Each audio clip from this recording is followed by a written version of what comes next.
Okay, we are recording. Thank you and good morning. Today is Monday, October the 5th. This is the Cosmetology and Barber Examiners State Board meeting. Notice was posted on the board's website of this meeting on September the 30th.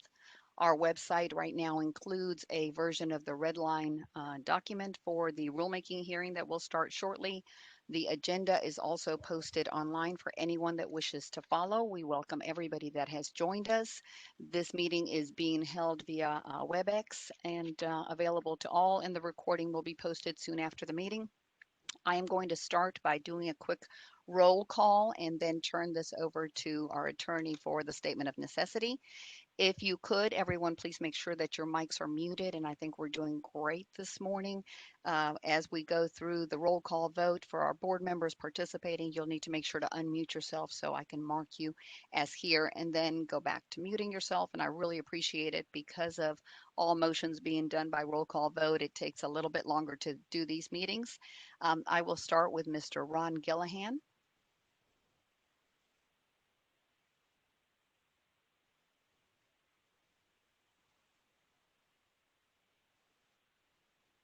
Ron, if you can unmute yourself.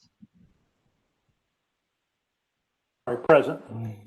Thank you. Ms. Kelly Barger. Present. Thank you. Ms. Judy McAllister.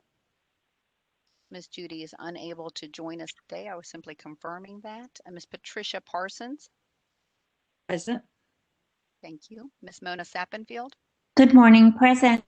Thank you. Mr. Frank Gambusa. Mr. Gambusa is also not with us today. Ms. Amy Tanksley. Good morning, I'm here. Thank you. Present. Ms. Anita Charlton.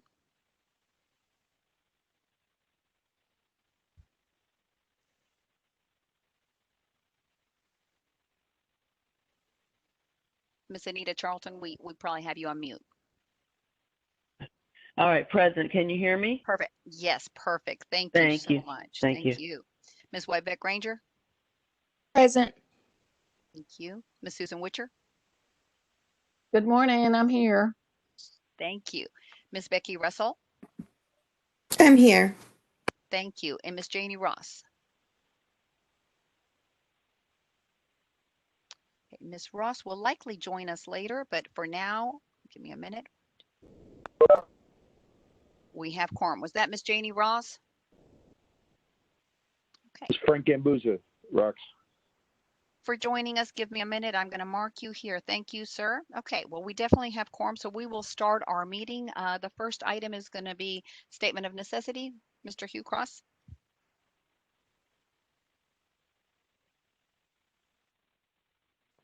Yes, a statement of necessity according to TCA section 844-108B2.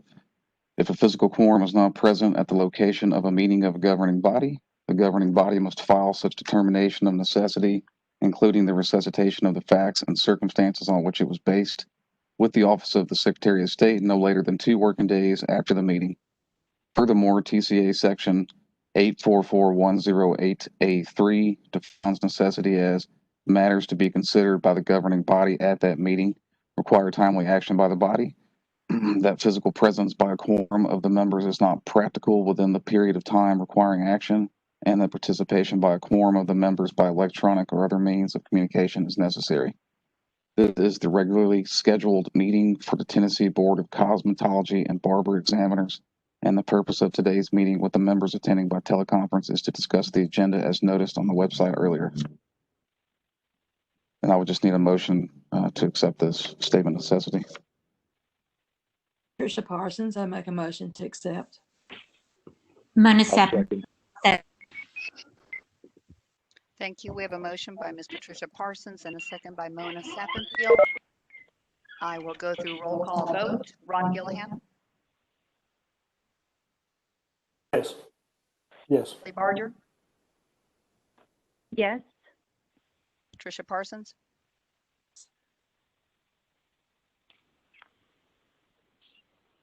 Ms. Patricia Parsons. Yes. Thank you. Mona Sappenfield. Yes. Frank Gambusa. Here. Amy Tansley, Yes.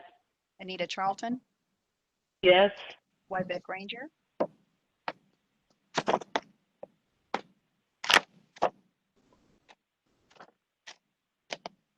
Ms. WebEx Ranger.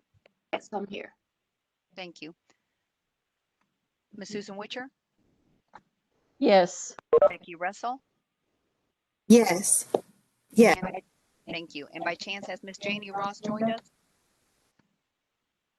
Okay, motion carries. Thank you. Next, And we've before we had one, sorry, well, we've had one more person join us by phone. Could you identify yourself, please?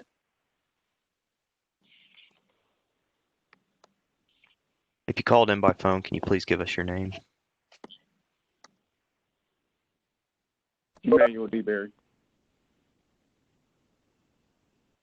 I Emmanuel D. got Berry. your, I got your name, Mr. Barry. But there's one more person who's on the phone line with us. Could you please give us your name?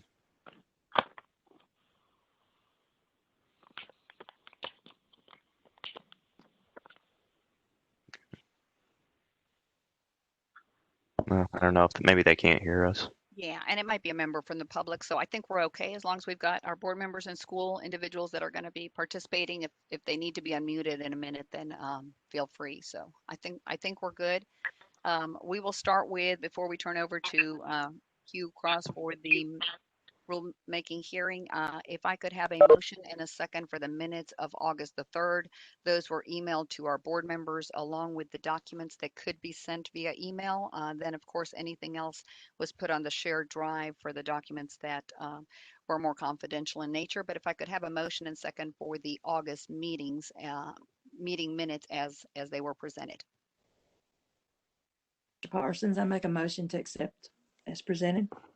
Thank you. Do we have a Mona second? Sappenfield, second. Thank you. We have a motion by Patricia Parsons and a second by Mona Sappenfield to accept the minutes by roll call vote. Ron Gillihan,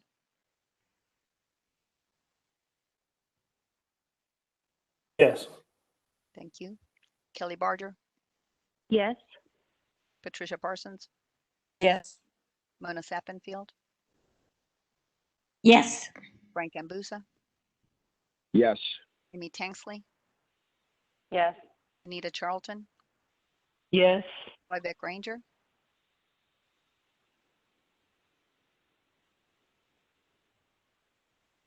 Ms. Wybeck Ranger for a motion. Yes. Thank you. Ms. Susan Witcher Yes. and Becky Russell. Yes. Thank you. That puts us at the agenda for the rulemaking hearing. I will turn it over to Hugh Cross. Thank you.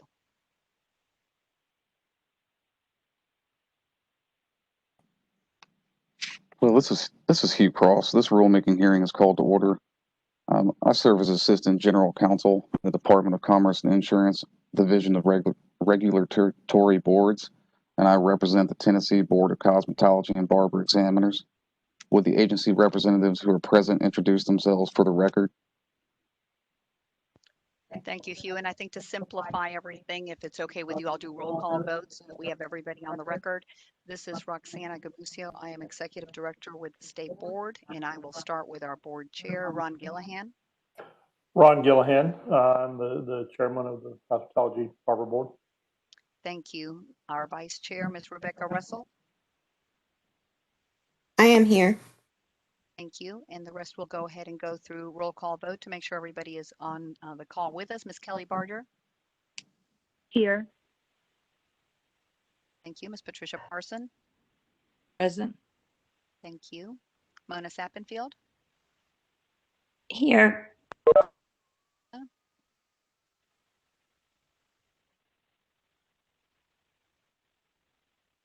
Mr. Frank Ambusa. Ms. Ross is here. Thank you, Ms. Ross. Mr. Frank Ambusa, are you with us, Frank? We'll come back. Amy Tanksley. I'm here. Thank you. Anita Charlton. Present. Wybeck Ranger. Present. Susan Witcher. Here.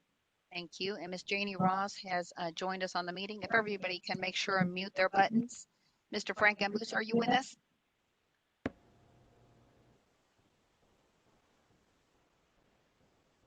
I'm here. Thank you. All right, Q, you've got all of our board members participating and they have been accounted for. I'll turn it back over to you. Alrighty, thank you. Today is Monday, October 5th, 2020. This rulemaking hearing is taking place pursuant to Tennessee Code Annotated Section 45204 in Room 1A of the Davy Crockett Tower, 500 James Robertson Parkway, Nashville, Tennessee. The meeting information to attend this rulemaking hearing via WebEx was previously posted to the board website. The purpose of this rulemaking hearing is to solicit comments on proposed rules the board has made that are in response to statutory revisions to Tennessee Code Annotated Section 62-3-124A, which required a reduction of the number of barber instructor hours from 450 to 300 in this set of rules. In addition, many of the changes to the equipment requirements provide essential clarification and terminology, such as replacing the word sterilizer with the word disinfectant, where disinfectant is the proper term. Essential additions were also made to the equipment requirements for sanitation purposes, such as blood exposure kits, disposable gloves, and additional combs to encourage use of clean instruments. The board is meeting the needs of the industry with these rules by providing substantial guidance related to teacher training programs. Such programs were largely regulated according to longstanding board policies that should be codified in the form of the rules. The provisions pertaining to online, virtual, and electronic teacher training programs were intended to address major problems in the industry that the board recognized with its approval of an early program that later proved to be defective, thereby causing multiple compliance issues for a number of instructors.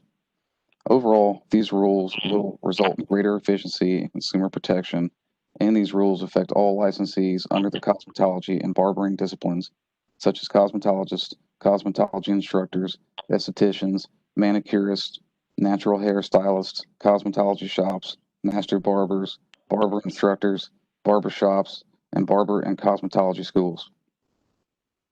A rule is defined as an agency statement of general applicability that implements or prescribes law or policy or describes the procedures or practice requirements of the agency. Proposed rules are filed with the Office of the Secretary of State, notice is given to the public for comment, and the rulemaking hearing is held. Upon conclusion of the hearing and adoption of the proposed rules, the rules are forwarded to the Attorney General's office for review of legality. If approved, they are filed with the Secretary of State, which is responsible for publication, and the Government Operations Committee of the General Assembly. The rules must stay in the Secretary of State's office for 90 days, at the end of which time will be the effective date. The notice of rulemaking hearing included the entire text of the proposed rules and was published on the Tennessee Administrative Registrar website on August 14th, 2020. Ms. Camusio, what additional notice was given to the affected individuals or groups? Besides posting the information to the website, we use the electronic Get Notified system to inform everybody that has signed up, and that was done on August the 19th. Okay, thank you. Thank you. This agency will consider all written comments related to the proposed rules. To the extent possible, the agency will also provide the opportunity for interested persons or their representatives to present oral comments. I will now summarize the substance of the proposed rules into the record, and I will circle back to taking public comments afterwards. I will go through the notice of rulemaking hearing, which is the provided red line version of the proposed rules, and I will need to read the rule chapter and rule title numbers into the record as I go along.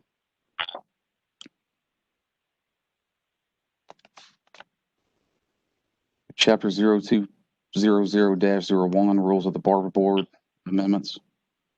The title of Chapter 0200-01, Rules of the Barber Board, is amended by deleting the title and substituting the following so that as amended, the title shall read Licensing. The table of contents for Chapter 0200-01 is amended by redesignating 0200-01-.14 teacher training programs as instructor training programs.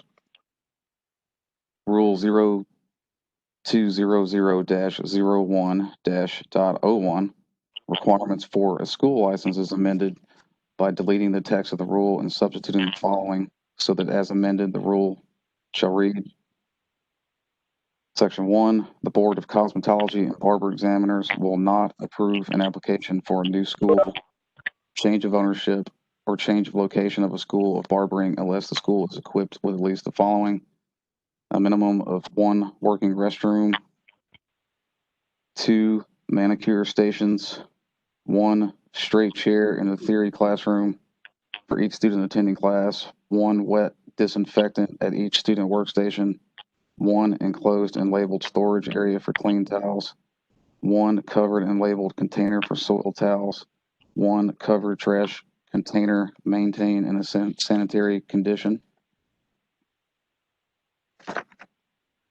1 ultraviolet sanitizer, 1 dry sanitary compartment at each student workstation, a timesheet/time clock, 1 blood exposure kit, 1 labeled sharps container at each student workstation for biohazard material removal. The other requirements will remain the same. Section 2, a proposed floor plan must be submitted to and approved by the board before. Section D is being amended. It will now say issuance of a license to operate a branch of an existing school at a new location, which shall be considered a new school for purposes of this rule and shall remain closed to the public until it is inspected and approved by the board to open. Section 4 is being added. It will now say the board shall have the authority to approve a school without a restroom facility located therein if the school is located within a mall, strip shopping center, or other commercial property, and the school owner can demonstrate shared public restroom facilities or standards for that location. Section 5 is being amended. The requirements of a school for enrollment of students are: Section B, every enrollment of a student in a barber school shall be evidenced by a written enrollment agreement signed by both parties, which clearly details the rights and obligations of both parties. The word "and" is being added there. Section D is being amended, and it will now say full-time barber school students shall be defined as students enrolled in school for 25 hours per week, and part-time barber school students shall be defined as students enrolled in school for at least 15 hours per week.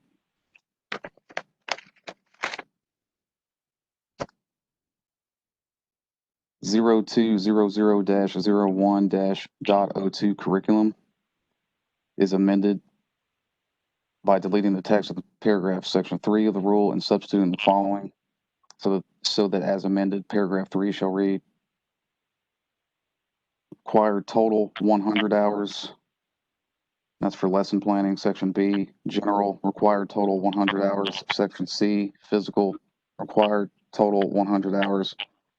That brings the total hours to 300 hours.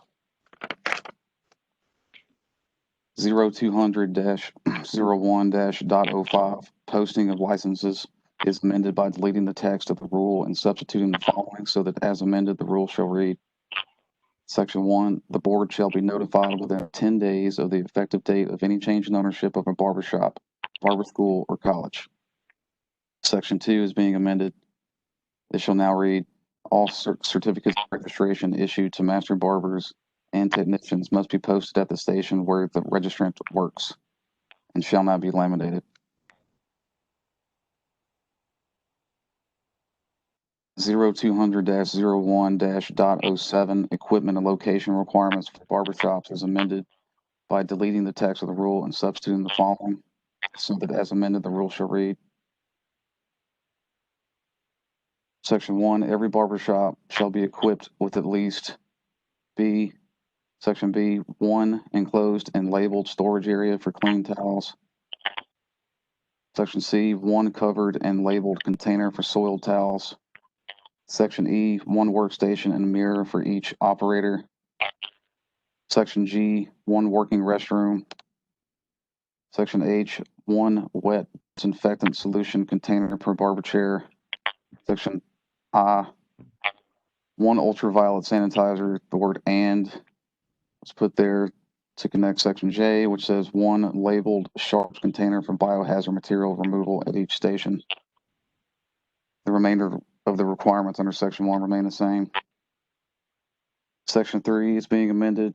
It will now read, unless otherwise licensed as a mobile shop, a barber shop located in a mobile home or mobile unit will not be approved unless it is placed on a permanent foundation or otherwise rendered immobile. Section 4 is being amended. It will now read, the board shall have the authority to approve a shop without a restroom facility located therein if the shop is located within a mall, strip, shopping center, or other commercial property, and the shop owner can demonstrate shared public restroom facilities are standard for the location. Section 7. Every barber providing residential barber services pursuant to TCA 623135 shall have a kit consisting of at least the following materials at all times when providing services in residences. Section C, 1 shampoo cape. Section D, 1 share cloth. F, 1 leak tight container for wet disinfectant solution. Section G, 1 container of wet disinfectant solution. Section I, 1 portable ultraviolet sanitizer. Section J, 1 blood exposure kit. Section P, 1 sharps container for biohazard material removal. Section R, a portable shampoo bowl if required under paragraph 8. The remainder of section 7 will remain the same. Section 8 is being amended. It will now read, a portable shampoo bowl shall only be required when a barber is providing services in a residence involving removal of chemicals, including but not limited to colored permanents, relaxers, and conditioners. The only thing being changed there is language is being removed. 0200-01-.12. Inspections is amended by adding paragraph 4 so that as amended, the rule shall read, substantial changes to a school's physical location shall be deemed a relocation. A new license for a relocated school shall be required following an inspection. Substantial changes include, but are not limited to, a significant increase or reduction in a school's square footage, as well as changes to the floor plan, physical walls, and entry doors. The board shall be notified in writing of any substantial changes no less than 30 days prior to the changes being made.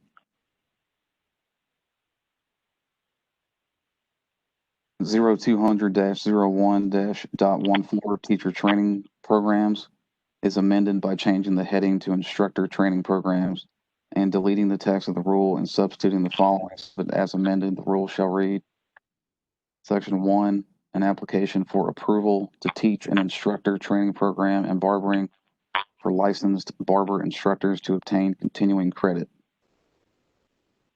The rest of Section 1 remains the same. Section 2, the applying sponsor shall demonstrate to the satisfaction of the board that the instructor training program submitted for approval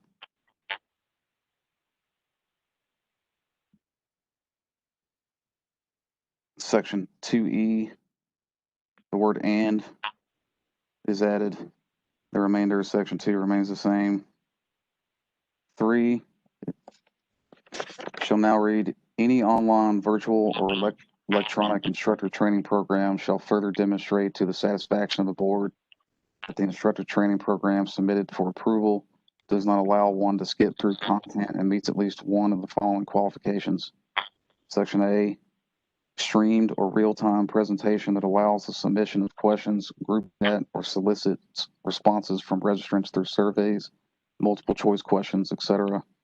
Section B requires a unique login, or Section C monitors registrant participation and includes a testing component that requires a passing grade in order to complete the program. Section 4 is being amended. Shall now read, promptly after the completion of an instructor training program approved by the board, the sponsor shall send to the board a roster showing the names, social security numbers, and ID numbers of the persons who attended the program and the number of the hours that such persons completed. Section 6.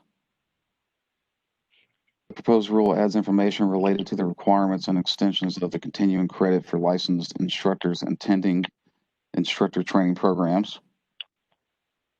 Section 6 will read, continuing credit for licensed instructors attending instructor training programs. Section A licensed instructor shall complete at least 16 hours of actual instruction in order to obtain continuing credit.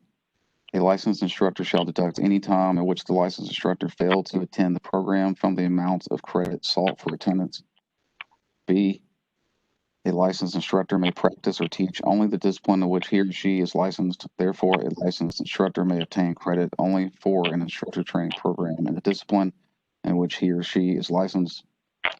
C, in order for a licensed instructor to obtain credit for taking an instructor training course in a state other than the state of Tennessee, the licensed instructor shall obtain the board's approval before taking the course by submitting a written request for approval to the board no less than 60 days before the licensed instructor intends to take the course. Such written request must include a copy of the curriculum. D, a licensed instructor shall submit a request for an extension of time to complete the instructor training requirements in writing, along with proof showing a medical hardship, a death in the immediate family, or entitlement to automatic renewal of their certificate of registration under TCA Section 623-120 prior to the expiration date of the instructor's license. Section D1, a licensed instructor who is not granted an extension prior to the expiration date of their certificate of registration and who fails to obtain the required number of instructor training hours shall be denied renewal. The executive director shall have discretion to allow the licensed instructor up to 180 additional days to submit instructor training hours and renew the certificate of registration if a written request is made by the instructor within 60 days following the expiration date of the certificate of registration and the licensed instructor demonstrates a medical hardship, shows a death in immediate family, or shows entitlement to automatic renewal of their certificate of registration under TCA 623-120. If the licensed instructor fails to make a written request within 60 days of the expiration date of their certificate of registration, but makes the request within 365 days following the expiration date of their certificate of registration, the board shall have the discretion to allow the instructor up to 180 additional days to submit instructor training if the licensed instructor can demonstrate a medical hardship, a death in the immediate family, or entitlement to automatic renewal of their certificate of registration under TCA 623-120. Section E, a licensed instructor who fails to obtain the required number of instructor training hours prior to the expiration date appearing on their certificate of registration and who is either not eligible for an extension or not granted an extension shall not engage in any activity which requires an instructor's certificate of registration and shall be required to retake the instructor's examination, complete the instructor training hours, and pay any applicable fees in order for the certificate of registration to be reinstated. There's a statutory change here. Authority will now be TCA sections 623-120 and 623-124 and 623-128. 0200-01-.15 student kits. The proposed rule modifies minimum equipment required for a master barber student kit, and that will include section 1A, 4 taper combs, B, 4 styling combs, C, 4 picks, D, 2 vent type brushes, E, 2 styling brushes, G, 12 butterfly clips, P, 1 box of emery boards, S, 1 sanitizable file, U, 1 shampoo cape, V, 1 chair cloth, W, 1 theory book, electronic or hard copy, X, 1 workbook, electronic or hard copy, Y, a mannequin, Z, 1 hand form and holder, or 2 fingers and holder, and section AA, 1 set of instructions to access online laws and rules. Section 2, proposed rule modifies the minimum equipment required for a barber technician student kit. Section C, 1 box of emery boards. Section F, 1 sanitizable file. Section H, 1 chair cloth. J, 4 all-purpose combs, L 6 duckbill clips, M 12 butterfly clips, N 1 theory book electronica hard copy, O 1 workbook electronica hard copy, P 1 set of instructions to access online laws and rules, and Q 1 hand form and holder or 2 fingers and holder. The rest of that section remains the same. Section 4, each school shall have disposable gloves and safety goggles available to all students.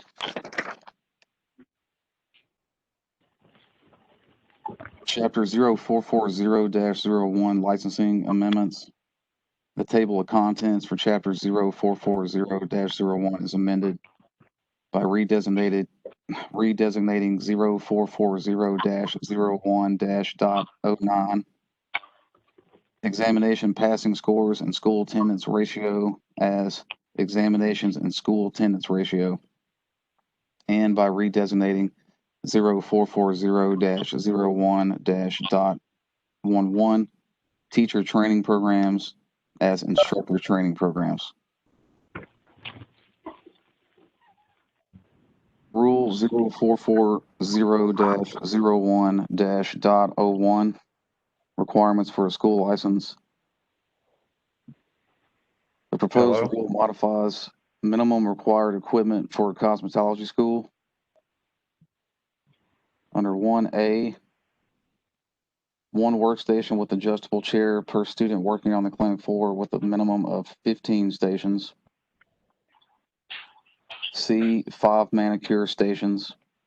E, 1 labeled sharps container for biohazard material removal at each station. G, 1 wet disinfectant at each student workstation. H, 1 enclosed and labeled storage area for clean towels. I, 1 covered and labeled container for soil towels. K, 1 enclosed dry sanitary compartment at each student workstation. L, 1 ultraviolet sanitizer. N, a minimum of 1 working restroom. And O, 1 blood exposure kit. The remainder of that section is the same. Section 2, proposed rule modifies minimum equipment required for a cosmetology school offering aesthetics. Section D, sufficient protective eyewear, parentheses, glasses recommended by the manufacturer of laser light devices for each student and instructor. F, 1 wax depilatory heater pot with the manufacturer's intended commercial use statement. P, 1 wet disinfectant. R, sufficient disposable applicators for product application. S, 1 skincare product kit containing 2 products from each category: cleansers, astringent, and toners, moisturizer, problem prep, and protective products. U, 1 labeled sharps container for biohazard material removal at each station. And V, 1 blood exposure kit. The remainder of that section will be the same. Section 3, the proposed rule adds minimum equipment required for an aesthetic school. Section A, 1 workstation per student working on the clinic floor. B, 1 straight chair in the theory classroom for each student attending class. C, 1 wet disinfectant at each student workstation. D, 1 enclosed and labeled storage area for clean towels. E, 1 covered and labeled container for soil towels. F, 1 covered trash container maintained in a sanitary condition at each student workstation. G, 1 enclosed dry sanitary compartment at each student workstation. H, timesheet/time clock. I, a minimum of 1 working restroom. J, 1 blood exposure kit. K, 1 labeled sharps container for biohazard material removal at each station. L, sufficient facial steamers. M, 1 suction machine or level 1 or 2 microdermabrasion machine. N, 1 light-based device with the manufacturer's intended commercial use statement for hair removal and skin enhancement of face and body. O, sufficient protective eyewear, glasses recommended by the manufacturer of laser light devices for each student and instructor. P, one LED light with the manufacturer's intended use statement for skin improvement. Q, one wax depilatory heater pot with the manufacturer's intended commercial use statement. R, one hands-free magnifying lamp. S, one hot towel cabinet. T, one reclining facial chair table. U, one electric brushing machine or sonic brushing device. V, one sink which provides hot and cold running water other than the bathroom. W, one ultraviolet sanitizer. X, one professional makeup station representing a color matrix palette of makeup products. Y, one autoclave instrument sanitizer. Z, one skincare product kit containing 2 products from each category: cleansers, astringent, and toners, moisturizer, problem prep, and protective products. And Section AA, sufficient disposable applicators for product application. Section 4, the proposed rule adds minimum equipment required for a natural hair styling school.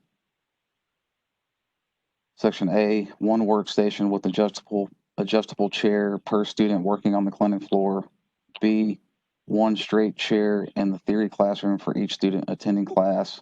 C, 2 shampoo bowls with hot and cold running water and chairs in work area. D, 2 working hooded dryers. E, one enclosed and labeled storage area for clean towels. F, one covered and labeled container for soil towels. G, one covered and labeled trash container maintained in a sanitary condition. H, one dry sanitary compartment at each student workstation. I, one wet disinfectant. J, one ultraviolet sanitizer. K, one blood exposure kit. L, one labeled sharps container for biohazard material removal at each station. M, a minimum of 1 working restroom. And N, a timesheet/time clock. Section 5, the proposed rule adds minimum equipment required for a manicuring school. Section A, 1 manicure table with stool or chair per student working on the clinic floor. B, 1 straight chair in a theory classroom for each student attending the class. C, 1 dry sanitary compartment at each student workstation. D, 1 wet disinfectant. E, 1 ultraviolet sanitizer. F, 1 enclosed and labeled storage area for clean towels. Q, 1 covered and labeled container for soil towels. H, 1 covered and labeled trash container maintained in a sanitary condition. I, 1 sink which provides hot and cold running water in the clinic floor area, excluding the bathroom. J, 1 finger bowl per table. K, 1 covered container per table for cotton balls and swabs. L, 1 foot bath per student working on the clinic floor. M, 1 blood exposure kit. N, 1 labeled sharps container at each student workstation for biohazard material removal. O, a minimum of 1 working restroom. P, a sign prominently posted stating that the customer has the right to not have drills used on his or her nails. And Q, a timesheet/time clock. Section 6 will now read requirements for all schools licensed under TCA Title 6.2, Chapter 4. Section A, all schools shall have a sign prominently posted stating that all services are performed by students. And B, all containers for cosmetic and any other products must be properly labeled. Section 7, the board shall have the authority to approve a school without a restroom facility located therein if the school is located within a mall, strip shopping center, or other commercial property, and the school owner can demonstrate shared public restroom facilities are standard for the location.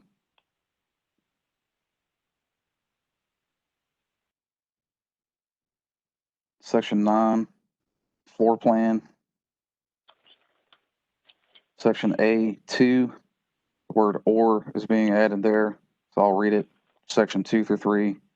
Issuance of a license to operate a school of cosmetology whose ownership has changed, or Section 3, reissuance of a license to operate a relocated school of cosmetology. Section 9B is basically taking out the numerics 2,200 and and putting it in word format. So it's now going to read at least 2,200 square feet. And then in parentheses, it'll say 2,200 square feet of instructional floor space, including an enclosed classroom for theory instruction.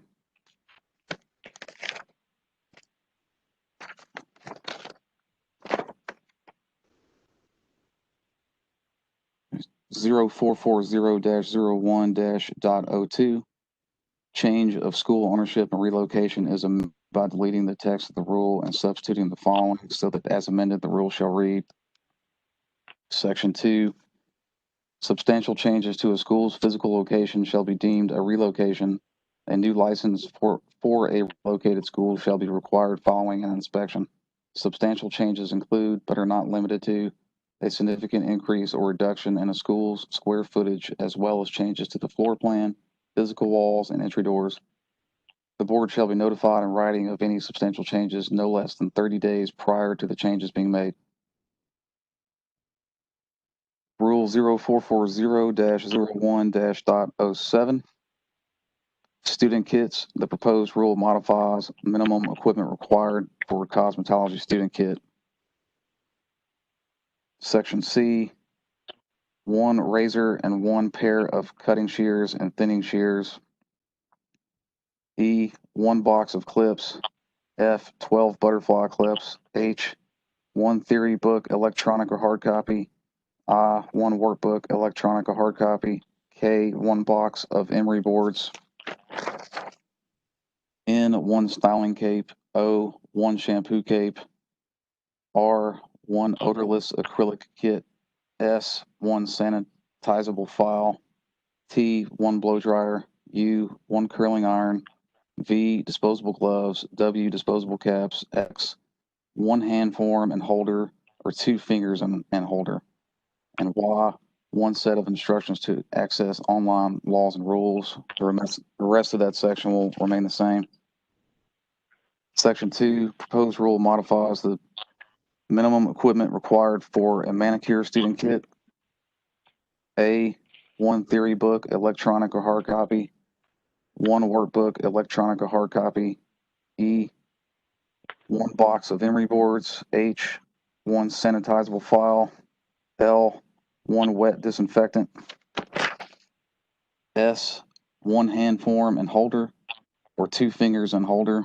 T. 1 odorless acrylic kit. U. Disposable gloves. And V. 1 set of instructions to access online laws and rules. The rest of that section remains the same. Section 3. The proposed rule modifies the minimum equipment required for an aesthetics student kit. A. 1 theory book, electronic or hard copy. B. 1 workbook, electronic or hard copy. E. 1 box of tissues. M. 2 disposable bags. P. 1 pair disposable gloves. S. 1 set of instructions to access online laws and rules. In Section 4, the proposed rule modifies minimum equipment required for a natural hair styling student kit. A. 1 theory book, electronic or hard copy. B. 1 workbook, electronic or hard copy. D. 2 bags of braiding hair. E. 2 bags of kinky textured hair. F. 1 pack of track hair. G. 4 all-purpose combs. H. 1 styling cape. I. 1 shampoo cape.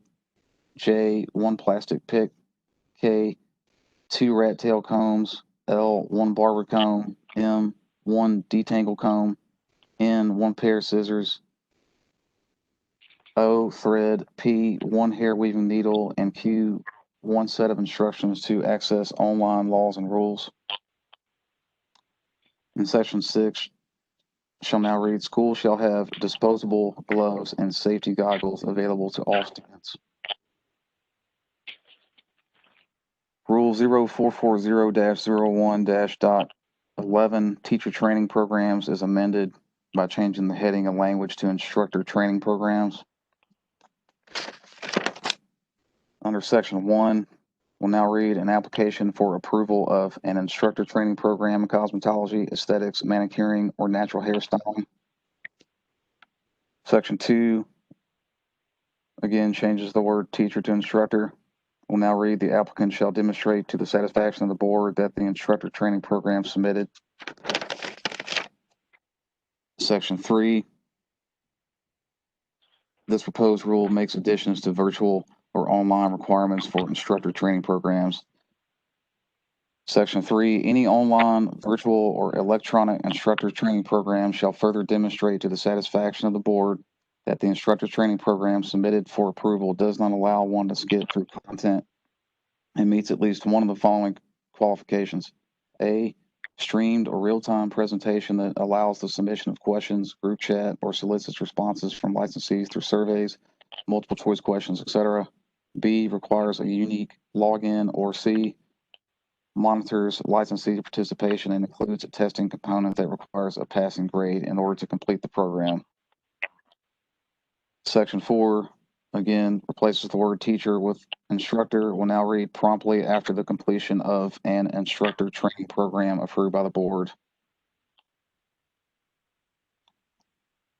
Rule 0440-01-.15, practice by instructor, is amended by deleting the text of the rule and substituting the following so that as amended the rule shall read: 1. Continuing education. A, an instructor shall complete at least 16 hours of actual instruction in order to obtain credit. An instructor shall deduct any time in which the instructor failed to attend the program from the amount of credit sought for attendance. Section B,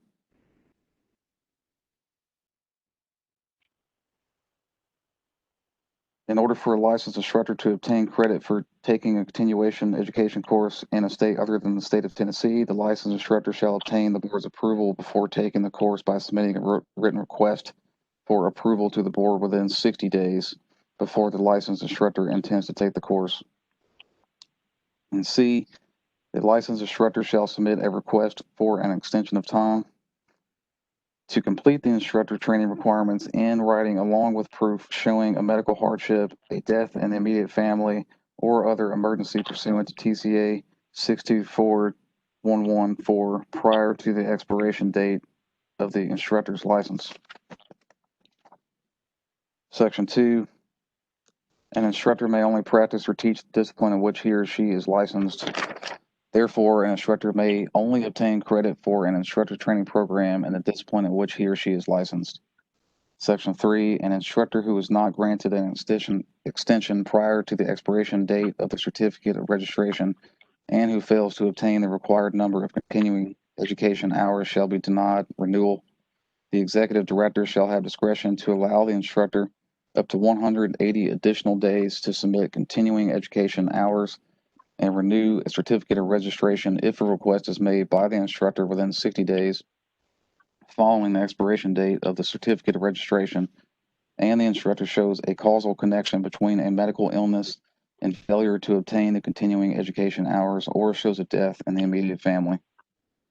Section 4, if the instructor fails to make a written request within 60 days of the expiration date of the certificate of registration, but makes the request within 365 days following the expiration date of their certificate of registration, or does not meet the criteria for executive director approval in paragraph 3, the board shall have the discretion to allow the instructor up to 180 additional days to submit continuing education hours if the instructor can demonstrate a medical illness, a death in the immediate family, or other emergency pursuant to TCA 624114. Section 5, an instructor who fails to obtain the required number of continuing education hours prior to the expiration date appearing on their certificate of registration and is either not eligible for an extension pursuant to paragraphs 3 and 4 or not granted an extension shall not engage in any activity which requires an instructor's certificate of registration and shall be required to take the instructor's examination, complete the continuing education hour, and pay any applicable fees in order for the certificate of registration to be reinstated. Chapter 0440-02 Sanitary Rules Amendments. Rule 0440-02-.07 Equipment. The proposed rules modify the minimum required equipment for a cosmetology shop. Section 1, every cosmetology shop shall be equipped with at least A, 1 shampoo bowl with hot and cold running water and chair. B, 1 enclosed and labeled storage area for clean towels. F, 1 wet disinfectant. G, 1 workstation standard size for each operator. H, 1 ultraviolet sanitizer. I, 1 blood exposure kit. J, a minimum of 1 working restroom. And K, 1 labeled sharps container for biohazard material removal at each station. Section 2, the proposed rules modify the minimum required equipment for a skincare shop. Section C, 1 enclosed and labeled storage area for clean towels. G, 1 wet disinfectant. H, 1 ultraviolet sanitizer. I, 1 blood exposure kit. J, a minimum of 1 working restroom. K, 1 sharps container for biohazard material removal at each station. Section 3, the proposed rules modify the minimum required equipment for a manicure shop. Section C, 1 wet disinfectant. D, 1 ultraviolet sanitizer. E, 1 enclosed and labeled storage area for clean towels. L, 1 blood exposure kit. M, a minimum of 1 working restroom. N, a sign prominently posted stating that the customer has the right to not have drills used on his or her nails. And O, 1 labeled sharps container for biohazard material removal at each station. Section 4, the proposed rules modify the minimum required equipment for a natural hair stylist shop. A, 1 shampoo bowl with hot and cold running water and chair and work area. B, 1 enclosed and labeled storage area for clean towels. F, 1 wet disinfectant. H, 1 ultraviolet sanitizer. I, 1 blood exposure kit. J, a minimum of 1 working restroom. And K, 1 labeled sharps container for biohazard material removal at each station. Section 5, A, all equipment must be in working order. Section 5B, all containers for cosmetic and any other products must be properly labeled. Section 7, unless otherwise licensed as a mobile shop, a cosmetology, skincare, natural hairstylist, or manicure shop located in a mobile home or mobile unit will not be approved for a license unless it is placed on a permanent foundation or otherwise rendered immobile. Section 9 is an addition. The board shall have the authority to approve a shop without a restroom facility located therein if the shop is located within a mall, strip shopping center, or other commercial property, and the shop owner can demonstrate shared public restroom facilities are standard for the location.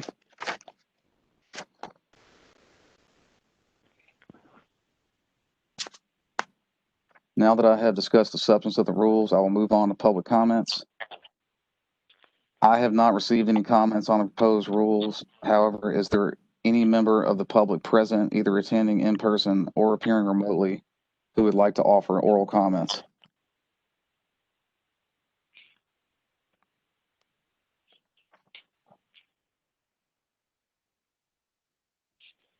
If there are no comments, Ms. Camusio, have you received any further comments? No, I have not. Neither has the office to my knowledge. Okay, thank you. Thank you. But Chip and Wanda Woods put in the chat they had a comment. Well, thank you.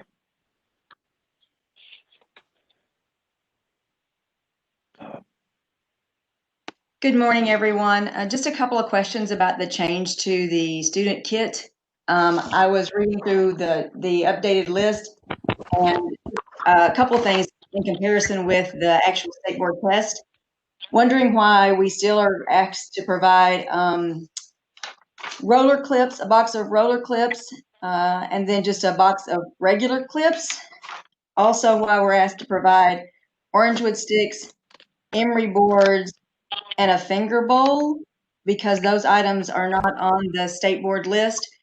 I'd really love to see us provide more items that are actually needed for state board testing, color bowls, color brushes, permanent wave rods, the things that they're actually using for their testing. And just wondered why the items that are still on the list that aren't needed are required in their kits. For the record, could you please restate your name? I'm sorry, Wanda Woods, the Salon Professional Academy. Thank you. Would a member of the board like to respond to that comment? You're on. Oh, before the board comments, I do have one more question to add to that. The Okay. guidelines say with school assistance, does that mean that we have to put it in their kits, or we have to make it available so that they can purchase it, or tell them where to get it? I just want clarifying information on with assistance, what that means.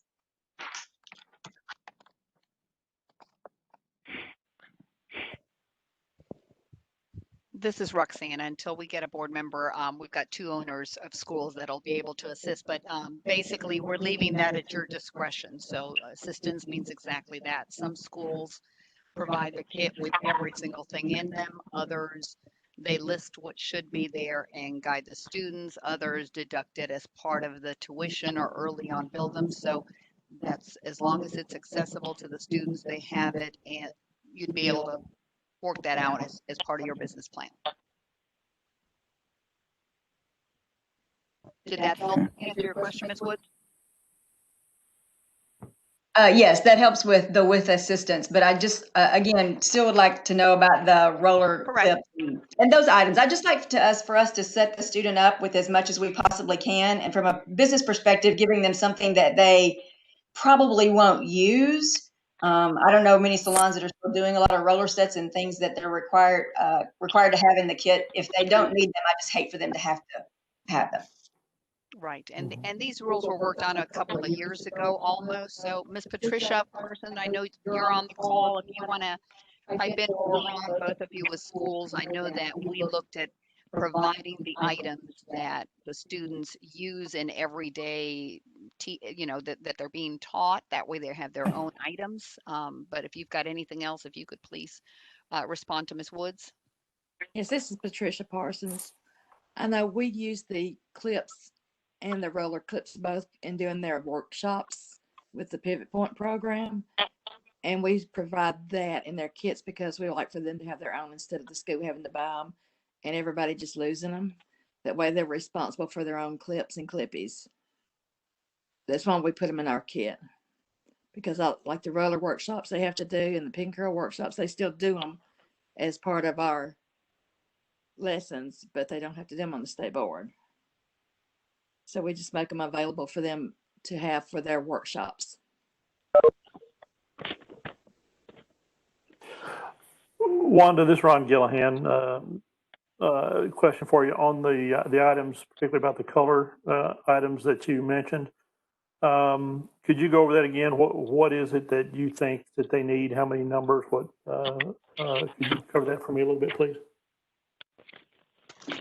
Yeah, so Ron, in looking at the PSI testing on the list of items that they need for their state board, it talks about the fact that they need a bowl and brush for color, lightener, and relaxer. And then they actually put in place 6 perm rods. And so I'd just like to see us put those items into the kit, the things that they actually use for their state board, as opposed to, again, just putting things in that they may or may not ever use once they finish the cosmetology program. Right. So as far as, of course, we're looking at the state board requirements on the PSI you mentioned. Do you think one bowl would be enough? One brush? Are you looking at something larger when we require a school to actually make sure they're providing something specifically for the student in a kit? Is this something that your school would want to have a community supply, or certainly any school can provide as much as they want? I know in my own school, we far exceed the state minimum requirements on that. But what do you think would be an appropriate number of perm rods? Just 6 to require in a kit? Do you think we need more than one color bowl, more than one color brush? What do you feel about that? Right. So we're looking at making, even before the ruling came out, we were looking at making changes to our student kit. And we were thinking of a dozen rods, because anything can happen when they're taking their state board, a band can pop, and 2 bowls and 2 brushes, because they have to do a mock color and a relaxer. And just trying to set these guys up for the best win in their testing. And so that they don't panic when they have to go out and purchase items to take their test. I'm sure we all struggle with people testing, trying to find hand sanitizer right now. And while we know they have to have that, and I'm not saying we should change that, I just don't want these guys to be as stressed when the time comes for them to take their test, because we don't have those things in our kit, even though we're setting them up to take it. They still have to supply those items if they're not on the list. So I'd just like to see bowls and brushes added. And I'd love to see roller clips and things like that as an option, which it sounds like it is, according to Roxana, that those, we can just make those available. I don't know. And then finger bowls and stuff like that. I guess we just, again, we just want our students to be as prepared as they possibly can be and have the items that they need, and not have to pay an astronomical amount of tuition and for kits, and doing the scavenger hunt at the end of their time, I guess. This is Patricia Parsons. I agree with you. I think we need to add the color bows and the color brushes and the perm rods to their kits. Oh, I don't have a problem with that. Roxanne, I don't know what the procedure at this stage of the process would be, but I would tend to agree with Patty if it's possible. And I guess for myself, I would suggest that we do at least one color bowl and brushes if we're able to add this in. And certainly a dozen perm rods is not a bad idea.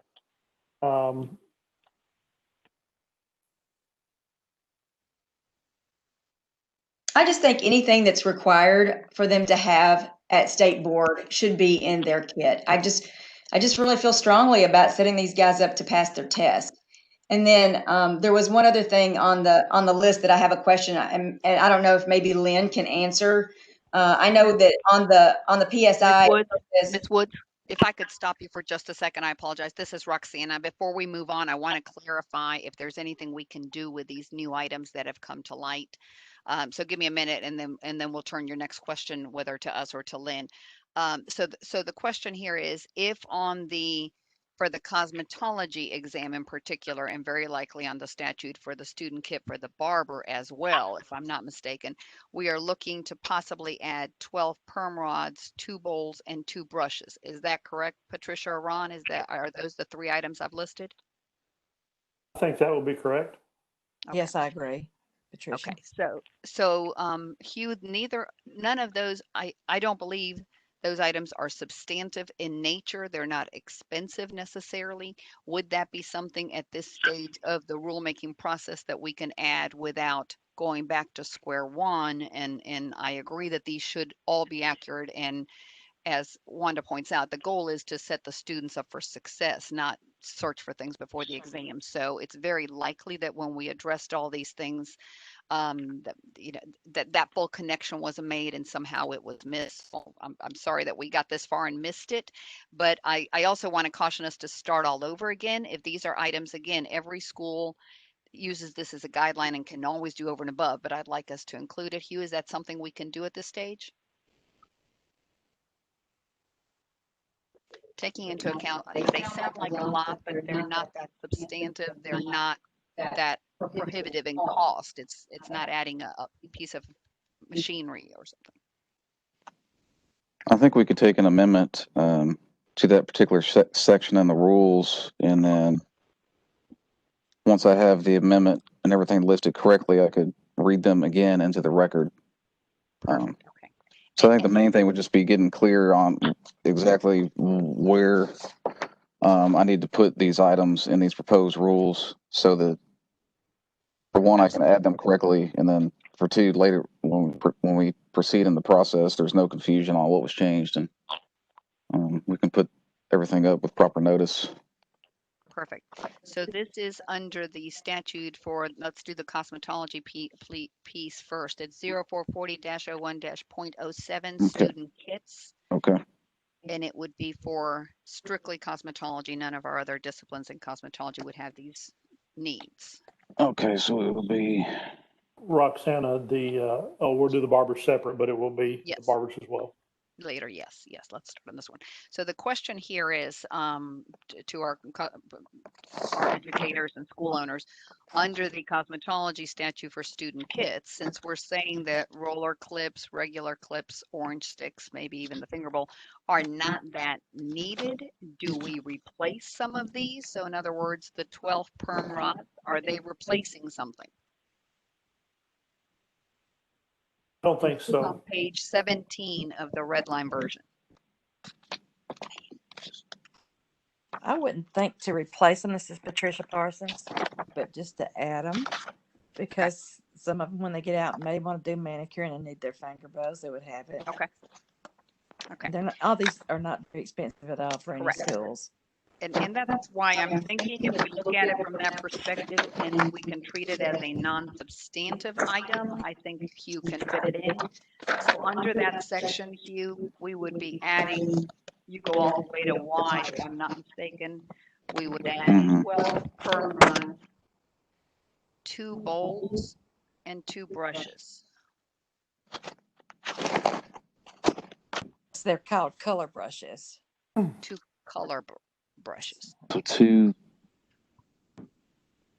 two bowls, Color bowls color bowls. Okay. and 2 color brushes. So on number 1A says 6 brushes. That's not enough. We need 2 more color brushes. Yes, the other is like hair brushes they're talking about. Okay. And then the ones that we're adding are color brushes to apply the color with. Gotcha. Not color. Okay. All right. We're on the same page. I'm looking at you. Okay. Thank you. All right. Okay. Okay, so what we do is,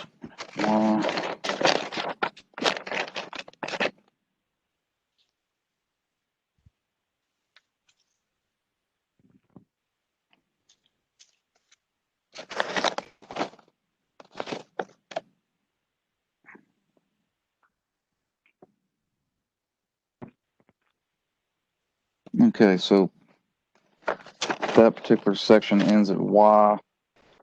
So if these are additions, then we would pick up with Z at 12 perm rods. Section AA at 2 color bowls. And section BB at 2 color brushes. Is that correct?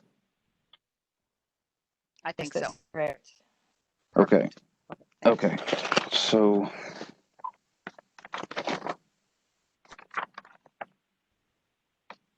do we want to go ahead and do the barber first? Yeah. Okay. Yes, So let's the move. Then barber is, I'll come back and read thank you. the amendment. Barber is on page 10 and the rule is 0200-01-.15 student kits. And it ended in letter B. So for the barber, you'd be doing the same thing.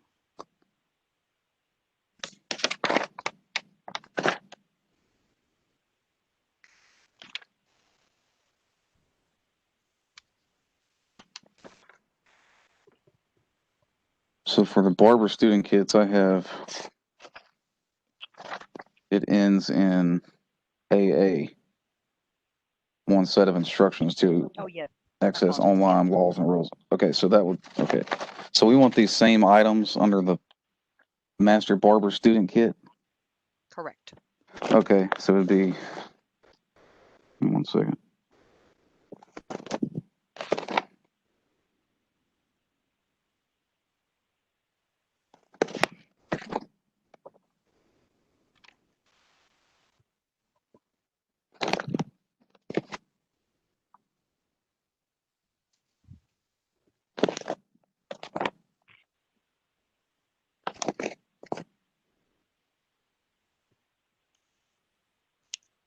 Okay, so Under 0200-01-.15,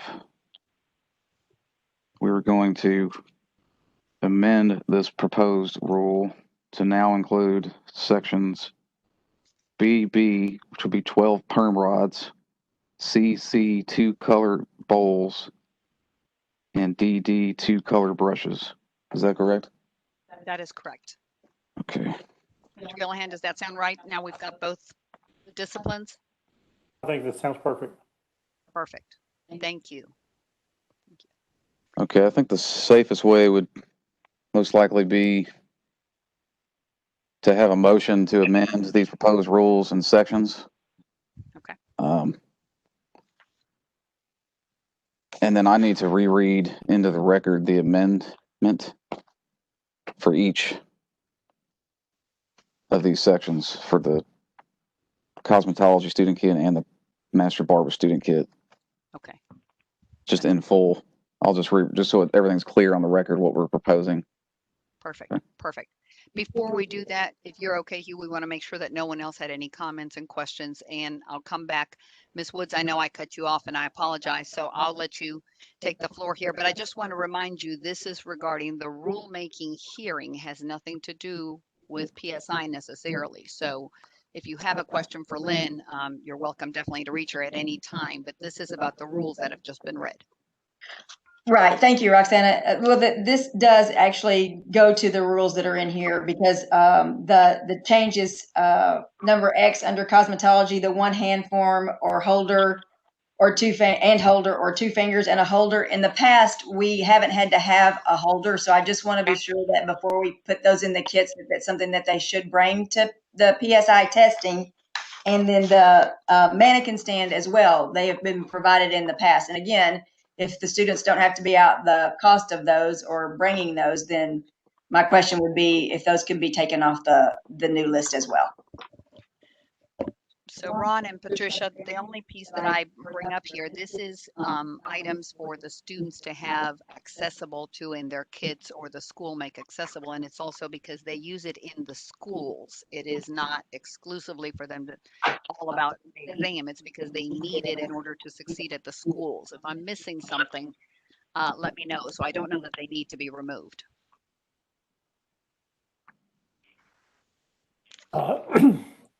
Roxana, I have, of course, it's a practice in my school that we loan those items out and send them with them just in case. But I have my students that will go to any of the testing sites across the state. And in some scenarios, they're not provided. And in some scenarios, they are already at the site. So I think that it's probably best for the student if it's actually provided in the kit. Okay. So we would leave it in. Patricia, did you agree with that? Yes, I agree with that. Okay. Anything else before Hugh goes back on the record and rereads the amendment? Hugh, I'll turn it over to you. Okay, give me one moment.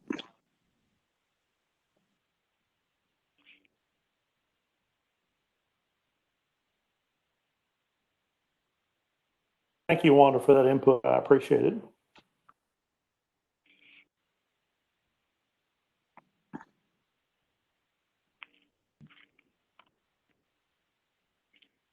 Okay.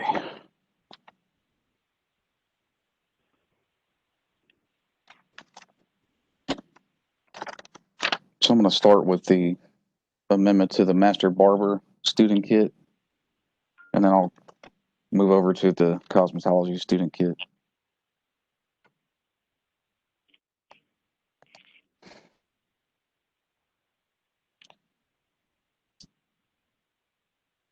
So the amendment to these proposed rules being proposed is that 0200-01-.15 student kits. This proposed rule modifies the minimum equipment required for a master barber student kit.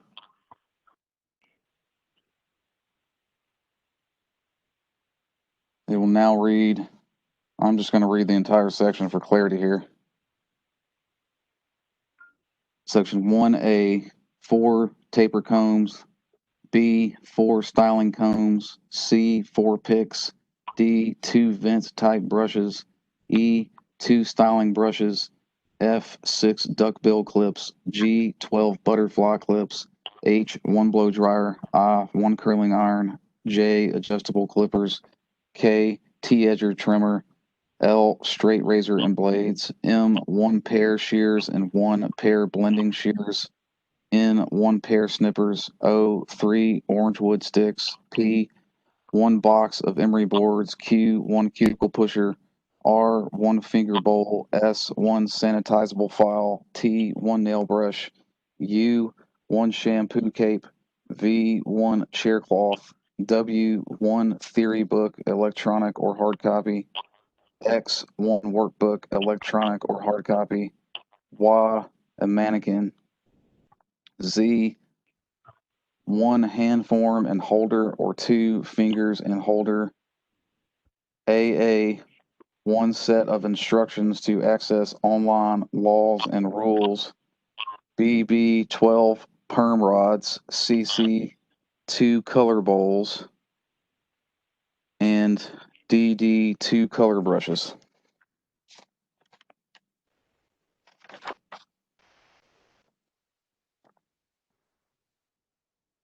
That's what I had. I would need a motion and a roll call vote to accept the amendment to the proposed rules as I just read. Patricia Parsons, I make a motion to accept the amended that was proposed. Thank you. We have a motion from Patricia Parsons. Do we have a second? This is I Mona. second the motion. I'll second it. Thank you. We have a motion and a second by roll call vote, and this is to accept the motion as read from beginning to end by Hugh Cross for the amendment to the rule on the barber side only. Roll call vote. Mr. Ron Gillihan, Yes. Kelly Barger, Yes. Patricia Parsons, Yes. Mona Sappenfield, Yes. Frank Ambusa,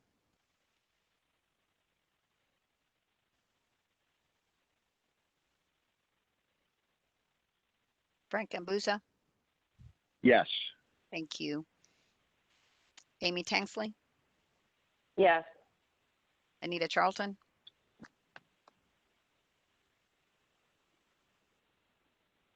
Miss Anita Charlton. We will skip and come back to Miss Charlton. Miss WebEx Granger. Yes. Thank you. Miss Susan Witcher, Yes. Okay. Miss Susan Witcher. Yes. Thank you. Miss Becky Russell, Yes. Miss Janie Ross. Yes. Thank you. And Miss Anita Charlton, can you hear us? Okay. We have quorum. Miss Charlton might have needed to leave us. I'll check in on her in a minute. Hugh, I think you've got a motion and second and roll call vote. You can move on to the cosmetology one. Okay, thank you. Sounds good.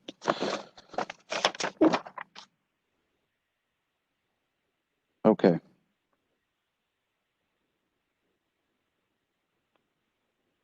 The board has opted for an amendment to the proposed rule 0440-01-.07. This proposed rule modifies the minimum equipment required for a cosmetology student kit. I will read, as I did before, the entire section as amended into the record for clarity. Section 1A, 6 brushes. B, 4 combs. C, 1 razor and 1 pair of cutting shears and thinning shears. D, 1 box of roller clips. E, 1 box of clips. F, 12 butterfly clips. G, 6 duckbill clips. H, 1 theory book, electronic or hard copy. I, 1 workbook, electronic or hard copy. J, 3 orange wood sticks. K, 1 box of emery boards. L, 1 cuticle pusher. M, 1 finger bowl. N, 1 styling cape. O, 1 shampoo cape. P, 1 nail brush. Q, 1 mannequin. R, 1 odorless acrylic kit. S, 1 sanitizable file. T, 1 blow dryer. U, 1 curling iron. V, disposable gloves. W, disposable caps. X, 1 hand form and holder or 2 fingers and holder. Y, 1 set of instructions to access online laws and rules. Z, 12 perm rods. AA, 2 color bowls. BB, 2 color brushes. And that is the section as amended, and I will need a motion and a roll call vote.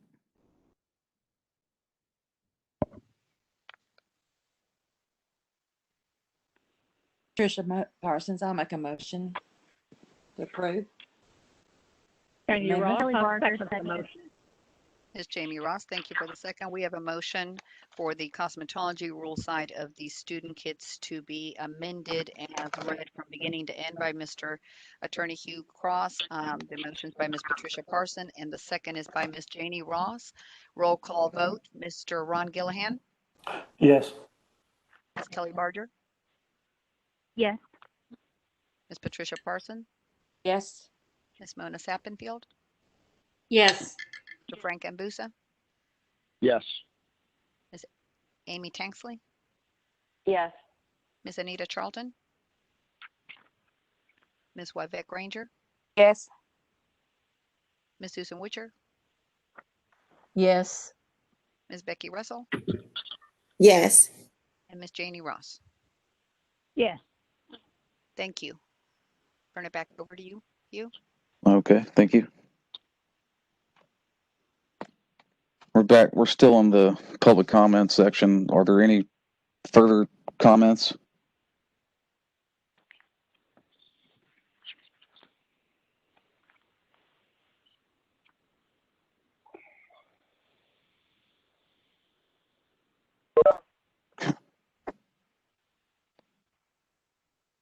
All right.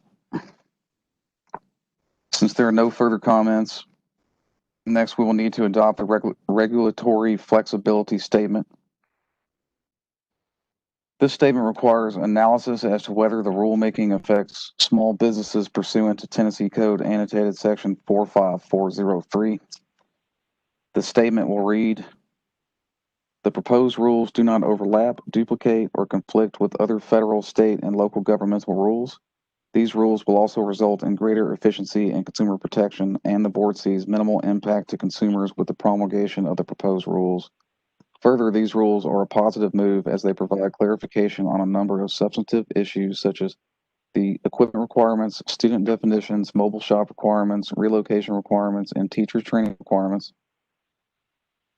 teacher training program requirements, as well as remove costly requirements that the board believes are unnecessary, while adding inexpensive requirements to ensure sanitation, thereby protecting consumers.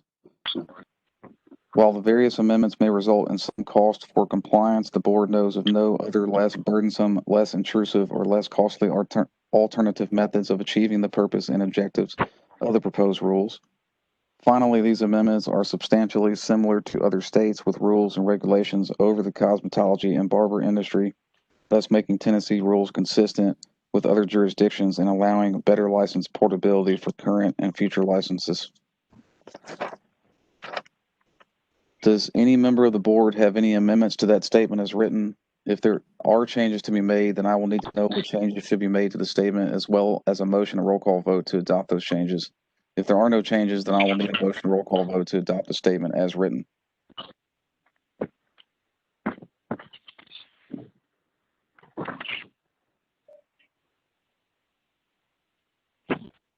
I'll make the motion to adopt the statement as written. This is Kelly Barger. Patricia Parsons, I'll second. Thank you. Thank you. We have a motion by Ms. Kelly Barger, a second by Ms. Patricia Parsons to adopt the flexibility addendum statement as read by Mr. Cross through roll call vote. Mr. Ron Gillihan, Yes. Kelly Barger, Yes. Ms. Patricia Parsons, Yes. Ms. Mona Sappenfield,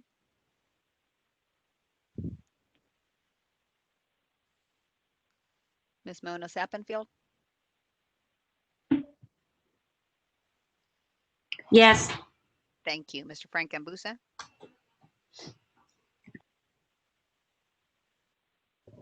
Mr. Frank Ambusa,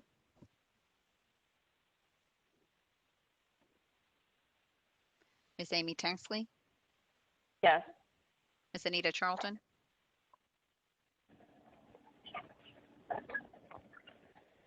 Ms. Wybeck Granger, Yes. Susan Witcher, Yes. Ms. Becky Russell, Yes. Ms. Janie Ross. Yes. Hugh, if you'll give me a minute.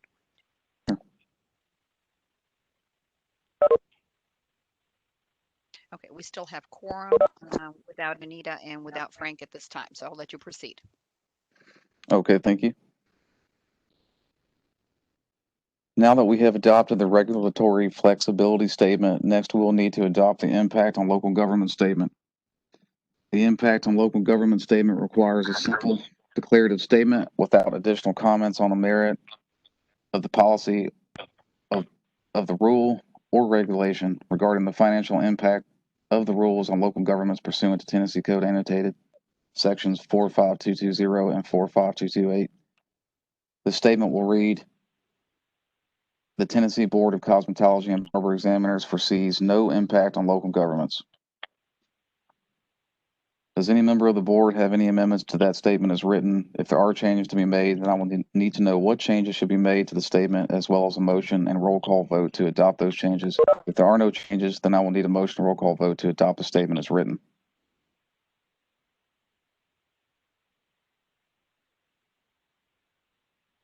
Patricia Parsons, Kelly I make Barger, a I make motion the to accept the motion.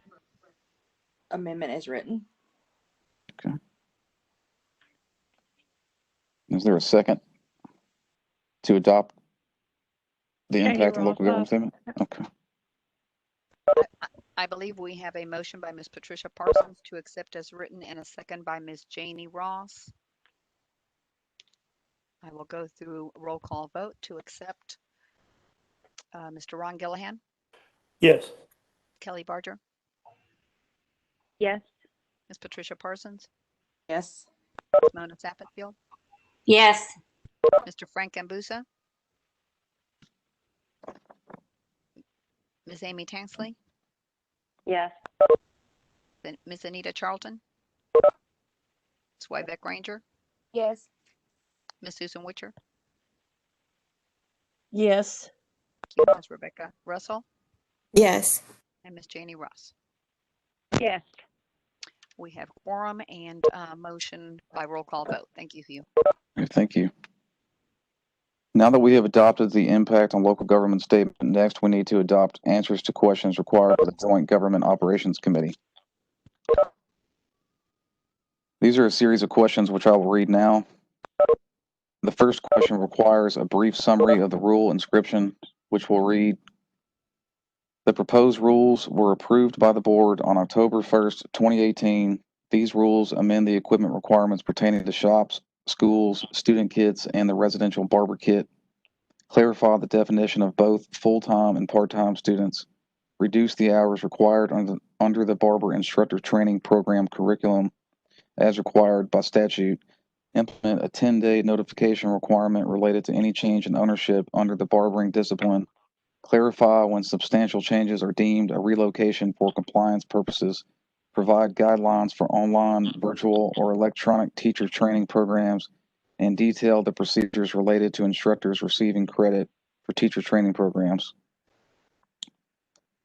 The next question requires a citation and brief description of any federal or state regulation mandating the promulgation of the rules, which will read, revisions to TCA 623124A required a reduction of the number of barber instructor hours from 450 to 300 in this set of rules. There is no known state or federal law or regulation mandating promulgation of the remainder of the changes proposed in these rules. The next question requires an identification of persons, organizations, corporations, or government entities that are most affected by these proposed rules, which will read, The proposed rules will affect current licensees and future applications. We believe all affected will approve the adoption of these rules because the proposed rules will benefit all industry members. Further, the board proposed these changes based on discussion by associations of the cosmetology and barber industry. The next question requires an identification of any opinions of the Attorney General and reporter and/or any judicial ruling that relates directly to the promulgation of the proposed rules, which will read, there are no known opinions of the Attorney General and reporter or any judicial ruling that relates directly to these proposed rules.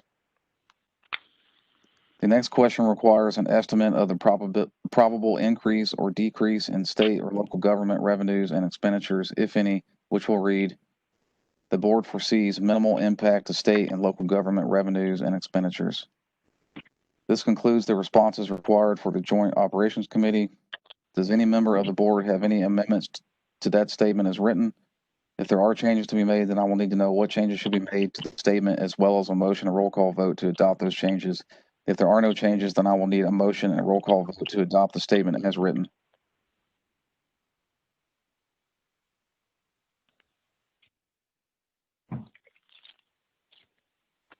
Patricia Parsons, I'm to accept the amendment as written.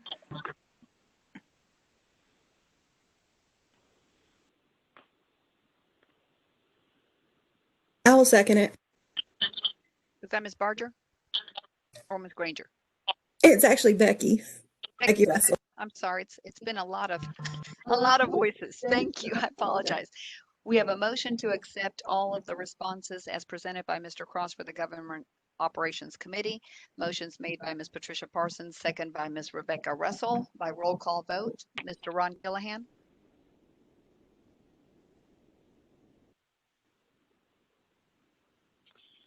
Mr. Ron Gillihan? Yes, I couldn't get off mute. Yes. Thank you. Ms. Kelly Barger? Yes. Thank you. Ms. Patricia Parson? Yes. Ms. Mona Sappenfield? Yes. Mr. Frank Ambusa? Yes. Thank you. All Ms. right. Amy Chansley? Yes. Ms. Anita Charlton? Ms. Wybek Granger? Yes. Ms. Susan Witcher? Yes. Thank you. Ms. Becky Russell? Yes. And Hello. Ms. Janie Ross? Yes. Thank you. Hugh, that concludes, I believe. I'll turn it over to you. Okay. If everyone can make sure to mute their mics. Thank you. Thank you. Following this rulemaking hearing, these rules will be put on the rulemaking filing form and submitted to the governor's office and to the Attorney General's office for review and approval. Once the Attorney General's signature is obtained, these rules will be filed with the Secretary of State and will become effective 90 days from the date of filing. And this concludes the rulemaking hearing. Thank you, everyone.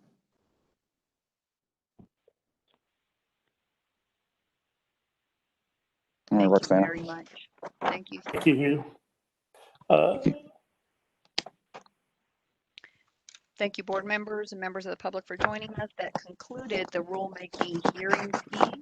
I'm going to turn it over next for our litigating attorney. Mr. Michael Underhill is on the call with us, and we have 2 summary suspensions at this time that have been properly noticed. Mike, I will turn it over to you. Let me know if you need anything else from me at this time. Thank you. Can everybody hear me okay? Yes. Yes, sir. Okay.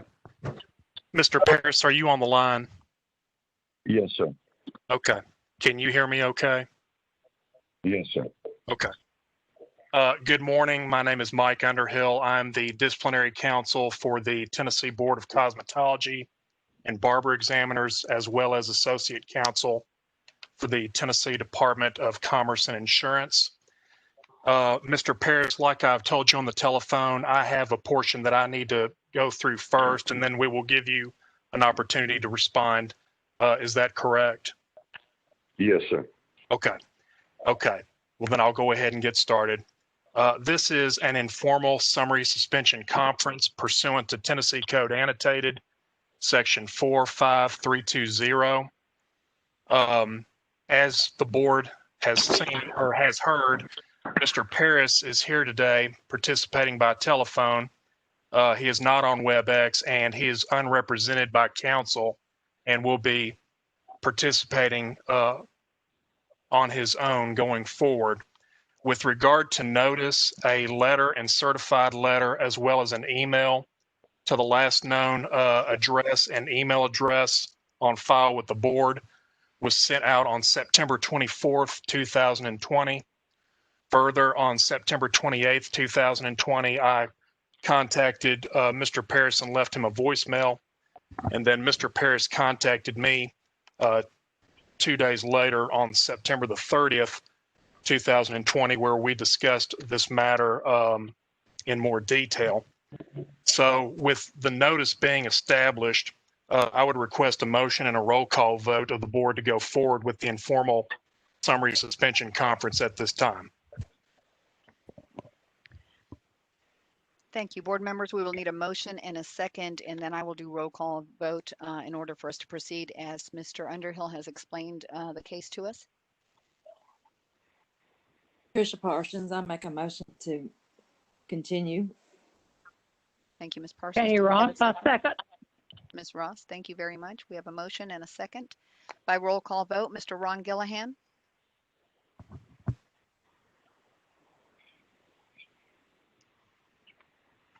Yes. Ron, thank you. Ms. Kelly Barger, Yes. Tricia Parsons, Yes. Mona Sappenfield. Ms. Mona Sappenfield, Yes. thank you. Mr. Frank Ambuza, Yes. Ms. Amy Tanksley, Yes. Ms. Anita Charlton, Ms. Wybeck Granger, Yes. Ms. Susan Witcher, Yes. Ms. Becky Russell, Yes. and Ms. Janie Ross. Yes. Thank you. We have full quorum. I'll turn it back over to you, Mike. Thank you. This informal summary suspension conference is for the master barber license of Donald L. Parrish Jr., number 9276. Mr. Parrish has already surrendered his shop license with the board on or about September 10th of 2020. That license number is 12013. With regard to master barber license 9276, it began on March the 1st, 1990, and is currently active through July 31st of 2021. With regard to Mr. Parrish's previous disciplinary history, back in 2019, there was an administrative complaint filed that was initiated by the Kingsport Police Department September 27th, 2019, regarding police incident reports where Mr. Parrish was having seizure activity at work while cutting hair and was either assaulting customers and or exhibiting hostile and uncooperative behavior at work. This matter was closed on or about December of 2019 when Mr. Parrish, through his then attorney, produced opinion letters from his general practitioner and treating neurologist that Mr. Parrish was physically able to perform his job duties as a barber. Otherwise, there is no other disciplinary history with regard to Mr. Parrish's master barber license. Coming back to today's informal conference, and as the board well knows, the statutory issue as stated in Tennessee Code Annotated Section 45320 is whether the public health, safety, or welfare imperatively requires emergency action by the board at this time. The present allegations are as follows. On August 24th of this year, 2020, an administrative complaint was filed and again initiated through the Kingsport Police Department, stating the respondent has been involved in violent behavior with patrons on numerous occasions and possible violation of Tennessee Code Annotated Section 623-121, subsection A, subsection 6, which is regarding immoral or unprofessional conduct. In support of this administrative complaint, the Kingsport Police Department submitted 4 police incident reports that occurred after the previous file was closed in December of 2020, and are incident reports that are in 2020. And I'll go ahead and just read them in order.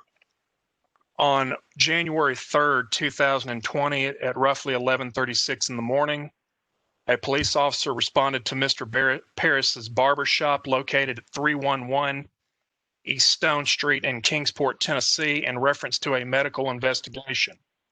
Mr. Paris was sitting in the floor of the barber shop when the police officer arrived. There were multiple previous reports of Mr. Paris passing out and becoming combative. Mr. Paris declined medical attention at this time. Local EMS arrived at the scene, and Mr. Paris declined a medical evaluation by them as well. Moving on March the 11th, 2020 at 5:06 p.m., a police officer responded to the barbershop in reference to a disturbance. The complainant stated that while Mr. Paris was performing a haircut on his son, Mr. Paris passed out and fell on the floor. Complainant contacted local EMS to the barber shop. Mr. Paris stated he did not pass out and did not need any medical attention.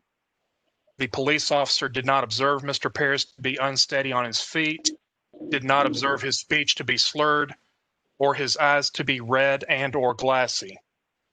Moving on to May 26, 2020 at 1:36 p.m., a police officer responded to the bar to an anonymous customer call stating that Mr. Paris was, quote unquote, talking out of his head.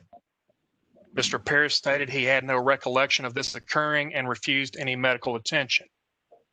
Finally, on July 30th of 2020, at 4:05 p.m., a police officer responded to the barbershop in reference to a standby call from the local EMS. A complainant who was getting a haircut from Mr. Paris stated that Mr. Paris went to get another guard on the clippers and, quote, just froze up and started to lean over. Complainant stated that he held Mr. Paris up so he wouldn't fall and hit his head. Complainant stated that Mr. Paris later, quote unquote, came back to. The police officer spoke to Mr. Paris, who was sweeping up hair, and told the officer he had no idea why the police were there at his barber shop. The police officer advised Mr. Paris that Mr. Paris, quote, had another spell when he was quoting, and Mr. Paris stated that the complainant was a, quote unquote, damn liar, and that he had not cut the complainant's hair. The complainant's hair to the police officer looked freshly cut. Mr. Paris refused to give the police officer any further information, and EMS was canceled at that time. Now, it is the rationale of the department that although Mr. Paris has closed his barbershop in Kingsport, he does retain the ability to perform barber activities at another shop, which could also involve the use of straight razors with the public. His continued health issue is also a problem, especially where it would involve violence with patrons. It is the department's position that this represents a danger to the public as a public health and safety issue, and we submit that the alleged facts support this conclusion. So therefore, the department is seeking the board's consideration and vote at this time to summarily suspend or temporarily suspend Mr. Paris's master barber license until such time as his neurologist can review the referenced 2020 police incident reports and render an opinion letter whether or not Mr. Paris retains the physical ability to perform straight razor and cutting duties of a master barber. And if that answer is yes, then the summary suspension will be lifted at that time. Now, Mr. Paris, before the board performs their vote, this is now your time to speak. So do you have any specific testimony or specific proof that you want to tell the board in that summary suspension would not be appropriate at this time? I'd like to say that I have been a barber for many years, and I'm very proud to be so. I have many customers that I'm very proud to have had. I've got some that I'm not so proud to have had, which goes true in any profession. I give to you at this time, I claim the fifth, and I ask upon you to do your job and do it well. I leave it in your hands. God help us all. Does the board have any questions regarding the factual allegations that I have stated in this matter directly to the respondent?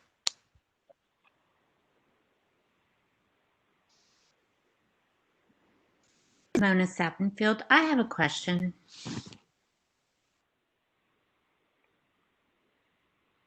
Go ahead. This would be like a procedural protocol question. If the board were to vote today for a summary suspension and in any direction that would go on to the medical professionals, is this all temporary as far as the suspension? Would we have to come to another hearing? I was just curious about the limbo of the license, like having it hanging out there. Could you just clarify this step forward? I have Pam Spicer here with me on the call. Pam, do you have a specific answer on that question? Can you all hear me? Yes. Okay. What I was going to say, and I'm sorry, there's some feedback, is that you all could vote to summary suspend if you believe the health, safety, welfare of the public is at immediate risk today, and set a review in December if Mr. Paris is amenable to that, to review what, if any, action. I can't hear you. Pam, you're a little bit distant. If you can either put your mic on or come closer, you're just, I believe Mr. Paris has said he wasn't fully able to hear you. Now, I want to make sure that everyone does. Y'all hear me now? Yes, definitely. Sorry. I'll repeat what I was saying. Again, this is Pam Spicer, Chief Counsel for the department. What I was saying is today's vote can be to summarily suspend Mr. Paris's license based on the facts as presented if the health, safety, and welfare of the public is at risk in an immediate nature. You can also vote to suspend the license and review this matter at the next meeting, which would be in December if Mr. Paris is amenable to that. Or you can vote to summary suspend and further vote whether or not a revocation hearing would be necessary in the future or not.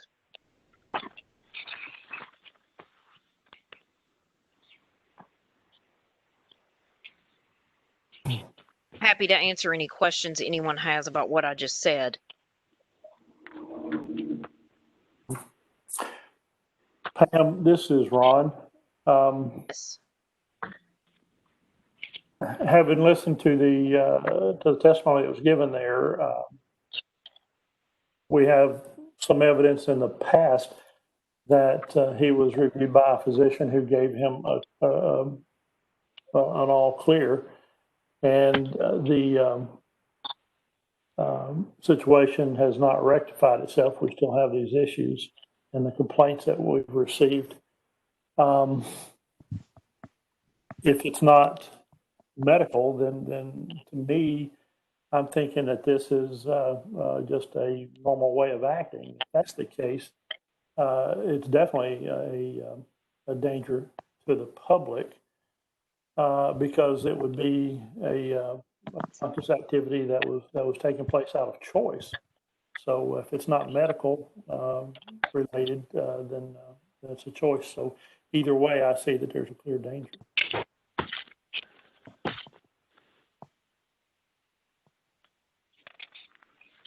Patricia Parsons. And the first incident you said was back in 2017? I believe it was 2019. 19, okay. And it's still going on? Let me explain. I handled the complaint in 2019. We were provided a letter from a physician. I don't have the letter right here in front of me, but based on the letter from the physician, we closed that complaint. Basically, as I recall, the letter from the physician basically cleared Mr. Parrish to work. Okay. Now we have additional complaints from the police department, which caused this administrative complaint to be opened. And now we're bringing this issue before the board based on the additional information that was received from the police department. As Mr. Underhill indicated, those incidents occurred based on the information we received from the police department. And this would be Mr. Parrish's opportunity to come before the board and explain those allegations or explain any other issues he may have that he may want to bring to the board's attention. Okay, And you are also, obviously, as you all know, I know that you've handled summary suspension hearings before. You have the ability to ask Mr. Parrish any questions that you might want to ask him. You also have the ability, like I said in the beginning, to issue a summary suspension, provide some direction to Mr. Parrish if you are so inclined, and reset this matter at the December hearing if you are so inclined. That would obviously require some cooperation from Mr. Parrish as he understands, I'm assuming, but we can make that clear to him today. I understand. Hi, and this is Kelly I'm willing to go- Barger. Sorry. This is Sorry, Kelly Mr. Barger. Mr. Parrish, I think we would all like to hear sort of your side of the story and your opinion of these accounts that were reported. So you can listen. Ma'am, I have no witnesses and I have no way to defend myself. I am at the mercy of the court and your well-doing. I'm not insane and I've not lost my mind. I'm a very capable person. I'd love to get to a doctor, but I can't get to one on short notice. I'd love to get help. Can't do it on short notice. COVID-19 has made it almost impossible for me to get to see or to obtain any lawyer or counsel at this time. I'm doing the best of what I can do and what I have been advised to do. And what I have been advised to do, quite frankly, is to not shoot myself in the mouth. So I'm going to keep my mouth shut and I'm going to claim the fifth, ma'am. I have been a competent barber all my life. I'm asking that you look not only at my past, but look all the way back. I started cutting hair at 16. I graduated from Orlando Barber College the last year they would take us. I have not stopped, and I have tried to be a good barber. I have the greatest respect for this profession and the people in it, and I would do nothing to harm it. So again, I claim the fifth, and I put myself at your all's mercy. Are there any other questions? Go ahead. I would have a question for Mr. Parrish. This is Munfield again. Mr. Parrish, do you believe that you need medical therapeutics to help you with your health, to preserve your health and the health of a Tennessee community? Ma'am, I believe that a condition should be treated. I believe that having the availability to do so should be granted. With this, health can be achieved, but without a doctor and without the availability to get to what I have been asked to do, it makes it difficult to comply. Again, I'm not going to shoot myself in the mouth.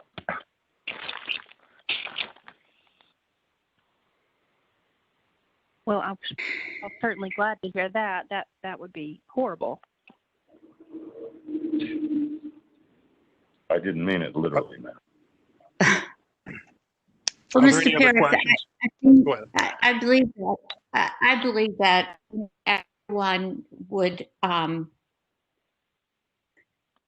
be helpful and pleased that you would get that kind of help from a physician to maintain the opportunities that you had as a career barber before these incidents started happening. So I think if we could come to some realization of what that, how we could obtain that, I think I would feel better about doing something very temporary until you could have the medical attention that I'm beginning to feel that you need.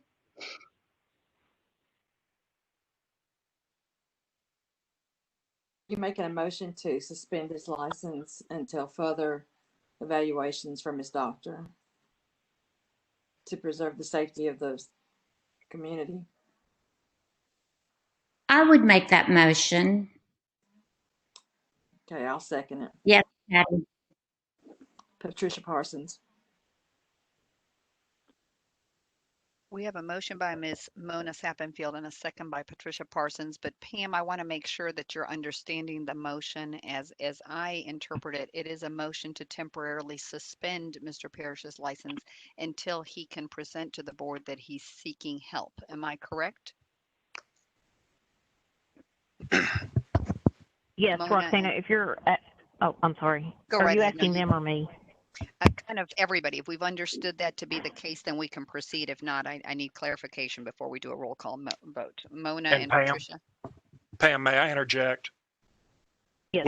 Would we want a letter from the treating neurologist after a period of care, or I'm just trying to think from an evidence standpoint.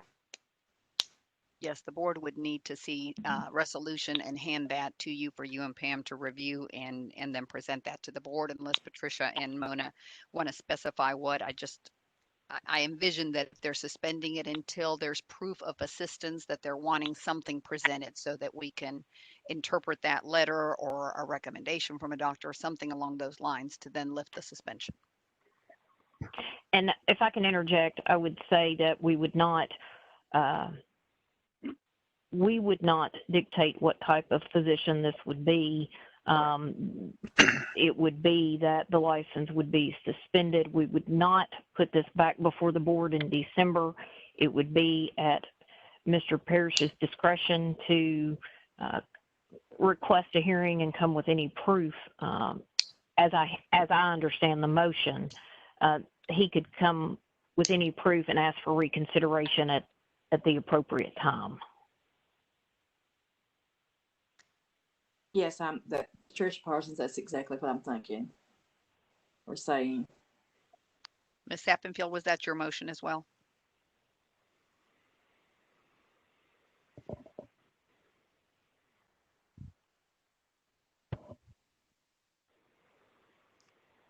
Mona, did you hear the assistance in making sure that our motion is stated correctly? Yes, that's would be my thought process, that he could present a resolution and we could move forward with hearing some results and make a decision at that time as to the safety of, Pam and Mike, does that give you clear guidance before I do roll call vote? Is there anything else we need to discuss before proceeding? Pam, do you understand it? Yes. Okay. I'm fine with that.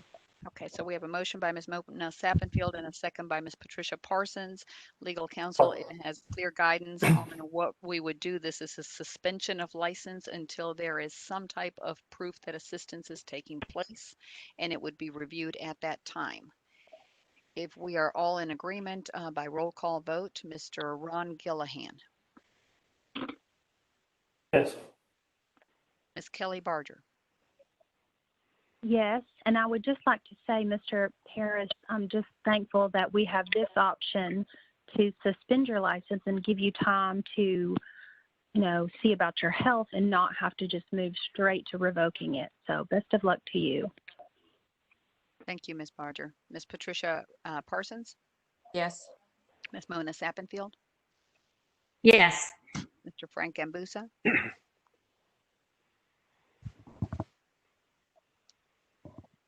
Mr. Yes. Frank, thank you. Ms. Amy Tansley?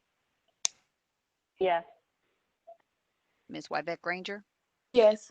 Ms. Susan Witcher, Yes. Ms. Rebecca Russell, Yes. and Ms. Janie Ross. Yes. Mr. Underhill, I'll turn it back over to you. The board has all voted. Okay, license 9276 is now temporarily suspended, pending further proof, which will be submitted at an appropriate time. And I will prepare an order for the chairman's signature that reflects that language. So, Mr. Paris, this concludes the informal summary suspension conference. And I appreciate you participating, and you can go ahead and hang up at this time. Thank you. Thank you, son. Ms. Gamusio, did you want me to also move forward with the den matter Yes, at this please. time? Or If okay, we could conclude both summer suspensions, and then we will get to our appearing before the board, which are our schools that have been patiently on the call with us. But I think we need to wrap up that one and then proceed. okay. Thank you. Board members, as you have seen, looking next on your agenda, we have a informal summary suspension conference on NOM, also known as John Den, D-I-N-H. For the board members, this matter has now been settled pursuant to an agreed order of suspension on behalf of Mr. Den by his attorney, where Mr. Den has agreed to a summary or temporary suspension of his cosmetology license pending an informal hearing to determine whether the summary suspension should be continued. And that will take place at the next board hearing on Monday, December the 7th, 2020. So they will have an opportunity at that time to present any proof that they have to lift any type of temporary summary suspension. Now, just to give the board a little bit of the facts, I know the board has the attachment and the arrest papers, but the essential facts of this summary suspension are that back on September the 11th of this year, 2020, Mr. Den was arrested and charged for the Class E felony of sexual battery regarding a female customer while performing cosmetology services at her personal residence. Mr. Den is currently out on bond and going through the criminal court process. Excuse me. As I stated, he has an attorney that I'm dealing with personally, and the fact remains that even though he is out on bond, he could still continue to perform services on the public. So obviously that, in the department's position, necessitated the summary suspension of his license at this time. And so Mr. Den and his attorney have both signed the agreed order. Mr. Gillihan has signed that order, and this morning I have signed that order. And so that is where Mr. Den's summary suspension is at this time. So absent that, that is the summary suspension portion of the agenda. Thank you very much, Mike. Mr. Underhill, I appreciate all your work on these. So board members, you've heard the portion on the agenda that included 2 summary suspensions. We are going to hold off on the legal report, if that's okay with Mr. Underhill, and proceed with our appearing before the board. Is that okay with you, Mike? It's fine. That's fine. Thank you. So board members, we are back onto our agenda on the schools. These are the appearing before the board. And if anyone needs a break for any reason, please let me know. I'll give you a minute or so, but otherwise we will proceed. Thank you. First on your agenda is the presentation for Hair RX. This is a new apprenticeship school. Ms. Tawanda Hilson is participating telephonically. She's available to answer any questions you have. This school is located in Bartlett, Tennessee. The school is right at about 402 square feet. The school application, curriculum, blank contract, floor plan, and contingency plan have all been received timely. The board members have all had access to the presentation through our SharePoint drive. So this is on your, was on that presentation, pages 3 through 40, and I will turn it over to the board and then Ms. Hilton, if there are any questions for you to please respond to. Thank you, ma'am. Okay, thank you.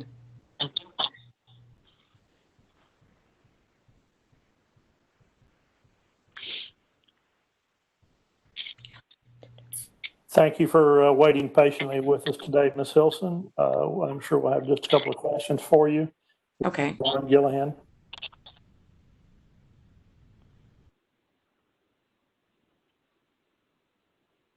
Okay. Are you able to hear me?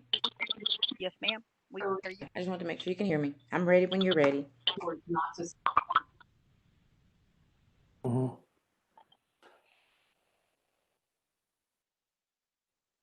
Ms. Hilson, this is Ron Gillihan. Your school is going to be an apprenticeship only school. Is that what I understand? Yes, sir, it will be. Okay. As I was reviewing your documents, I had a few questions as I went through here. I noticed that most of your classes are going to take place in the evenings in your theory classes. Is that correct? Yes, sir, it will be a part-time class in the evening. Okay. Okay. I noticed that your practical classes, you list in practical classes, is that a daytime class? No, the practical classes I just basically went ahead and put in there just for future references. But they will actually be out at salon locations for their practicals.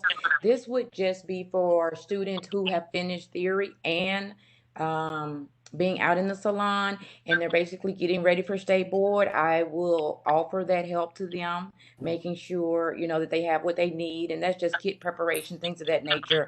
And that's just will be the times that I would use to help them be prepared for state board. Okay. Okay. As I was going through your paperwork, I found several conflicts in different places in your paperwork, particularly in your refund policies. In some areas, it says there is no refund. There's other areas that say no refunds if a student is dismissed. And then you had some language about refunds over hours received. And you have a refund table, I believe. Can you kind of pull all that together? You have several different things going in there, and I'm certain it'll be very confusing to a student. Okay, well, excuse me. Basically, the refund policy, when a student would enter, if they, for instance, when I give out books and things of this nature, once they've been opened, of course, they would not be able to refund those items. Registration fees, admin fees would not be. Now, if they were to have to stop school at any portion, and like I stated, some of this I kind of future reference so that way I would not have to go back in because my intent is to have a full service school. And please forgive me if I may not should have put this in here at this point in time, just starting out, but that was some of the reason that was in there. So it'll already be ready for when I am very competent of the process of what you guys require to be able to turn over to a full operating cosmetology school for the full 1500. Now, as far as their breakdown, like I stated, that would be in the instance of me, and which I probably should have put that in there, of me, and I can redo it if need be, operating as a full time school. And in that manner, that would be, of course, when tuition would be done by granting loans, things of this nature, and how they forwardly pay for a certain amount of hours, in which and how it would be returned if the student were or needed to quit or to stop, anything of that nature, or were terminated for any reason. But of course, if they, under the apprentice school, if they are terminated for any reason or have to stop, of course, it would date back until the letter in which they have electronically or, you know, in person presented to me, or any leave of absence date. It would actually date back to that if they were paid for the month and they just had, let's just say 3 days after they paid, they, you know, they had to stop or were terminated for some reason. It would just be an instance of that, just to be able to refund that portion back and not any portion that was covered from theory that they've already gotten. Okay. Okay. I understand what you're where you're trying to go with that, I think. And I'll try to be brief. I made several notes here, so I'll try to go down my notes here pretty quickly with you. We've got a lot to cover. I noticed that you have a contingency plan for closing, and that's great. My question for you is the location that you've indicated would be in your contingency plan, is that an inspected licensed school you're going to be moving your folks to, or is that just a different Yes, it is local location? actually. This is a one of them is a company that I've actually previously worked for, and they are licensed as a full cosmetology school. Now, the first location is actually not a licensed location, but in that it was saying, you know, if it was temporarily have to be evacuated, just for even if it was somewhere for just us to meet up to be able to let them know what's about to happen and how we're going to go forward with the school, whether it's online instruction or basically referring them to the licensed cosmetology school for their continued education. Right. I believe if I saw that correctly, looked like it was a church location that had some space that they could let you work out of. Yes, they have a conference room that's about 8 feet, about 750 to 800 square feet. And then, like I said, that's basically even if it's just a meeting place to inform them and let them know how we're going to go forward with their education, whether it be virtually or whether it's to go ahead and transfer them or to give them options and to help them with that process. Right. Just a reminder, though, that you know that no education can actually take place in a location that had not been inspected and approved by the board. I'm just letting you know that. And I realize that's a contingency plan and understand what all that entails. We probably would like to clean that up a little bit. Okay. So you mentioned also, I think just now as well, some information about online classes, and I think that was probably listed in your contingency as well.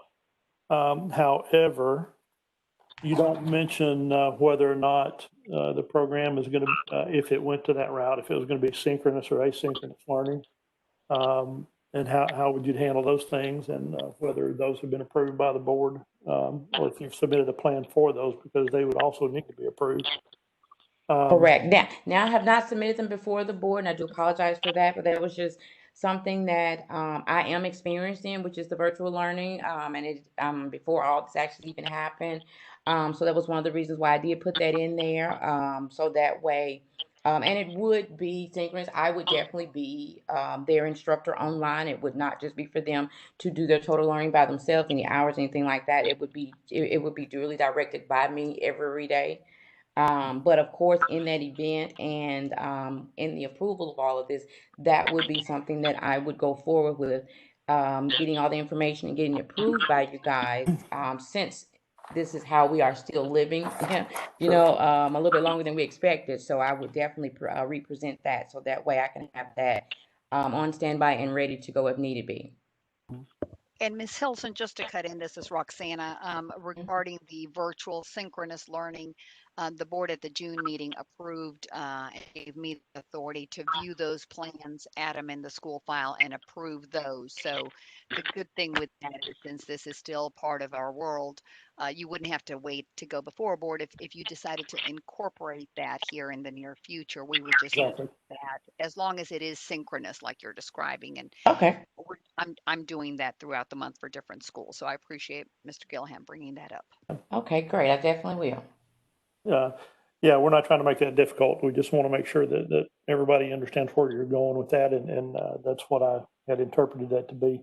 As I was going through your policies, I saw that in your catalog, you reference passing grades as being 70%, but in your contract, you reference passing grades as being 80%. So that's probably, it may be a typo, but it may I be was just something. about to say that may be a typo. I mean, all my life of teaching, over 20 years, I definitely know that it went from 75 years ago to 270, and that just may be a typo. I do apologize for that. Okay.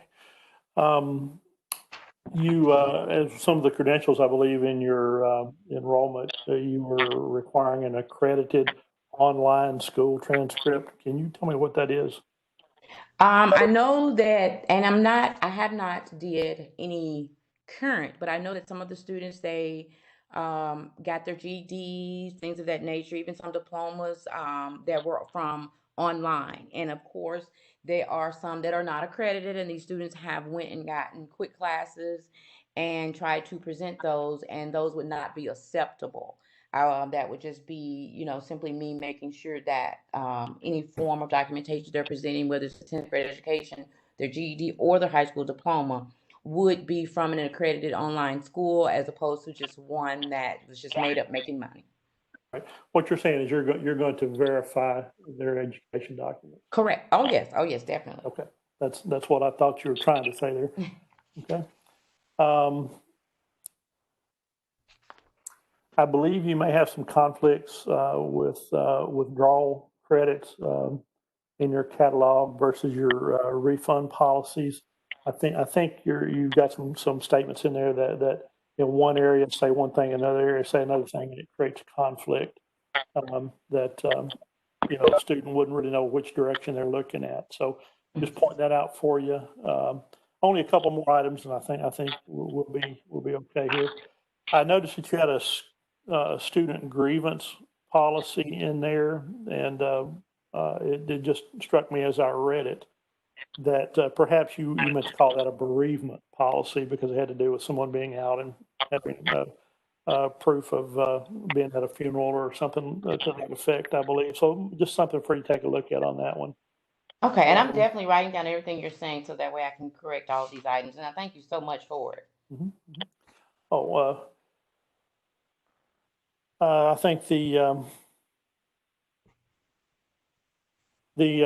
probably the last item that I noticed is that in your class schedules, you did list the so many hours per day and that sort of thing, but you did not list any time in there for breaks if they were on some extended schedule more than a few hours. So just as a point of information, that may be something you want to look at. And in your contracts and your enrollment agreements also, I think you should probably make sure you have a good start date, completion date. I believe that's a requirement, as well as a listing for not only how many hours the program are, but the number of weeks that it should take them to complete and what schedule the student might be on. If they're part-time or attending, 4 hours a day versus a full-timer at 8 hours a day. So I think some of those items are missing from your from the report that I have, and I appreciate the way you've addressed those. Is there any other member that has some comments on this one as well? Yes, this is Patricia Parsons. I'd like to see it up a little bit and be more understanding for the students and for us to see how she's doing everything. I don't know if she could resubmit when she makes the changes that you're referring to. Okay. This is Roxana. Does the board want to see those in December, or based on the items that Mr. Gillihan has reviewed, is it okay with the board if she lists them and you provide me the authority? If I have any questions, I can go over them with our attorney to be able to get the school open before the December meeting, or is the intent for her to wait and be represented in December? Roxana, this is Ron. I don't think that it's something that needs to be really held over till December. We want to get them opened up as fast as we can. But there's several items here that need to be cleaned up. I can provide you with a list of my notes on this. And if they're able to get some of that language cleaned up, at least from my point of view, then I would be perfectly happy for you to review those, make sure those items are in there and cleaned up sufficiently, and then we can approve that. Okay. Welcome that, Ron. If you can give me that list, I think I've made them as we've gone along as well. And Ms. Hilson, this is your chance to ask of any questions based on what's been reviewed so that they're not missed.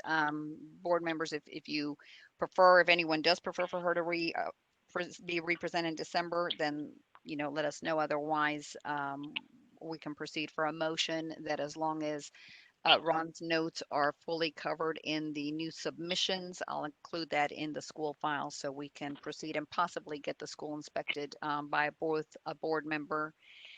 It would be a field inspector right now only, if the board is okay with that, simply because there is no square footage. There's no services being provided to the public. So when we've had apprenticeship only schools, we've gone with a field inspector. Unless you want to do this differently, it's at your discretion to do a board member as well. But I don't know that there's a complete need given that it's an apprenticeship only school. Patricia Parsons, I make a motion for her to make the changes like Ron is requesting to be cleaned up and approved by Roxana before the meeting. And everything in it will fall under her if everything is met completely. Thank you. Ms. Parsons, is that only with a field inspector inspection, or are you motioning for a board member to also inspect the school? I'm sorry, just the field inspector. Okay. Thank you, ma'am. We have a motion. Do we have a second?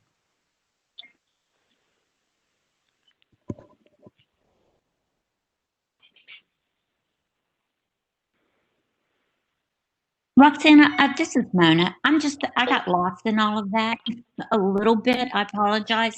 I just want to be perfectly clear.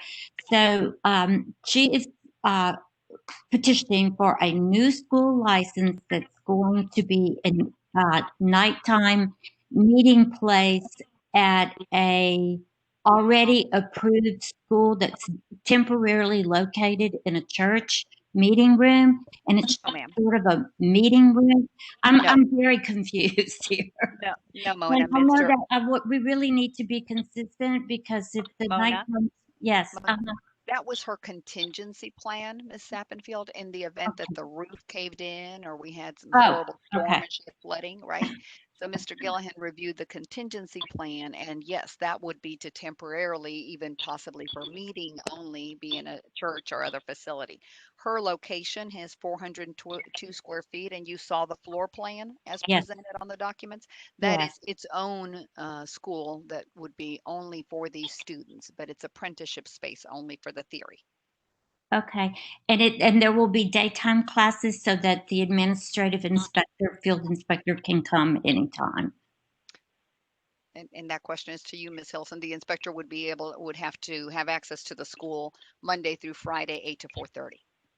Yes, they will have access to the location, even though the classes at this point they're just evening class. I am looking to expand it actually greatly. It's just the fact of starting it off, making sure once again that I am following all guidelines and procedures, kind of get that under my belt, and then. But yeah, no, they would have access to my email, to my phone number for me to give them access whenever they need it.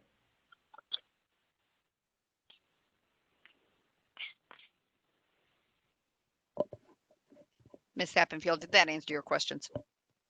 It does. I just want to make sure we're real consistent in that access to some of the denials that we've done on evening schools because of lack of access of a day field inspector. Right. Yeah. Her contract, I think, has a variety of schedules that we should be able to access. It's not exclusively evening. So that's a very good point. We have a motion on the table. I don't know if we have a second. Jenny Ross seconds the motion.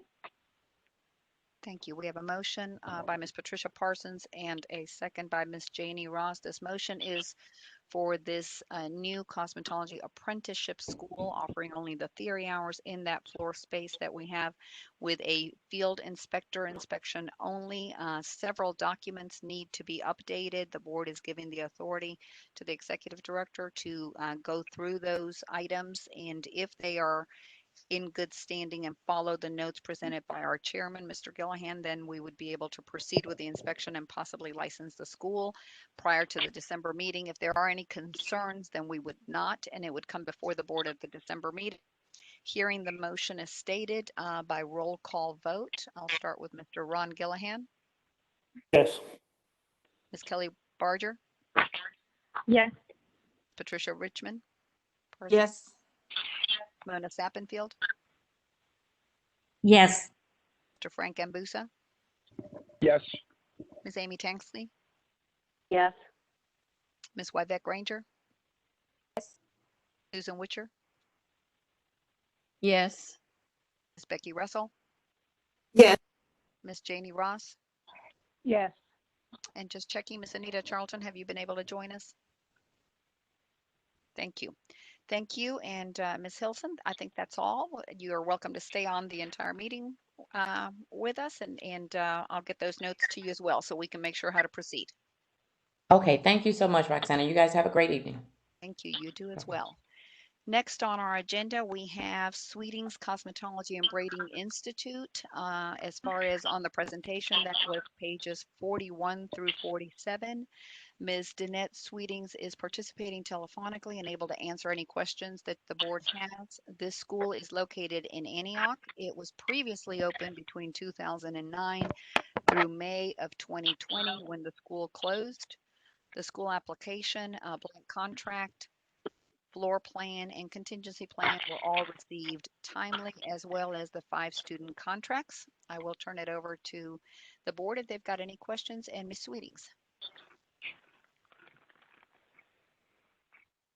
Hello, Ms. Sweetings. Thank you for joining us. If you give me just a moment, I'm going to pull your file up here. This is Ron Gillihan.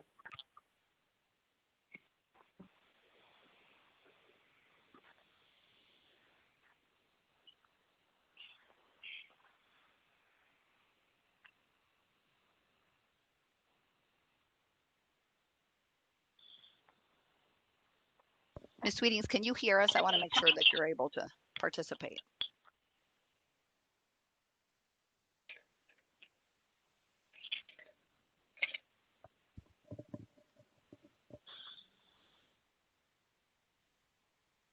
Ms. Sweetings?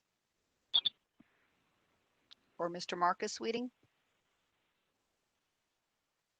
You're still on mute. If you're able to take off your mute button, I just want to make sure that you can answer any questions Mr. Gillihan might have. Yep.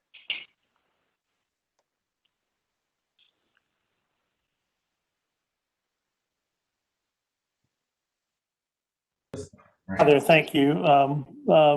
As I'm looking at your file,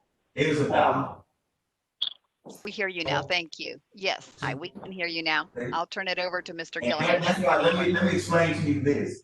You don't let Facebook, Go right ahead, Mr. Gillihan. No, I think he muted us. He was speaking to someone else. You go right ahead.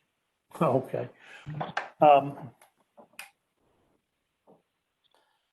Let's see here.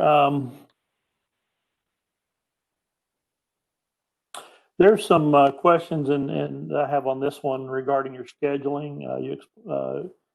Your documents indicate that you have a 12-hour maximum attendance per week, but full time is 37 and a half weeks, which may not align with the number of weeks in your program.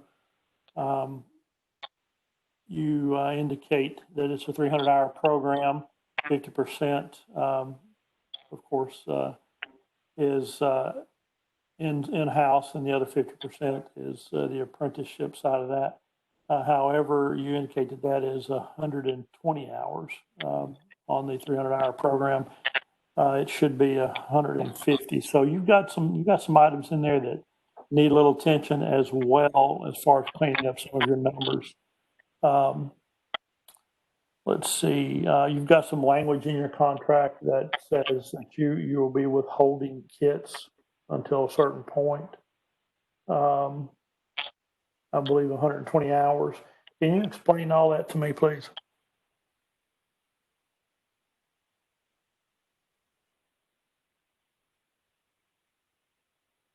Mr. Marcus Sweetings, I believe you're on the call with us. You'll need to unmute your button in order to answer Mr. Gillihan's question.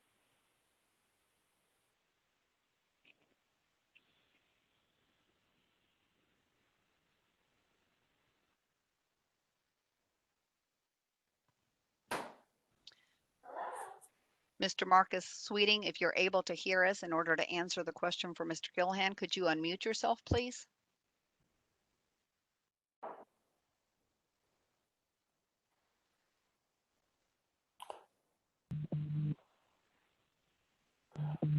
Okay, Roxanne, I'm just going to go ahead and continue and add a few more notes here for you guys. Absolutely. Absolutely. Thank you. As in the previous case, they have a contingency location, and I just am wondering if that is an inspected school location or if it's just a place to meet. which can make a little bit of a difference there. Also, I did not see any curriculum attached in this file. So there was also no information on the start and end dates of the program, the hours specified to the student. As this is my program, this is how many hours a week, and this is what schedule it is. Is there anybody there from Sweetings now that could talk to me about this?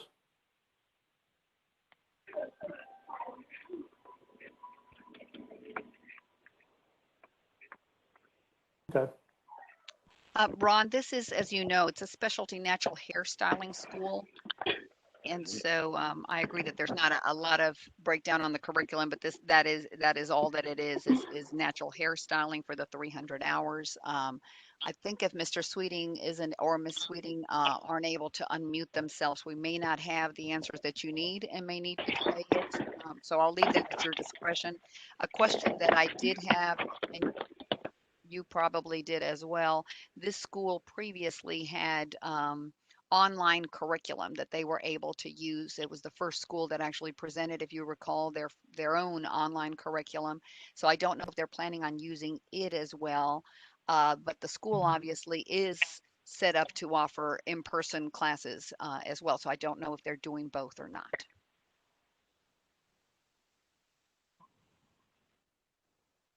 Thank you, Roxanne. I do remember that. That's been a little bit back, and I do remember when they came in front of the board before. Does any other member have any questions or comments on this one?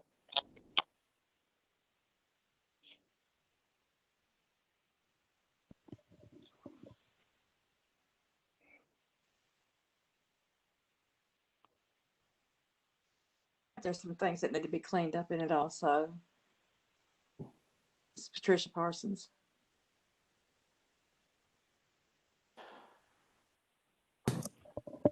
Ron, since we cannot hear them, unfortunately, I do see that they're on the call, but we're not able to get them to participate. Do you think that the notes that you are seeing, the start and end dates, obviously are nice to see on the contract? The curriculum would be exclusively natural hairstyling. Are you comfortable with those notes and me reviewing them? Would you prefer that they reappear and present in December? Roxanne, I think if they can get those things cleaned up, just like with the previous school, I think that we can move forward with this one as long as we make those. The things about the items about start and end dates for the students, those are actually required. So if they're not in the contract, then they're not actually executed correctly for the student. And yeah, I am aware this is a natural hair program of 300 hours, and they have worked through this before. So I don't have a problem with submitting those notes and having those corrections made with your approval.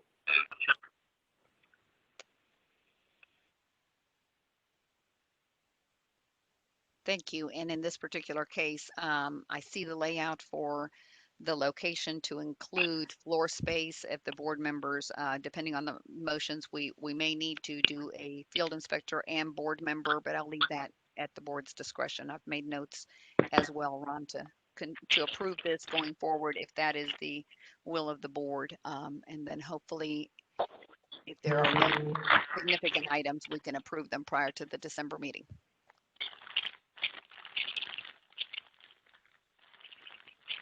Do you have any other questions or comments or a motion?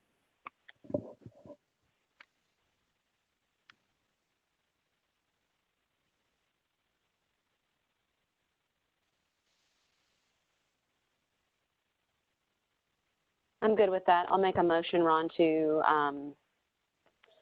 approve this school pending their updates to the application that the offices have the ability to review and approve. Thank you, Ms. Tansley. We have a motion by Amy Tansley. Do we have a second? Patricia Parsons, second. Thank you, Ms. Parsons. We have a motion by Amy Tansley and a second by Patricia Parsons. By roll call vote, Mr. Ron Gillihan. Yes. Ms. Kelly Barger. Yes. Ms. Patricia Parsons. Yes. Ms. Mona Sappenfield, Mr. Frank Ambusa, Yes. Ms. Amy Tansley, Yes. Ms. Wybeck Granger,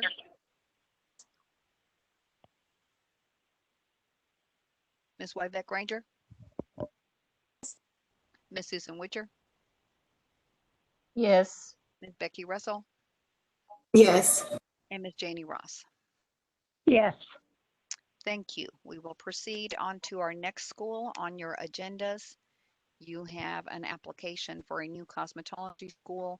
This is Mark Anthony School of Cosmetology. Mr. Mark Anthony Love is participating on the call to answer any questions we have, and in a minute we'll make sure he can unmute himself. This school is located in Columbia, Tennessee. We have the application, curriculum, blank contract, floor plan, and contingency plan all received timely for the school. And Mr. Mark Anthony, if you'll make sure to unmute yourself so we can hear you. I have the first question, if I could. What is the total square footage of the school? The actual building size itself is 3,500 square foot. The instructional space comes out to 2,450, 2,460. Perfect. Thank you. That answered my question. Board members, I'll turn it over to you to ask Mr. Love any questions that you have. None at the moment. Hello, Mr. Love. It's Ron Gillihan. I've reviewed your program and had just a couple of questions on yours. In your documents, you reference a teach out program that has an alternate refund policy, but that policy is not shown in the enrollment agreement anywhere. Can you tell me a little bit about what that would be? In the enrollment agreement, we have a refund policy typical to most other schools, but the alternate refund policy is only in an extreme situation for a contingency plan. And that's basically saying that if a student has completed, say, 50% of the course and something catastrophic happens, or we lose a building or something, can't reopen, and that student has paid in full his tuition, I'll refund 50% of that tuition in order for that student to find another school to go to. You bet. Okay. I just didn't see that stated there anywhere in the enrollment agreement, and since it had two different ones, I wanted to question about that. You It is in also the student catalog, but it is not. But if I need to, I can make that part of the enrollment agreement too. I'm not really giving you advice on that part of it, but it might be a good idea to have those a little bit together so the student would really be well informed. I appreciate that. Also, you make some references to a bi-monthly progress report. And I believe that's for your part-time students, that you were only going to give them progress reports every other month. I'm not certain that there's a requirement that you have to give them a progress report every single month, but I did want to remind you that all of your monthly hours reports that show the accumulated hours are still due to the state every month. You're aware of that, correct? Correct. All hours will be reported to the state monthly. That's just their progress report here at the school. I wanted the instructors to be able to prepare those in the same approximate number of hours. Mm-hmm. Okay.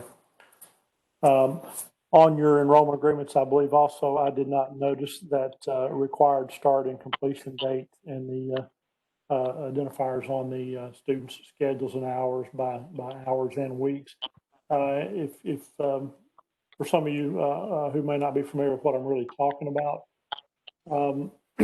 it's a requirement that we notify the students the approximate number of weeks of their program. Mostly they'll know if it's a 1,500-hour program, for instance, how many weeks that would be on a 40-hour schedule, so you know the weeks and the hours and the total. So that's supposed to be in the enrollment agreement. Okay. That is on the first page of the enrollment agreement. The class start date is there, and it does tell you the number of hours, and it tells you the approximate number of weeks for completion for full-time and part-time students. As far as a graduation date, I didn't put that down. That's covered in the attendance policy. I'm not going to make it ironclad that a student has to graduate by a particular date, but he does have to be here 80% of the possible total number of hours. So I put that, if you look close to the attendance policy, that's where their graduation date can be figured, and that student knows you can't just sign up and show up when you want to.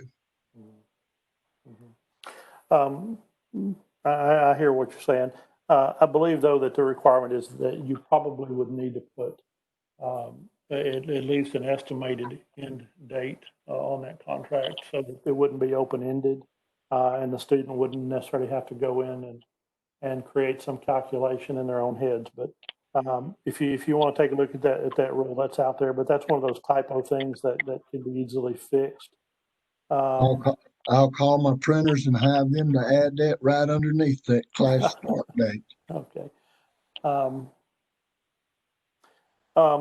Also, I think it's kind of been a theme this morning on the ones I've looked at so far, at least, and on identifying what the student's schedule of attendance is. Whether, for instance, if you have a part-time student, are they supposed to be there Tuesday, Wednesday, and Saturday, or Tuesday, Thursday, Saturday, from 8 to 5? I think that information may be not in yours. I don't have it in front of me at the moment. And I made my notes, so I did have that on my note. You might want to take a look at that as well. But for the members, those were just the couple of notes I had on this one. I didn't see anything that was terribly out of order. So again, I think that most of these would fall to the category of making some topographical changes that are pretty simple and easy. And I would revert to my previous statements and say, if we can address some of these issues on the contracts, that we could have Roxana complete that process when they're made. Are there any other comments or questions? I don't have any other questions. Just send me, and if Miss Roxanne could just send me an email and give me that list of those changes, I'll make sure they're changed immediately and upload a copy straight to her. And Ron, I believe you're referring to on the student contract, make sure to list the weeks are there. I did see the document that had the weeks, but simply the end date expectation needs to be there on each contract, as well as that's correct. Whether they're full-time or part-time, a place to mark off, correct? Correct. Okay. Mr. Love, that would those would be the items that Mr. Gillahan is referring to. If you can change those and just send me an updated contract, I think that's the only piece that I took out, or that they're going We'll have that done right away. Thank you, sir. Roxana, this is a full school, correct? Yes, it is. Yes, it is. Okay. It's located So in Columbia, Tennessee. It's a full cosmetology school. That would need a board member to inspect if Correct. it's ready for approval. Yes, sir. We need both. Any And this other is members? Columbia. I'm not sure if we've got a board member right now that kind of knows this is close to them. Obviously, we'll need to update the contract, but that may not take that long. Mr. Anthony, are you ready to be inspected? Should the board motion this? Yes, as soon as we get off here today, I'm headed straight to the printers to get this enrollment agreement changed, and hopefully by the end of the day or first thing in the morning, I'm going to upload you a copy of that change. Okay. So we still need a motion and a second, and then we'll find a board member that is close to Columbia, Tennessee. That'd be our middle part, probably. Roxanne Patricia Parsons, I make a motion to approve with the changes. Thank you, Ms. I'll second that. Ms. Mona. Thank you. We have a motion by Ms. Patricia Parsons and a second by Ms. Mona Sappenfield to approve this school pending a field inspector and a board member inspection. The updates to the student contract and minor items gone over by Mr. Gillihan need to be sent to the office for my review. Pending that, I will request both inspections take place within 10 business days, given that the school is ready to be inspected. If there are no changes to the motion as I've recapped, I will go through roll call. Mr. Ron Gillihan, Yes. Ms. Kelly Barger, Yes. thank you. Ms. Patricia Parsons, Yes. Ms. Mona Sappenfield, Yes. Mr. Frank Ambusa, Yes. Ms. Amy Tansley, Yes. Ms. Wybeck Granger, Yes. Ms. Susan Witcher, Yes. Ms. Becky Russell, Yes. and Ms. Janie Ross. Yes.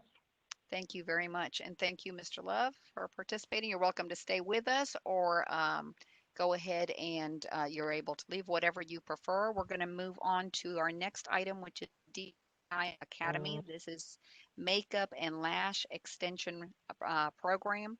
On your presentation, this was pages 90 through 95.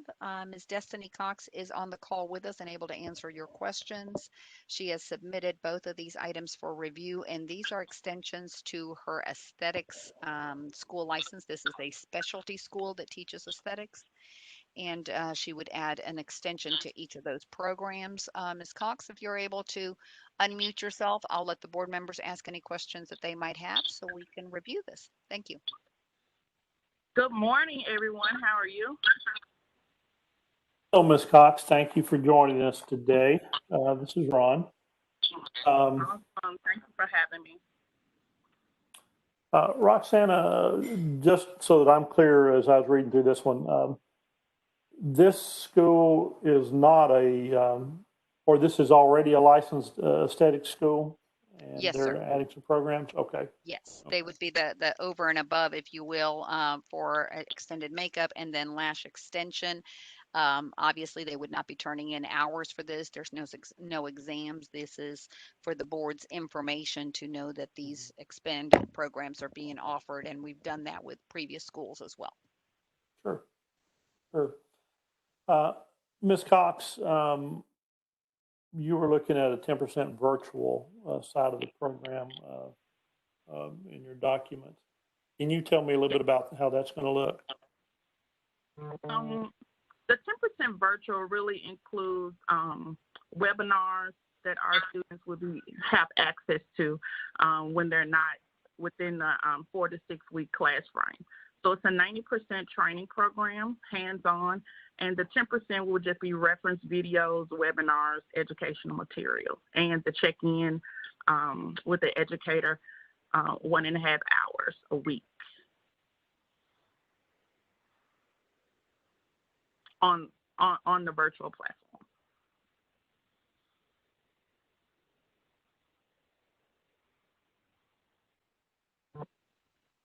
So with this course being 100 hours, only 90 of those hours, they will be in the classroom. So the other 10 is what you're referencing. We'll break that up into videos, webinars, and Q&A sessions on the virtual platform.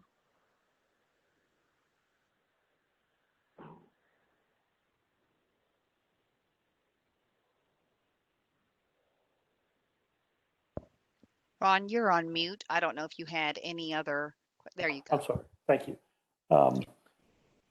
A student can enroll in your school for the aesthetics program, but they don't have to take this additional training. Is that correct?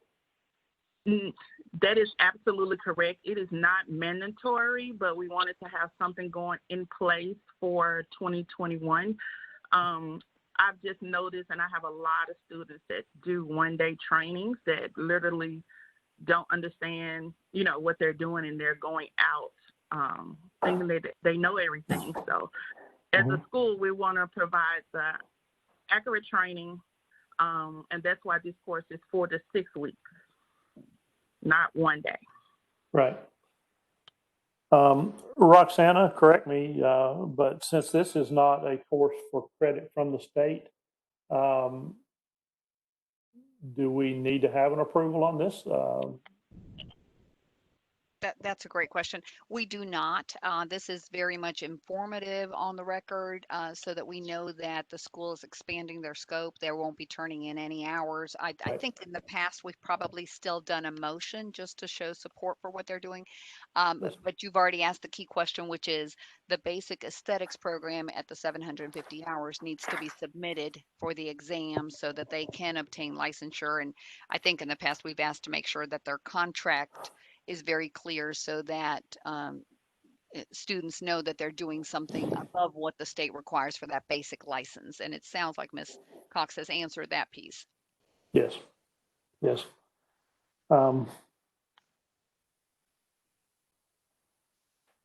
Does anyone else have any questions for Ms. Cox?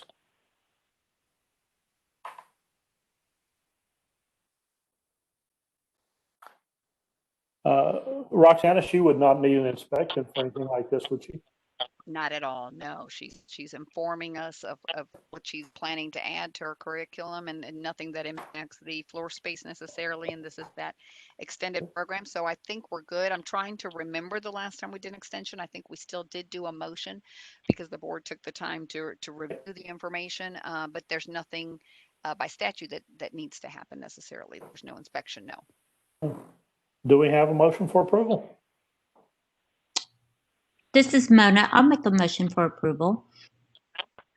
This is Becky, and I'll second. Thank you. We have a motion by Ms. Mona Sappenfield and a second by Ms. Becky Russell by roll call vote. Mr. Ron Gillihan? Yes. Ms. Kelly Barger? Yes. Ms. Patricia Parsons? Yes. Mona Sappenfield? Yes. Mr. Frank Ambusa? Yes. Ms. Amy Tansley? Yes. Ms. Wyvette Granger? Yes. Ms. Susan Witcher? Yes. Ms. Becky Russell? Yes. And Ms. Janie Ross? Yes. Thank you, Ms. Cox. You're welcome to stay on the call with us. That takes care of your piece. Thank you. Thank you. Next, we're Thank moving you. I on. appreciate it. Absolutely. We are moving on to Cure Advanced Aesthetics LLC. This school is a specialty aesthetics school. Ms. Malaya Hendricks is participating on the call telephonically with us. The school is located in Memphis.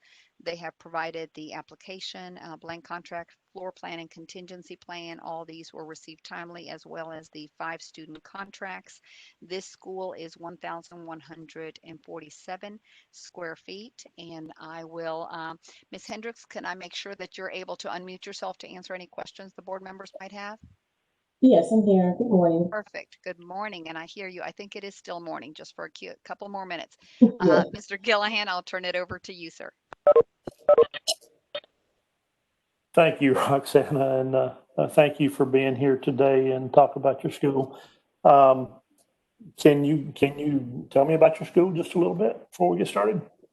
Sure. Well, it is a standard aesthetic school in which we offer the typical education needed for aesthetics program, and making sure that those are within the standards of My Lady education. Of course, the 750-hour requirement, both through theory education and practical assignments. And we also offer online education as well within that program. We do have a brick and mortar, but because of COVID, I did have to tailor that schedule so that we could keep in standards with the CDC guidelines.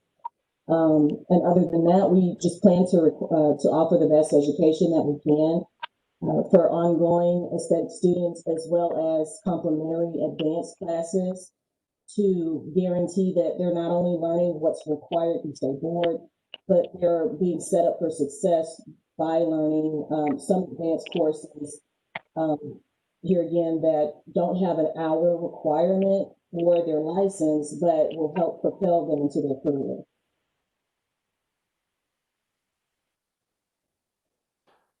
Thank you very much. I appreciate that. As I'm looking through my notes here, I believe you have a contingency location, if I'm reading correctly, and is that a licensed facility? Do you Yes, have an actual teach-out agreement with them, or is it a suggestion in the event? yes, sir. I have an agreement with the Memphis Skin Academy. The owner, Melanie Moore, has graciously allowed us to use that location if needed. Sure. Okay. Had some notes about your hybrid schedule. Can you tell me a little bit about that, please? Sure. What we've done is created a plan so that all students remain safe through the pandemic, and that's extremely important right now, especially after some of the highlighted news we've seen lately. We know for a fact that this is definitely going to be a new normal moving forward with aesthetics because it is so hands-on. At the end of the day, with clients being able to come in and out of the school, we want to have enough time necessary to perform the sanitation duties that are needed daily. And then, of course, to keep our students safe as well. So with that hybrid schedule, Monday, Wednesday, Friday, the students will be on campus. I do have listed for the hours, 10:30 a.m. to 3:30, but we've actually extended that to 5:30, and I'll be glad to upload that change and send it to you all.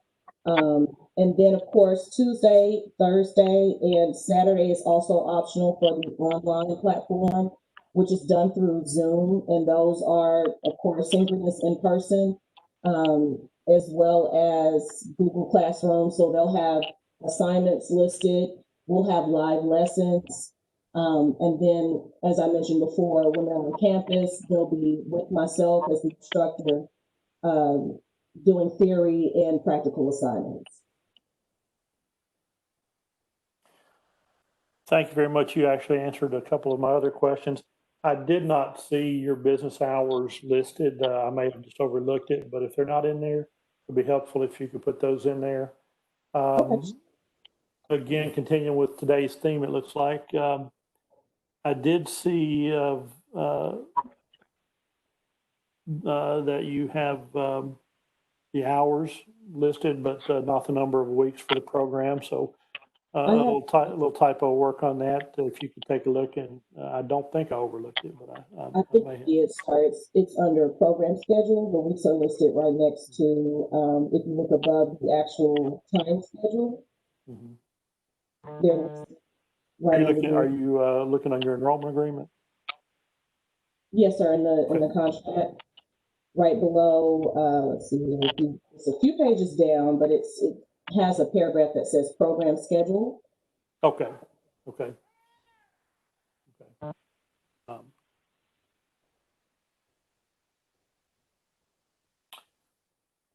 I do see that you have a refund policy. That's great. There was something that you had in there about determining if you keep less than the stated amount. It sounds to me like if you need to make a refund to a student, they may owe you some money, but if they terminate, there may be some differences in your refund policy. Without getting your numbers too much, could you explain your refund policy to me a little bit? Sure. So if a student agrees to enroll within the program, they have about, I believe I have in the contract, 7 days. And within those 7 days, if anything should come up, whether it be an emergency or for any reason, if they decide that this program does not fit them, we would refund them anything that they paid less the deposit. The other intention would be to make sure that they actually go through the program, complete the program, and then, of course, there would be no refund at all. But here again, it's just based on extenuating circumstances. If there's some sort of emergency, health issue, death in the family, we want to make sure we regard every situation accordingly. So basically, they have 7 days to receive a refund if they've paid tuition up front. We do work on a monthly basis as far as payment goes. So if anything they've paid up front within that 7 days would be refunded less the deposit. And like I said, in any other case, it would have to be a major circumstance, death in the family, health issue, anything of that nature to determine if they receive a full refund if they've gone throughout the program. Okay, yeah, there's no specific requirement that we have for that, but I always take a look at the refund policies because sometimes they do conflict with other things in the contracts from time to time. And what I'm hearing is that you don't have a specific formula you would use in those alternative circumstances. That's something that you would try to work out to mutual benefit for the school and the student. Is that what I'm hearing? Slightly. I'm going back to look over to make sure that I'm explaining it correctly. But I can definitely clean that up some more so that, it is pretty plain and simple. If that's okay. We just want to make sure students are protected and that they understand what they're getting and all the different factors that can affect their decisions to enroll. So that probably be worth a few minutes if you want to take a look at that. But again, your policy is your policy on that. So I just had that comment for you more than anything. Ms. Gillihan, Mr. Yes. Gillihan, can I interrupt you? Pardon me, it's Roxana. On page 8, Ms. Hendricks, on your policy where you start with student responsibility policy and then the next step is refund policy. If I don't see anything about the 7 days on that page, I do see the 14 days students who get 14 days notice of withdrawal receive 80% of the refund. I see that piece. Is the 7 days talking about somewhere else? No, ma'am, it's actually something that I literally just formulated a few days ago, and I will be glad to add that in with that policy and resend it to you. Okay, thank you very much. I apologize, Ron. I just want to make sure I was looking at the right information. Thank you. No, I agree. It's the inconsistencies that I'm seeing in a lot of these applications today, and that's why I keep really following on the same items because it seems like everybody's kind of riding that horse today. Little things, but little things are important. I did notice that in your curriculum, you didn't list the hours per curriculum categories or items.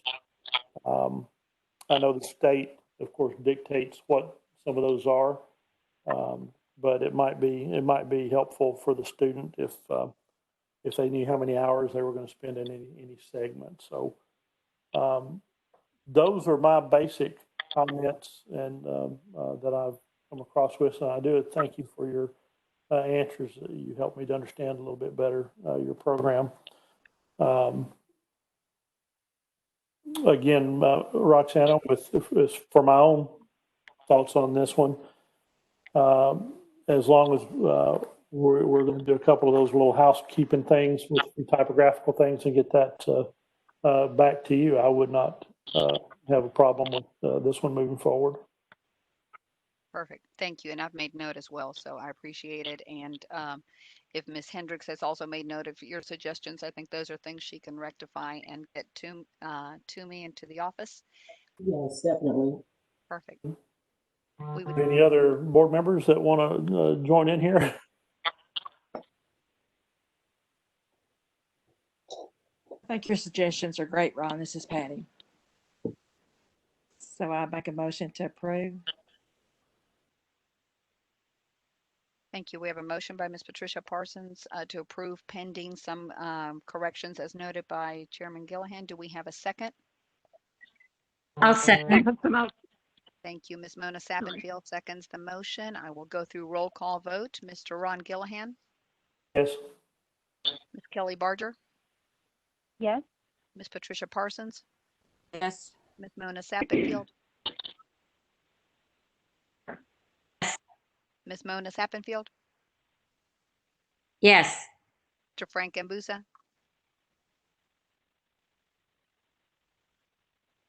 Mr. Frank Ambusa? Thank you. Ms. Amy Tansley? Yes. Ms. Wyvette Granger? Yes. Ms. Susan Witcher? Yes. Ms. Becky Russell, Yes. and Ms. Janie Ross. Yes. Thank you, Ms. Hendricks. You're welcome to stay on with us. We're going to move on to our next school. I'm sorry, did we cover the inspection on that one?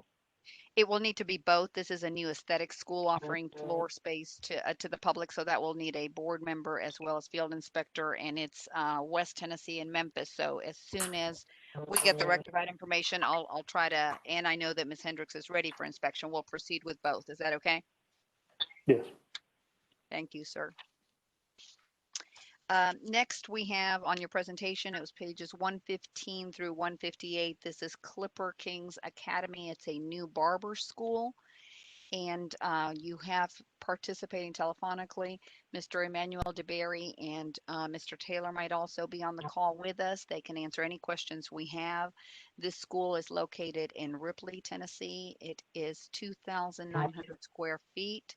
The business license, curriculum, blank contract, floor plan, the contingency plan, and 15 student contracts were received. The corrected student contract has also been received in the office. So if you have any questions, need to make sure that Mr. DeBerry or Mr. Taylor are able to unmute their button. Could either of you make sure that you can hear us and the board members can hear you in case there's any questions? Yes, we're here. How you doing? Thank you. Hi. We've got you both there. Thank you for participating and waiting. I will mute myself. Mr. Gillahan, I'll turn it over to you. Hello, gentlemen. Thank you for being here today. I have reviewed your application as well. And if you would, as I'm looking over my notes, can you tell me a little bit about your barber school? Oh, excuse me, let me ask you. Yeah. One of the first questions I had was, is it a barber school or a cosmetology school? Because I see both throughout your paperwork. It's a barber school, sir. Okay, all right. So I'd love to hear a little bit about it. Yes, we're just trying to, open up a barber school for professional barbers here in Ripley, Tennessee. Ripley has been around for over 200 years, and it never had a barber school or an academy to come down. And we just want to give people an opportunity to, succeed in a profession that's not hard, but if you give it your all, we're going to give it our all and make sure that we are graduating licensed professionals.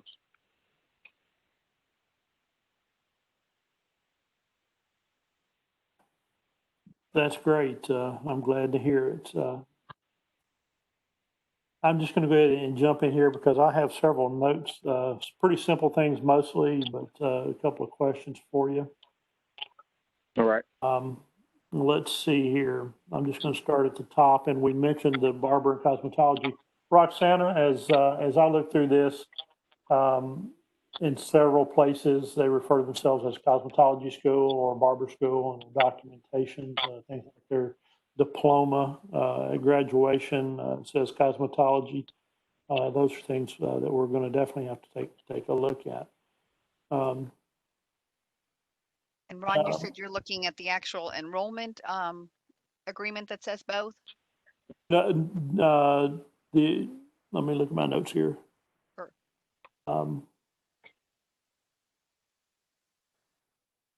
I see that the document awarded on graduation is listed as a cosmetology course. It identifies it as a cosmetology course. And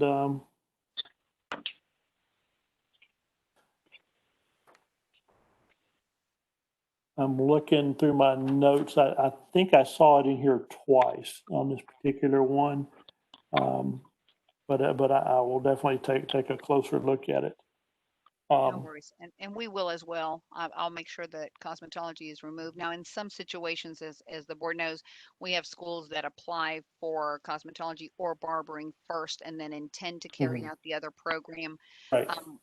We've not regulated the name as such, but if the contracts have the wrong discipline cited, we'll make sure that that's corrected. Yes. Okay.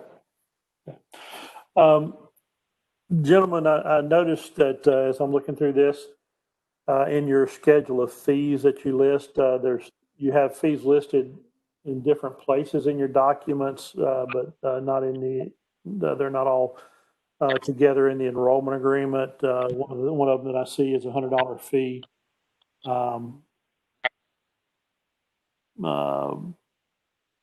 For scheduling a final exam, I believe. It's not listed in, I'm sorry, not for the final exam. I'll scratch that. $100 fee is not listed in the fee schedule. Late payment fees are not listed. Termination fee is not listed in the fee schedule. They are in other places in the document, but the student is signing that enrollment agreement. So that's probably where some of that information would need to be. Okay. I'm seeing a $75 registration fee that's not even listed in the catalog. Being a little more consistent with those things so the student is understanding exactly what they're buying. Yes, sir. Yes, sir. I'm writing that down as we speak now. Mm-hmm. I did notice that, and we'll only speak about this briefly because I know that you have already looked at this. In your document, I think that's presented, it still had the requirement for the high school diploma. And I know you gentlemen are aware that that's no longer required.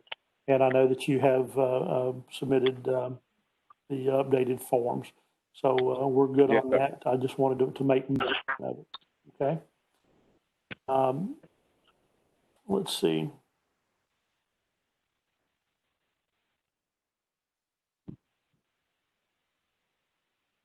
Roxana, I believe the other cosmetology reference was in regards to transferring of students, and it's my note says transferring. Crossover. Yes, for the for crossover. Yeah. I think that would be okay to leave it in there if they're accepting crossover students. They'd be accepting them from cosmetology to barber. Yeah. Okay. Yeah, that makes sense. Thank you. Thank you.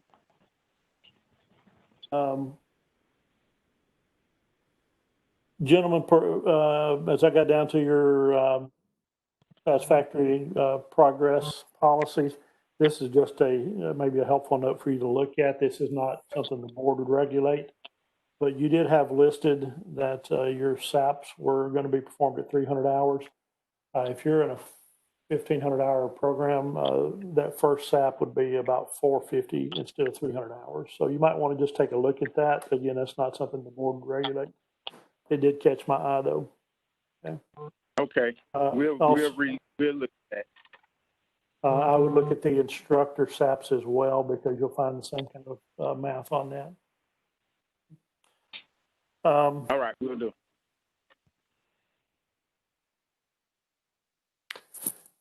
Your maximum time frames in your charts, your math would be off on that based on your stated schedules for the number of hours and weeks. Again, that math is off a little bit. I'd like to see maybe that cleaned up because the student would have false expectations.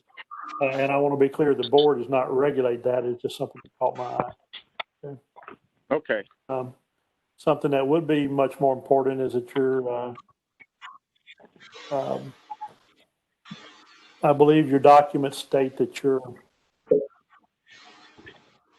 minimum acceptable passing grade is 80% in one area, and I believe 75% in another area. Okay.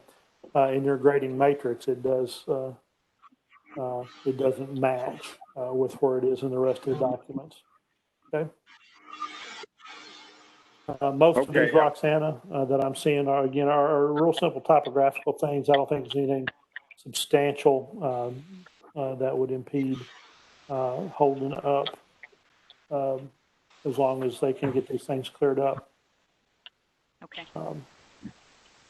Thank you. You have a list, gentlemen, and this is your document. You created it, so that's why I'm kind of pointing these things out. But you have a records policy that you identify 8 particular items that you intend to keep in the student files.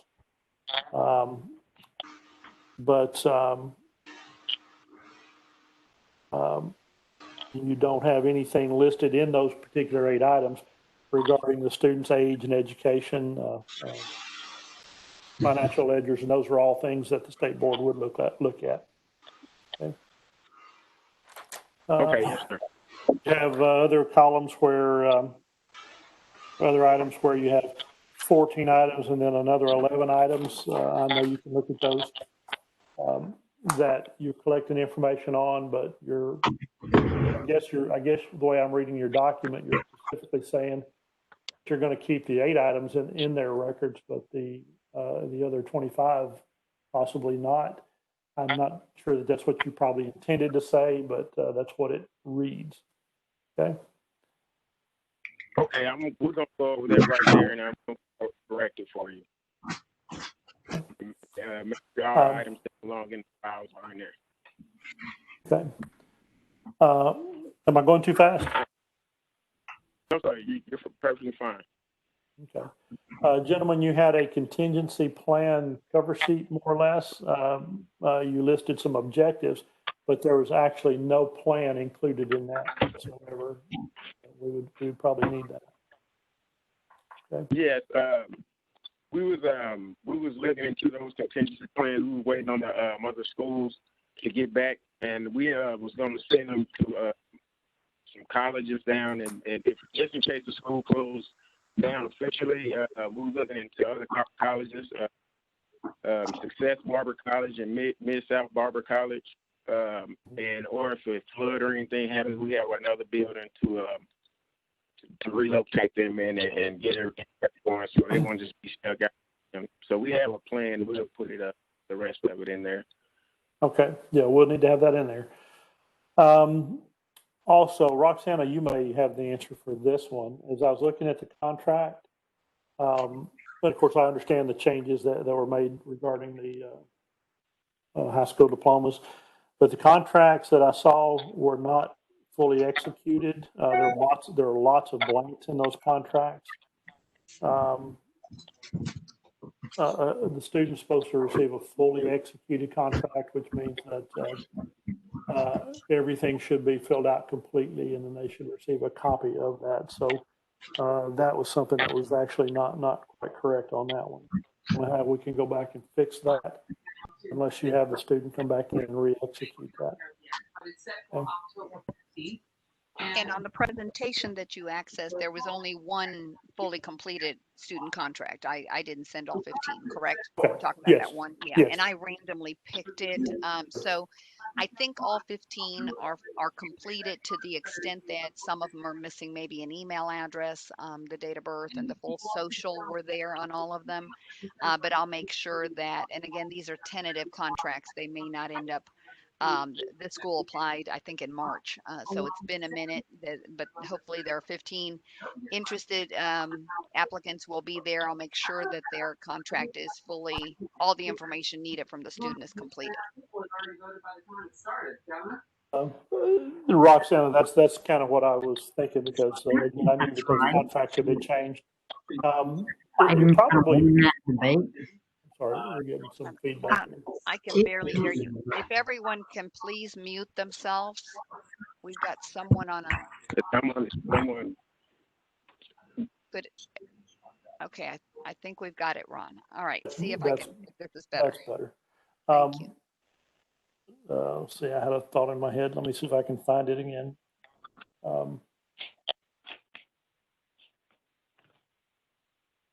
Right. Oh, here it is. I just really wanted to be clear, for Roxanne, for you and the folks that are listening here. As I've reviewed these, and certainly I'm not the only one, I just have a lot of notes here in front of me. As I've reviewed all these files from all these schools today,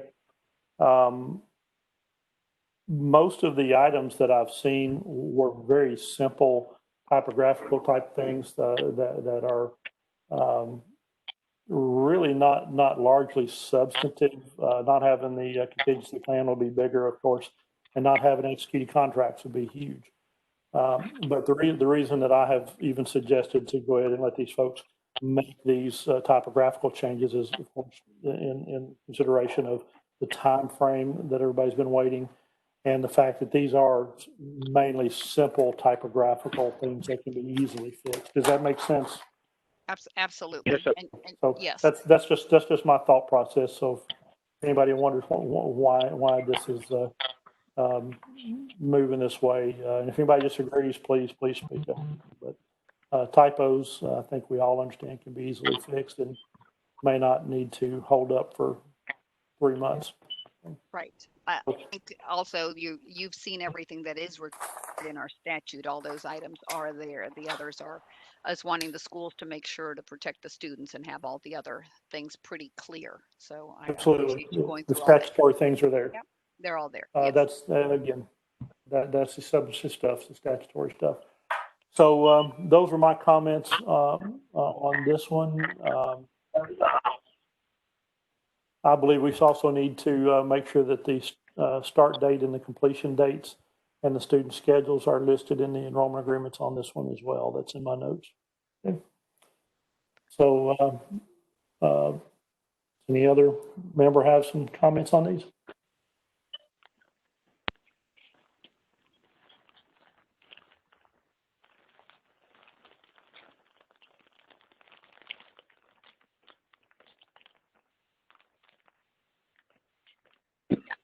Okay.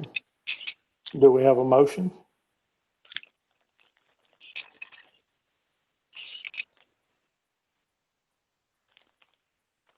Patricia Parsons, I'll make a motion to approve with the corrections. Thank you. We have a motion by Ms. Patricia Parsons. Do we have a second? No, second. Thank you, Mona. And a second by Ms. Mona Sappenfield. This school will need both field inspector and board member inspection. Once everything that Mr. Gillihan has gone through has been updated, I will go through roll call vote. Mr. Ron Gillihan? Yes. Ms. Kelly Barger? Yes. Ms. Patricia Parsons? Yes. Mona Sappenfield? Yes. Mr. Frank Ambusa? Yes. Ms. Amy Tansley? Yes. Ms. Wybeck Granger? Yes. Susan Witcher? Yes. Ms. Becky Russell? Yes. And Ms. Janie Ross? Yes. Thank you very much, Mr. DeBeer and Mr. Taylor. Thank you for joining us. You're welcome to stay on the entire meeting. Your piece has concluded. I'll wait on those revisions to get to me, and then we'll coordinate in the inspection. All right, thank you.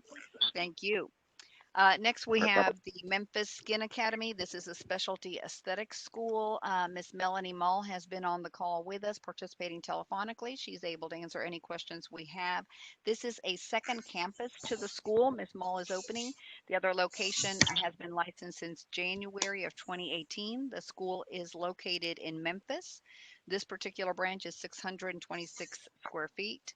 It's an apprenticeship only aesthetics school. The floor plan application and fee have been received, as well as 5 contracts. I will make sure that Ms. Mull, if you can hear us, if you can unmute yourself, and then I'll turn you over to our Chairman Gillihan.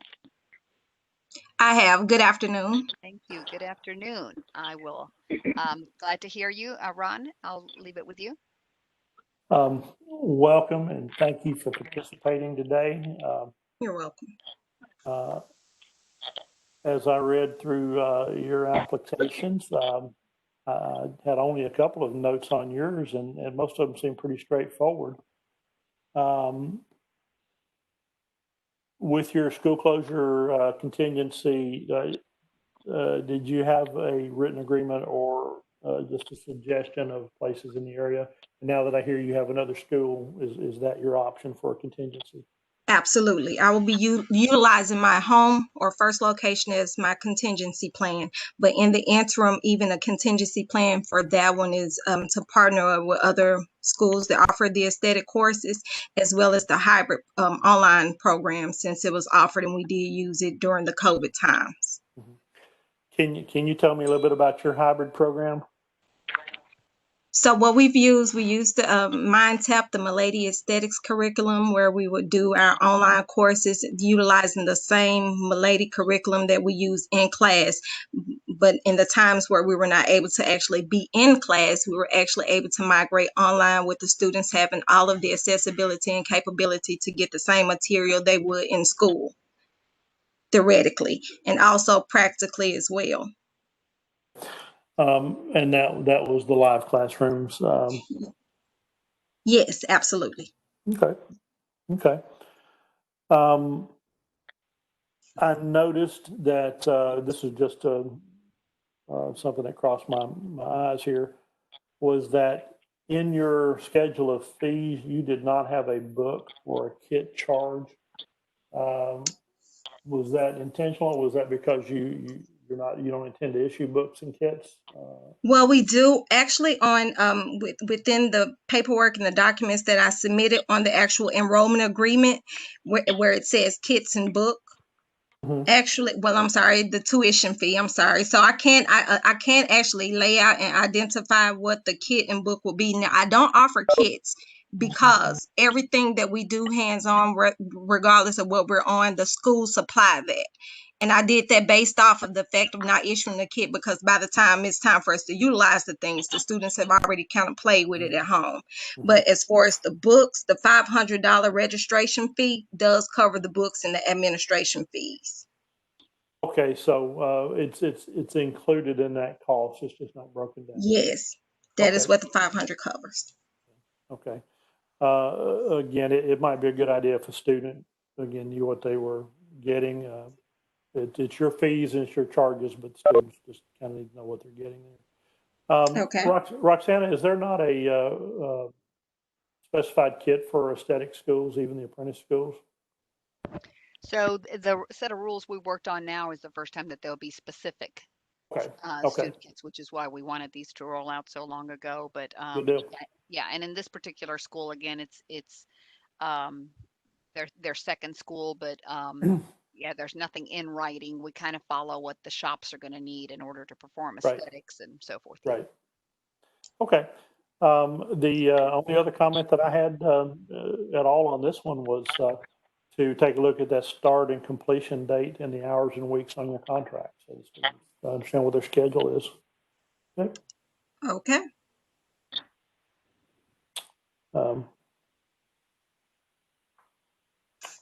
Are there any other questions or comments?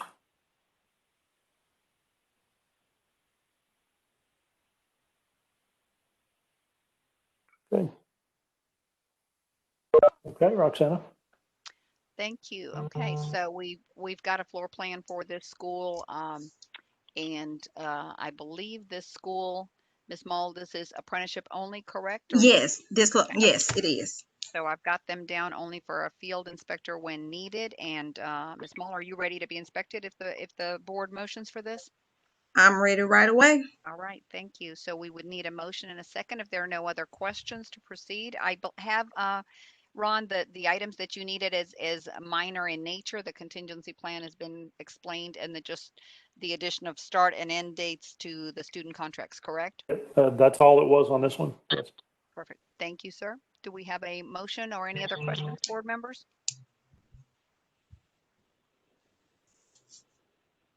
Trish Parsons. I'll make a motion to approve. Thank you. We have a motion by Ms. Patricia Parsons. Do we have a second? Janie Ross seconds the motion. Thank you, Ms. Janie Ross. By roll call vote, Mr. Ron Gillahan, Yes. Ms. Kelly Barger, Yes. Ms. Patricia Parsons, Yes. Ms. Mona Sappenfield, Ms. Mona Sappenfield,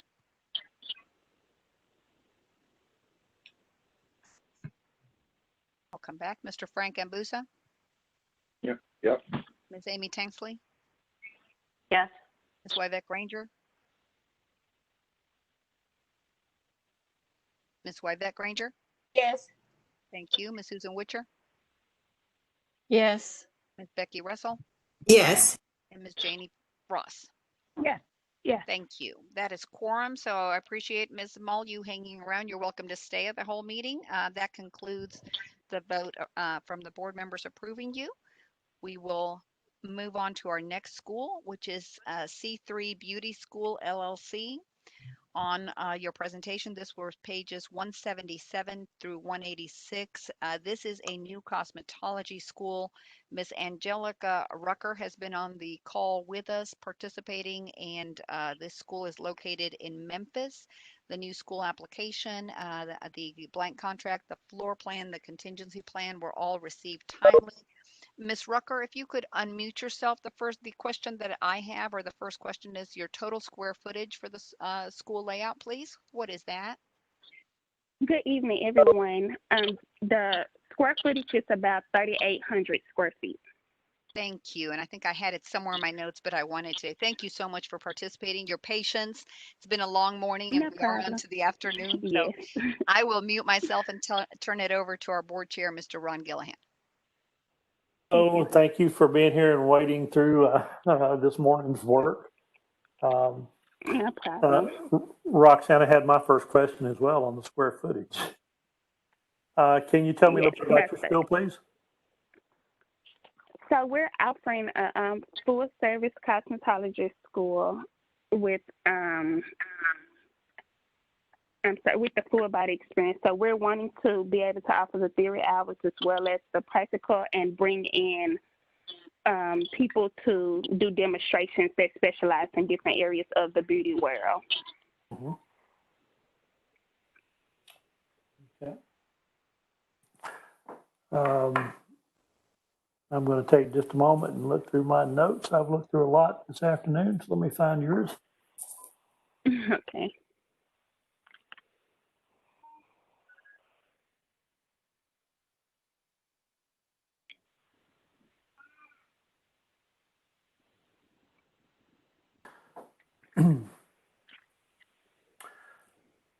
Again, most of these are pretty simple typographical things here. Let's see. Let me get back to the top of your documents here. Give me one moment. Yeah. On your page, it starts out student information, name, address, and phone number, so forth. I've not seen anything in your documents that indicate that this is the contract, this is the enrollment agreement, so that the student would have a real understanding of what they're signing here. It appears that they're just giving you information, but it looks like, of course, that is the contract.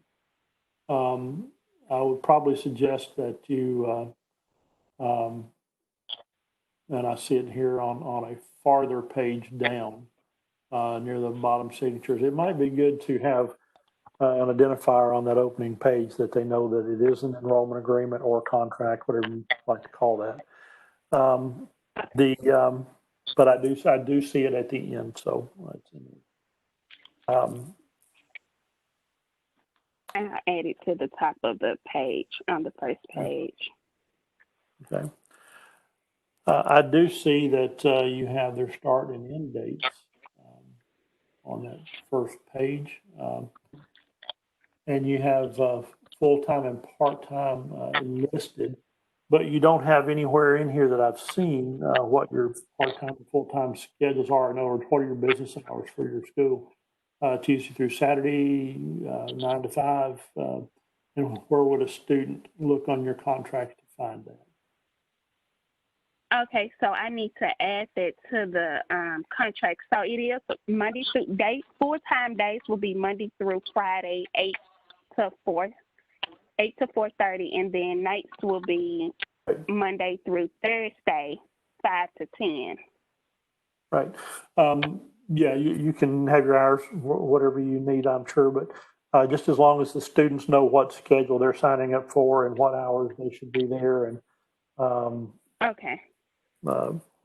How many weeks they should be in school for their schedule. Okay.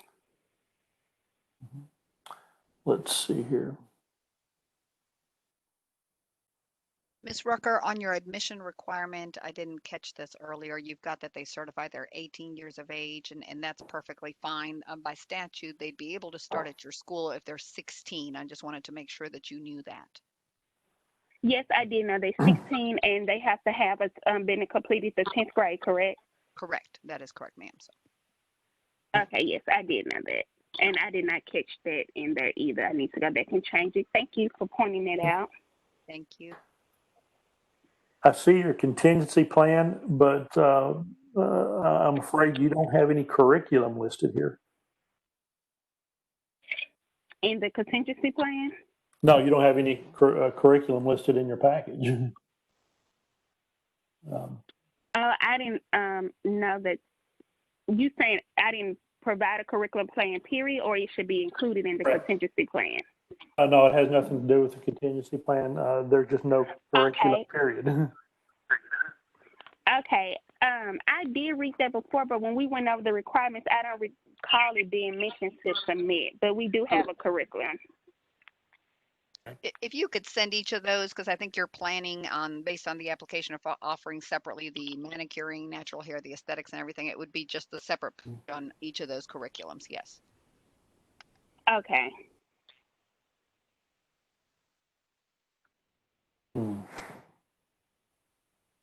Okay. Roxana probably would like to get some input from everybody else too on this one. Curriculum's a pretty big item here, and it covers so much, especially on a full Cosmo school. That's a lot of information missing. I'm not quite as comfortable passing this one forward, but without actually seeing what that curriculum is going to look like. What do some of the other members feel about that? I'm with you, Ron. I'd like to see the curriculum more explained. Patricia Parsons. I would also like to see that curriculum, please. It's Becky. Okay. The rest of the contract and everything look. I didn't see anything outstanding that was problematic in that, but unfortunately, that curriculum is a pretty big thing for me, at least. So. Do I just email that over to Ms. Roxanne? Well, what I'm saying is, I think the board actually probably needs to see your curriculum, see how you've got that broken down. Right. So do I need to, where do I send it to? Do I send it to Ms. Roxanne, or is there a different address that I send it to? No, you would send that to Ms. Roxanne. What I'm contemplating here is having you represent at our next board meeting so that we can take a look at your curriculum. Let me ask a quick question. What books are you using? What is your what educational We're books going to use the Milady. Okay. So on the curriculum for the different courses, are you what some of the schools do, Ron, or that we've seen is they are just using what the statute breaks down as the curriculum. Yes. I'm sorry, that's a noise that black that I didn't hear the ending part. I'm with you. I'm with you. I did. What some of the schools are most break down on the curriculum would be what the statute says, the breakdown of the fiscal, the general, and the practical hours. Right. And then obviously the book that they're using.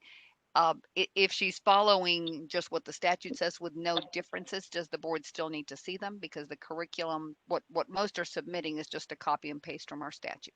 Is that acceptable unless she's doing something different, I guess? Roxana, if she adopts that as her curriculum and submits that to you, that would probably satisfy me in a way that it wouldn't hold her up. But if she's going to correct have any substantive changes from that, then I think we need to see it. Ms. Russell, does that sound appropriate to you? Yes, ma'am. It sounds appropriate. I'm not doing anything extra. No, Ms. Becky Russell, one of our instructors. Oh, I'm had the sorry. same concern. I want to make sure that she's okay. If we do, the statute is simply her curriculum is what the statute breaks down. If that is what she's adding to her documents, would that be acceptable to you? That would be, and you know exactly what we're looking for. Yes, yes. Tricia? Satisfy me completely. Okay. So Ms. Rucker, what the board members are pointing to is you'd need to list the book that you've already stated on the record using, and then in the curriculum, if you're following exactly what the statute has for each of the different disciplines, the full cosmetology, the aesthetics, the manicure, and the natural hair. That's what you would have to add, whether consecutive pages or it might fit into 2 or 3 pages. That piece will be added. Sometimes people have it in their catalog. It could be part of your contract as well, or they do it separate, but as long as it's exactly what the statute has and you consider that part of the school application, then it sounds like the board members would be comfortable with me accepting that and you not waiting until December. Yes, I will add that, add it in today and send it over to you. Thank you. And this is a new school, so we would require a field inspection and board member for West Tennessee, and I can get that after everything else has been met. Are there any other questions, board members?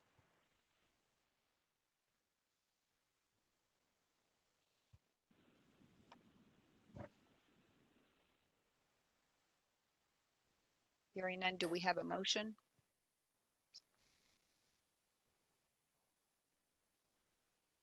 Patricia Parsons, I'll make a motion to accept with the changes and approval from the board of Roxana.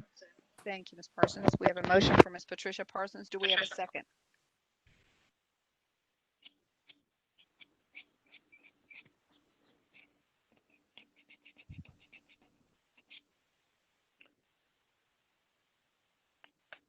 Janie Ross, I'll second the motion.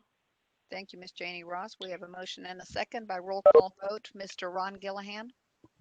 Yes. Ms. Kelly Barger? Yes. Ms. Patricia Parsons? Ms. Patricia Parsons? Yes. Thank you. Ms. Mona Sappenfield?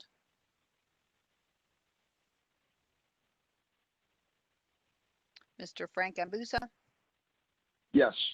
Thank you. Ms. Amy Tanksley? Yes. Webek Granger? Yes. Ms. Susan Witcher? Yes. Thank you. Ms. Becky Russell? Yes. And Ms. Janie Ross? Yes. Thank you. And we do still have quorum. So you're welcome to stay on the call, Ms. Rucker, with us, or that concludes what the board has listed as pending before we can get the inspections to you. So I appreciate you participating. Next, One thing, go ahead. I had a question. I just wanted to know, do I need to ask it now or wait until the end? Oh, no, the end's going to be a while from now. You're welcome to ask me now. Okay. I just want to know that, I know they was doing virtual learning. Is there a ending time on the virtual learning? Like, are we able to offer virtual learning to the end of the year, or is it done with? There is no end in sight. Unfortunately, just like our world is still in the middle of the pandemic, and we're trying to do the best that we can with everything. So if your school is planning on doing anything that is not the traditional in school hours, you need to submit your plan to me. The board has given me some authority to review those plans, and it is not part of what you've presented. So if you are still doing synchronous virtual, meaning you teaching from one place and your students participating at the same time, you'll need to send me that proposal, what your breakdown is and how you're going to do that. That would be considered part of your school file, and I'm doing that with schools on an ongoing basis as they're submitting those. And that may be your new normal for the next 2 years, or hopefully if exams and everything goes great, that's going to be an added item that many of our schools will decide to continue. Okay. Okay, thank you. You're welcome. Thank you.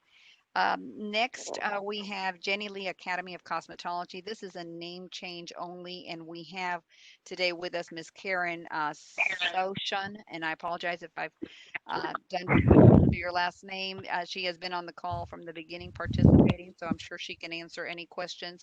This is basically a name change. The school will be dropping the LLC from the name. The school is located in Johnson, Tennessee, and the name change is strictly due to the accrediting body requesting this. So if there are no questions, we would just need a motion. Patricia Parsons, I make a motion to accept. Thank you, Ms. Parsons. Ms. Patricia Barger, Parsons I motions second. the change. I'm sorry, who was that? Kelly Barger. Thank you, Kelly. Ms. Barger, thank you for the second. I will go through roll call vote for the name change. And Karen, thank you for hanging with us, but it sounds like this is pretty simple and the board didn't have any questions. By roll call vote, Mr. Ron Gillihan, Yes. Ms. Kelly Barger, Yes. Patricia Parsons, Yes. Frank Ambusa, Yes. Amy Tanksley, Yes. Yvette Granger, Ms. Yvette Granger, Can you hear me? I can now. Thank you. Yes. Thank you. Ms. Susan Witcher, Yes. Ms. Becky Russell, Yes. and Ms. Janie Ross. Yes. Thank you. We do still have quorum. Similar in nature. Next, you have the Hair Academy. This is also a name change. Ms. Patricia Parsons, as you all know, is on the board. She is participating in case we have any questions. This was not on the presentation. However, she has provided the school name change application, also dropping the LLC from the name. And so the school will be the Hair Academy. This is the school's located in Fayetteville, Tennessee. And this request is coming from the accrediting body. If there are no questions, we would need a motion to approve this.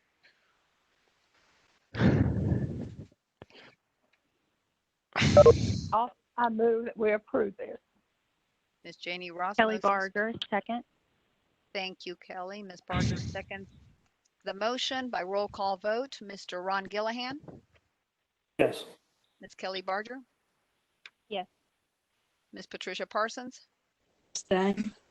Ms. Mona Sappenfield, Mr. Busa, Yes.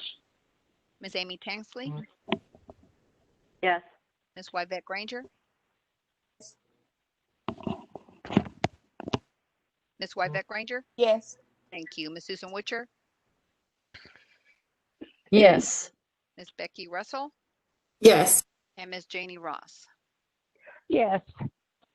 Along those lines, I would ask the board members, our accrediting schools have been provided, at least by one of their accrediting agency, this request to remove the LLC from the names. And I would hate to see them be delayed until the December meeting. If it is okay for the board to give me the authority to accept these changes and provide the letter on behalf of the board, this would only be for those schools needing to drop the LLC or doing a name change due to the accrediting body requesting this. It could impact their audit if we don't get it done timely. So if it's okay with the board, I would request permission to do these going forward for this specific situation only. I'll make the motion to allow you to approve these without further input from the board. Is that Ms. Kelly Barger or Becky? Yes, sorry. Kelly, thank you. I appreciate it. Ms. Kelly Barger made the motion. Do we have a second? Second the motion, Janie Ross. I definitely heard Ms. Janie Ross, so we have a motion and a second by roll call vote. Mr. Ron Gillihan, Yes. Kelly Barger, Yes. Patricia Yes. Mona Sappenfield. Sappenfield, I think, has gotten off. Mr. Frank Ambusa. Yes. Thank you. Ms. Amy Tanksley. Yes. Thank you. Ms. Yvette Granger.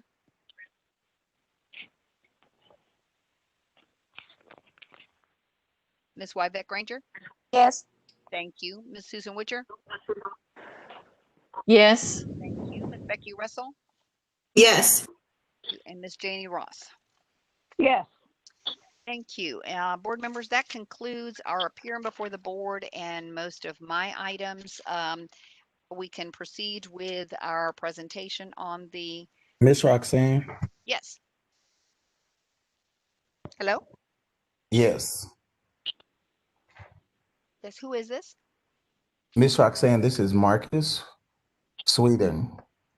Yes, Marcus, we presented your school early on and gave you several chances. I think you were on mute. We couldn't get you off mute. I can go over what the board voted for your school. That's fine. Okay. We have a motion by Ms. Amy Tanksley and a second by Ms. Patricia Parsons to approve the school pending a board member and a field inspector. There were several items required for cleanup and corrections, start and end date on the contracts, curriculum needs to be provided, and those items can be sent to me directly for the board Okay. to be able to consider. So this meeting will be posted on the website by tomorrow morning. If you will go back through and skip to your section so you can hear the board members' motions. If you weren't able to listen to the call, did we lose you? You couldn't hear us either? Yeah, it was just, I'm sorry, I'm not in a great place with Wi-Fi, so it's in and out, but Got you. Okay. Well, if you can hear it through the recording, I'll leave that up to you. If not, send me an email and I'll send you those items that they pointed out. And once I can review them, we'll send the field inspector. Okay? okay, thank you. Thank you, sir. So if it's okay for the board, Ron, or board members, if you need to take a break, please let me know. Otherwise, we'll continue with our remaining applicants as well as the legal report.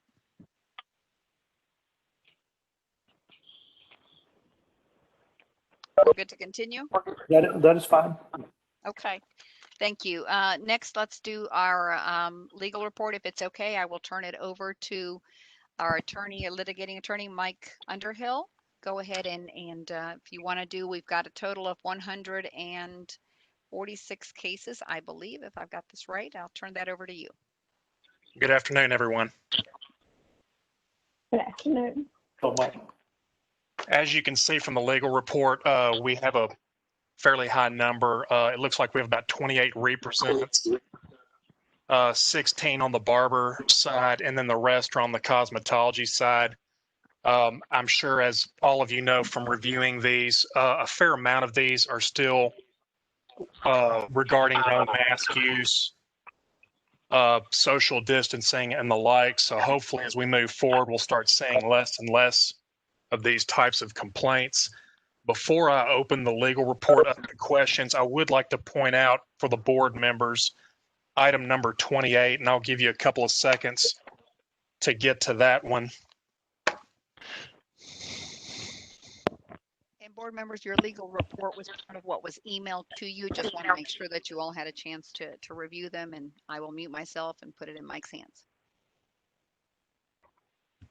Okay, on item number 28, where we have a respondent who's refusing to answer repeated requests for an annual shop inspection. As you can see, for that particular shop, they have a license expiration date of February 29th of this year. So obviously they're looking at a $100 penalty already. So on my recommendation on that one would be authorized formal hearing and then authorized settlement by consent order for the civil penalty of $500, which would go down to $100 if the shop does comply with an annual inspection. So I just wanted to go ahead and point that one out to the board members. Absent that, if the board has questions, we'll go ahead and do that at this time.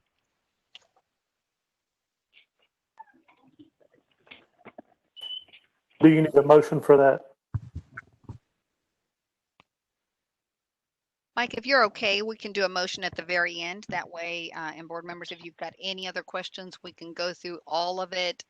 Mike will make any recommendations to change the items on each case that you note or answer any questions. And then, especially since we've got to do roll call vote, I think it would be easier if we amend whatever the board sees fit and then motion at the end, if that's okay. Absolutely. Thank you.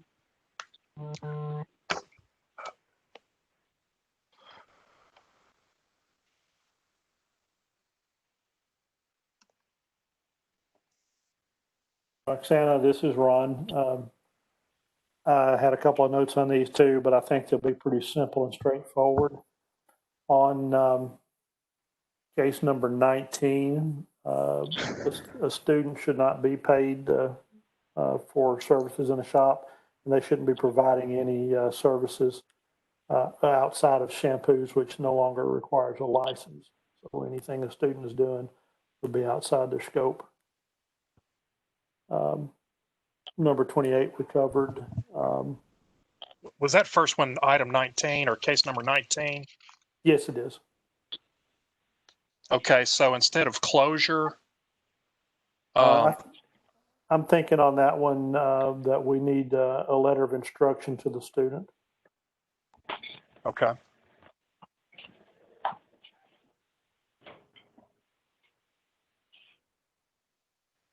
Okay. Roxana, you may be more clear on this one than I am. This number 88, case number 88, was regarding a junior instructor. And on the barber side of this, any assistant instructor has to have a licensed master barber instructor present when they're working. Is that not the same requirement for a junior instructor? Can they work without supervision? It isn't, it is and it isn't. So under both statutes, they must be supervised by a licensed instructor, but supervised isn't defined as in you physically have to be there present. So we Okay. have often schools ask and field inspectors, it'd be like, you know, you supervising someone or my supervisor's never really next to me, yet they're still my supervisor. So, you know, there's some flexibility with what it truly means to supervise. Obviously, they have to be available. They can't be working at another school because they can't be available, that kind of thing. But it's got a little bit of flexibility because it's not defined, and we all understand you don't have to be next to the person to supervise. Of course, of course. Well, that answers that one real well for me. Thank you. Let's see, the next one I had was number 99.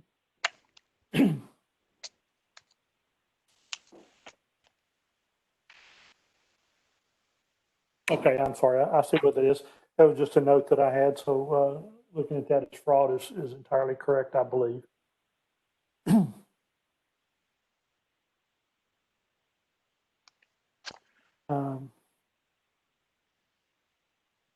Case number 110.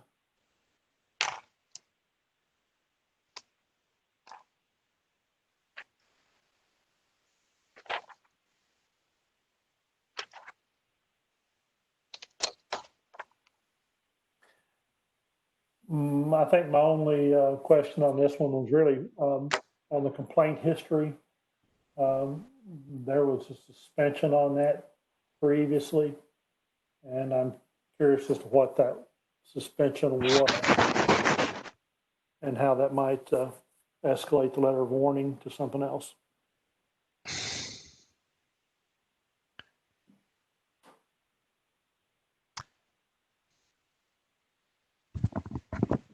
Mr. Gillihan, I would probably need to pull that file. I'm concerned with it being a 2009 file, though. Pam, do you have any thoughts on that? If she's on the call. I did not notice the date on that, so yeah, I'm sorry, guys, I am on the call. Mr. Gillihan, we'd have to look back to see what would be involved in pulling that 2009 file because I'm looking in our in my computer right now and I don't see it. I'm not saying it doesn't obviously exist somewhere, but quickly I cannot find it to tell you.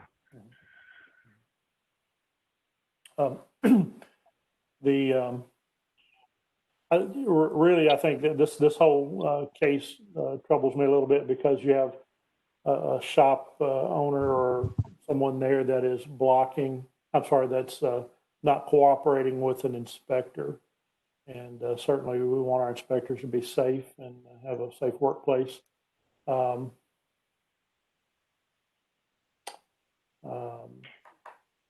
At this stage, the letter of warning is probably okay.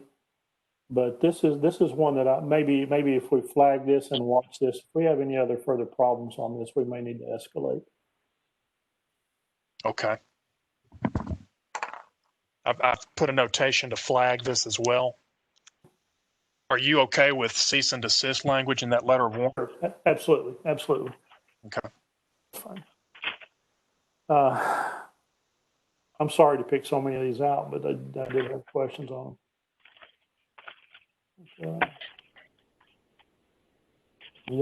Case number 120.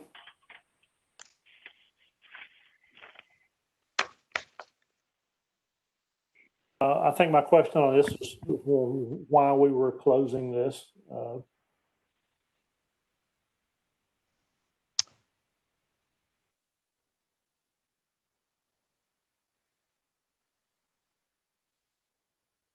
I'm trying to see if that one relates to another case.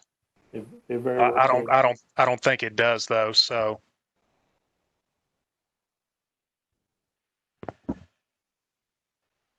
I'm guessing that would probably need to be amended to authorize formal hearing, authorize settlement by consent order for the amount of, and I would presume that would be $1,500.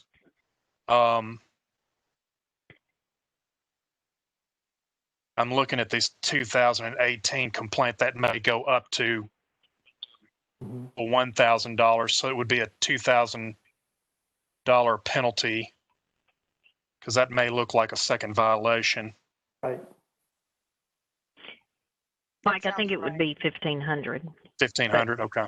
Since we haven't looked at the, I don't know, in the complaint history, it looks like there was a $500 civil penalty, but we would have to look at the 2018 complaint to see what that was for. Okay. Well, it would be 1,500, but could go up to 2,000. I think that will be fine, of course, based on what that complaint was. Sure. Okay. So we'll go with the $1,500 civil penalty. Yes. We have to be clear on the record. That's fine.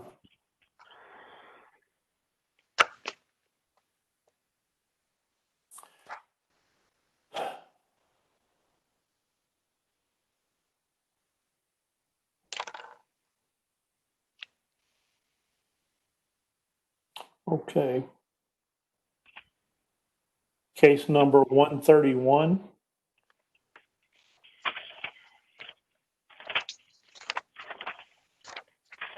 Yes.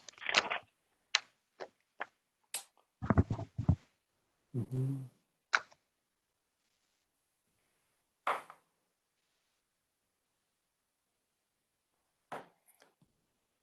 Did you need me to speak on this one? Okay. Go ahead. Right. The respondent refused to sign the notice of violation.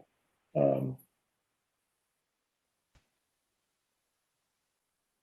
think that that would probably rise to unprofessional conduct, in my opinion, because she has an obligation to cooperate with the inspector. And I would love to, I support that and understand what you're saying, Ron, but unfortunately, they refuse to sign, not necessarily all the time or often, but a lot. There's not a day that our field inspectors Really? don't run into that. Yes. Okay. So yeah, I'm with you. I really, and now just to also update the board members, we are not having them sign anymore due to COVID. We're actually going with our tablets and as usual, but not having them sign. So we implemented that as soon as the shops reopened. We just thought that that would be one more thing to possibly transmit and be contaminated. But in the prior world, when they did sign, that was always our first request, right? Would you sign this? And that way we email it and all our signatures are there. But there was never a day that the inspectors didn't encounter that. No, I'm not going to sign. So we've not pushed that further for that reason. There's no reason to have the inspection end with that added, pressure or discomfort or people not happy with the field inspectors that at the end are doing their jobs. So we figured that was one of those things, but also a good opportunity for us to share that now we're not even asking them to sign due to COVID-19. And Okay. good point. Okay, well then we can move on from that one. Okay. Let me just recap what we've gone through here. On Mr. Gillihan, do you have any other questions about other complaints? I actually had recap. I had two more, but I apologize. And then I'll be quiet. I think myself and Hugh have monopolized the day. Case number 139.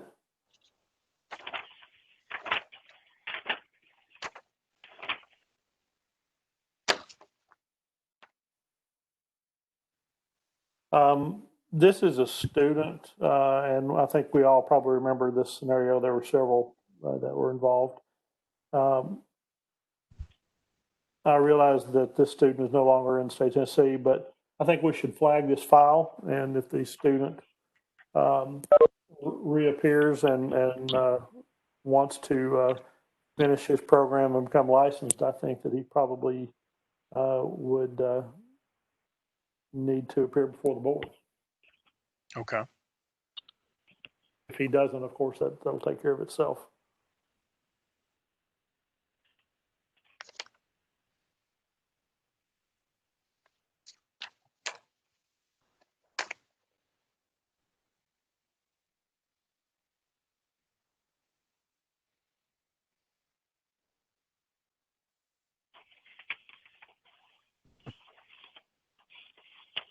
And my last one was really just a question on case number 150.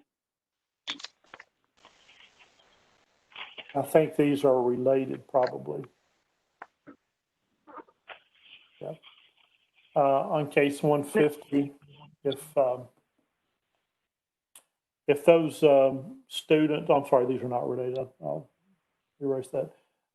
These 17 students who were involved in that school program, if their flags, if their files are closed, then are they still flagged? It said the schools have been flagged. They're not allowed to test. So if we close their files and they come back later on, would that still be out there under their IDs?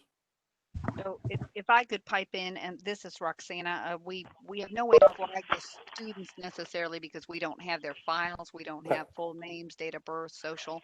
However, we have flagged the school's file, and because the school also didn't renew by the end of September by statute, then that school is no longer licensed. But we did have repeated inspections. The school is not open. That code in PSI has been blocked. So what would happen if those students try to test is they'd have to come through the board anyway, and that's I think Exactly. what we would filter, look at hours, files, anything at all. We definitely don't want to have hardship on the students if in fact they were going to school, right? Right. That really kind of gets to the crux of it. I was just wondering if we would be able to follow them or assist them in the future if they did come forward in some way. So absolutely. I hear you. Roxanne, I have a quick question. Yes, sir. Where I said 17 alleged students, I think looking at the above summary, should I change that to 18 for completeness? It may be, yes. I know that I've seen 17 and 18 in different places. Whatever that accurate number is, we'll need to make sure that the final legal report states the correct number, and then it becomes part of our minutes at the end of the December meeting. Yes. Okay, so it could be 17, it could be 18. Right. I've seen both. So we'll have to go back to the investigation done and determine how many students it was. Okay. Thank you. Okay, so now to recap, on case number 19, we're going to do a letter of instruction to the student. yes. Okay, then on 28, I've already explained that one. We're just going to change that $500 to go down to $100 if the shop does comply with an inspection. Correct. Then we move to number 88. We're going to keep that as written, yes. that recommendation. Then on number 99, we're going to keep that one as written. Correct. Then on 110, we're going to keep that as written, but we're also going to add a flag to that. Yes. Then on number 120, that will be authorized formal hearing, authorized settlement by consent order for the civil penalty of $1,500. Correct. On 131, we're going to keep that as written. Yes. Then on 139, that will be a closure and flag, if I understand that correctly. Yes. And then on 147 through 150, I will look through the files to determine whether it's 17 students or 18 students through that one particular school.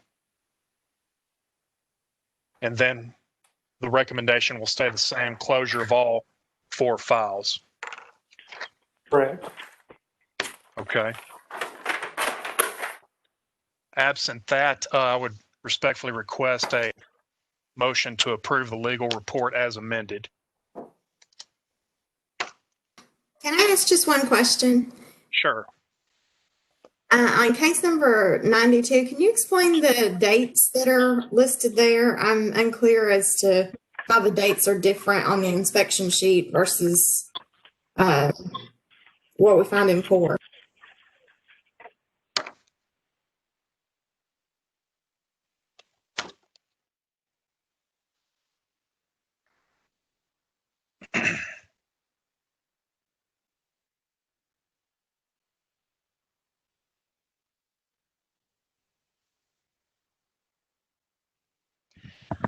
That I do not know. I don't know if that's just a discrepancy of just entering the right year or not. I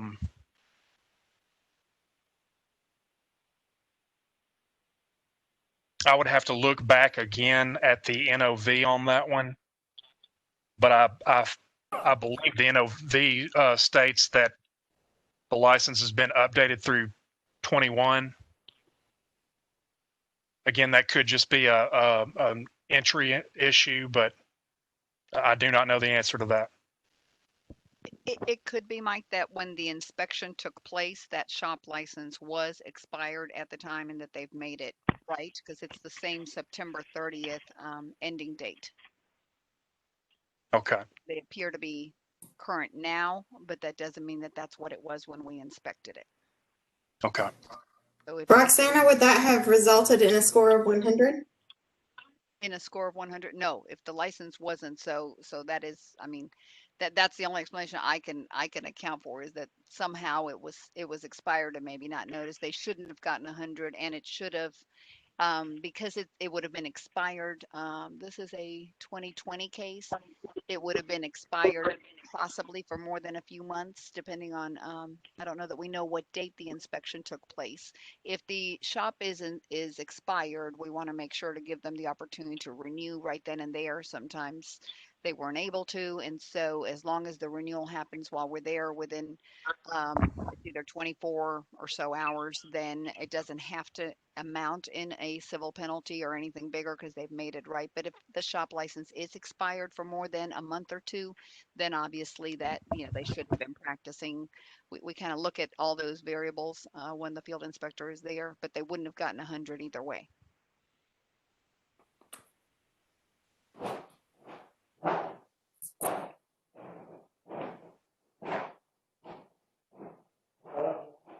And Mike, is this a complaint against the shop or a particular person? The shop. The shop, okay.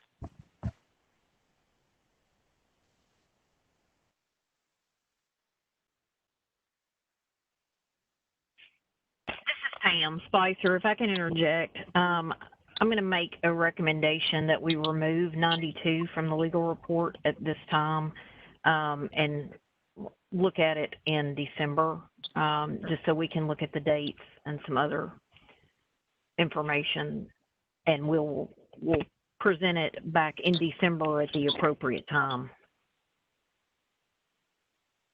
Ms. Russell, does that sound good? Yes, thank you.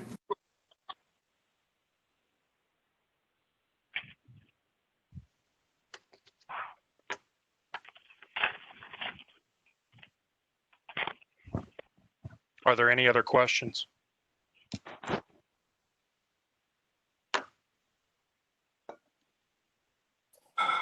We need a motion for him to accept the legal report as amended. Yes, we would. A motion and a second, please. Patricia Parsons, I make a motion to accept the legal report as amended.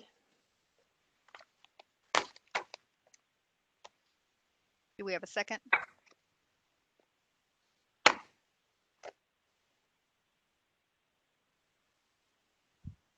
This is Becky. I will second that motion. Thank you, Becky. We have a motion by Patricia Parsons and a second by Ms. Becky Russell to accept the legal report as amended. By roll call vote, Mr. Ron Gillihan, Yes. Ms. Kelly Barger,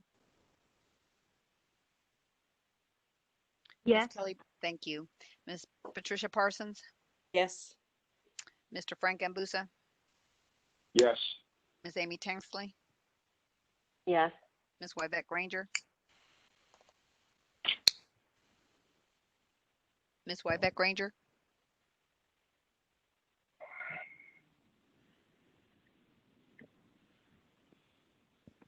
Ms. Wybette Granger, Ms. Susan Witcher, Yes. Ms. Becky Russell, Yes. and Ms. Janie Ross. Ms. Janie Ross, Yes. Yes, I'm sorry. thank you.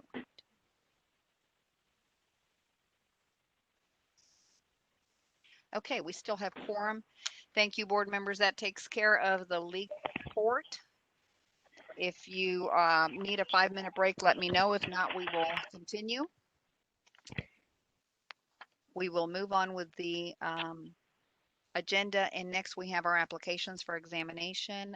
There were no felony considerations this month. I believe that has something to do with the 3-year requirement. As you all know, it's been mostly our lockdown facilities, the jails and prisons that have been submitting these, and they've had a shortage of instructors due to many of the facilities having high COVID numbers. They've limited the access to who's going in. So I think that we're feeling the impact at this meeting with no felony applicants coming from there.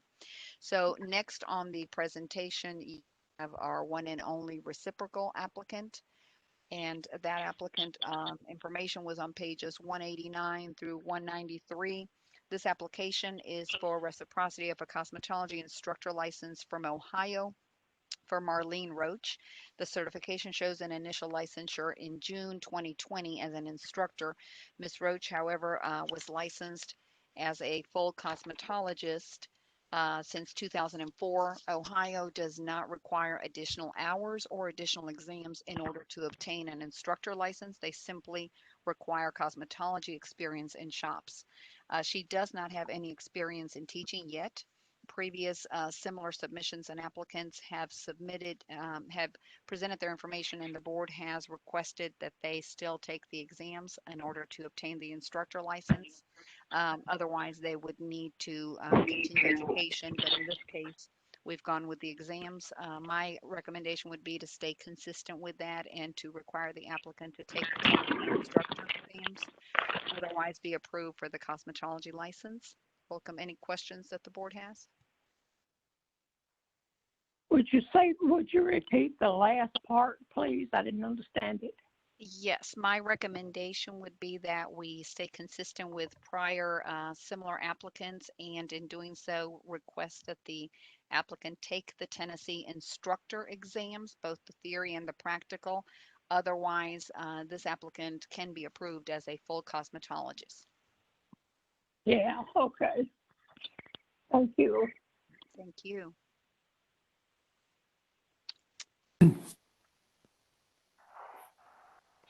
I'll make a motion to approve her reciprocity after passing her test. And I second the motion, Janie Ross. Thank you. We have a motion by Ms. Amy Tanksley and a second by Jamie Ross. I believe your motion is to approve her cosmetology instructor license after she takes both those instructor exams. Is that correct, Amy? That is correct. Thank you. By roll call vote, Mr. Ron Gillihan, Yes. Ms. Kelly Barger, Yes. Ms. Patricia Parsons, Yes. Mr. Frank Ambusa, Yes. Ms. Amy Tanksley, Yes. Ms. Wybette Granger,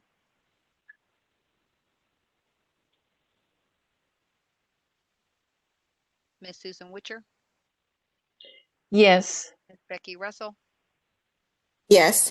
and Ms. Janie Ross. Ms. Janie Ross? Yes, I can hardly talk. I'm sorry. Thank you. No, I am sorry. We will continue on. I appreciate it. I think I know which 8 are here.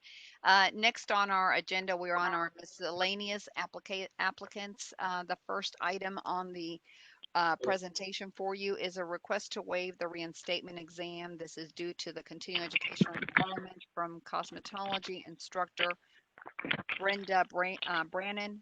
Pursuant to Tennessee Code Annotated 62-4-114, an instructor must complete 16 hours of an approved training program. It's at the board's discretion to approve up to 1 additional year extension for good cause. These requests are supposed to be presented before the license expires. Ms. Brannon has never asked for the extension before and is presenting a letter explaining her family obligations that kept her from working, kept her from being able to renew her own license, and she had moved to Mississippi.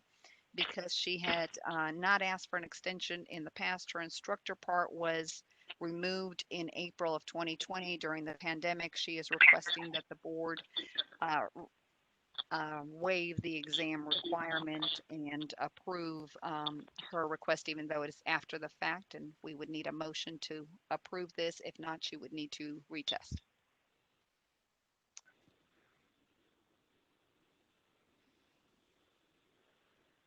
Patricia Parsons, I make a motion to approve.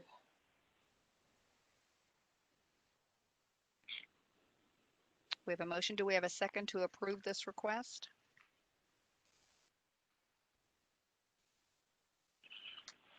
I'll second. This is Amy. Thank you, Amy. And a second by Amy Tansley by roll call vote. Mr. Ron Gillihan, Yes. Ms. Kelly Barger, Yes. Ms. Patricia Parsons, Yes.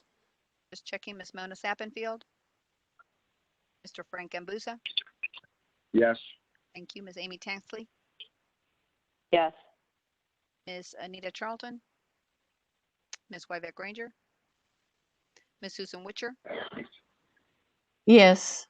you, Ms. Becky Russell, Yes. and Ms. Janie Ross. Yes. Thank you. Next, we have a request for accepted continuing education of a completed course for a cosmetology instructor, Randall Ross. Pursuant to Tennessee Code Annotated 62-4-114, an instructor must complete 16 hours of an approved training program. Mr. Ross first got licensed as an instructor in June of 2018. He passed his exams and applied for his instructor license in April of 2018. He has in his explanation that he attended an approved session with the others in his school in April of 2018. He did not realize that the session had to be after he was actually licensed as an instructor. He is requesting that that session taken in April of 2018 count toward his renewal of this period so that he would not have to take the examination again. He did renew timely, but had not completed the session within that renewal cycle. I would need a motion if the board accepts this course.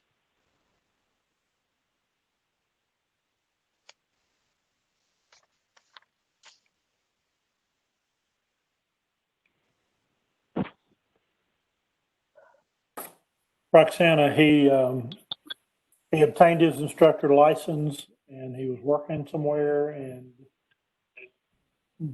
attended prior to actually getting his instructor license. Is that what I'm hearing? He completed the session prior to getting licensed as an instructor. Right. However, he had tested and passed. And as you know, when you pass that practical exam, it says, congratulations, you have up to 30 days to work on this. Please make sure to go apply for your license, etc. His confusion was he had already applied and paid. So he did all that. There was something missing in something in his application. So we actually didn't license him until June of 2018, but he'd gotten his education. He's passed both exams. So he attended with everyone else at his school, really didn't realize that the license had to actually be official and have that date before taking it. So it's not a concern of him practicing and teaching unlicensed. I think he'd met those because he was in that 30-day window.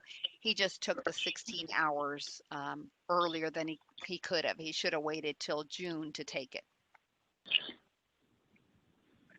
Does that make sense? But he really did not understand that he had to wait till June. right? Correct. He should have been Okay. licensed first and then I just, attended. I He went think with we ought to do everyone it. else in his school. Yes. Yeah. Well, if he's already done it, it was 6 months, I would say let him, that's okay. I'll go along with the board though. Is that a motion, Ms. Ross, to approve this request? Yeah, this Janie Ross, I move to approve this request. Yes, Okay. I do. If they Do vote we have it a down, that's second? okay. Okay. Do we have a second, or Mr. Gillihan, did that answer your question, sir? Oh, absolutely. Thank you. Thank you.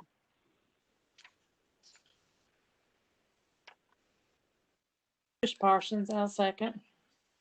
Thank you. We have a motion from Janie Ross and a second from Patricia Parsons by roll call vote. Mr. Ron Gillihan, Yes. Ms. Kelly Barger, Yes. Ms. Patricia Parsons, Yes. Mr. Frank Gambusa, Yes. Ms. Amy Tanksley, Yes. Ms. Susan Witcher, Yes. Ms. Becky Russell, Yes. and Ms. Janie Ross. Yes. Thank you. Next we have, give me a minute. Request for approval of a cosmetology license for Han Duk Fan. Ms. Fan was licensed by Reciprocity from Texas in 2013. That license was revoked in 2016 for failure to obtain licensure as the statute requires. Since then, Ms. Fan has attended a school in Tennessee. She has passed both exams. She completed the hours and passed her practical exam in August of 2020. Her request is for her to be issued her license.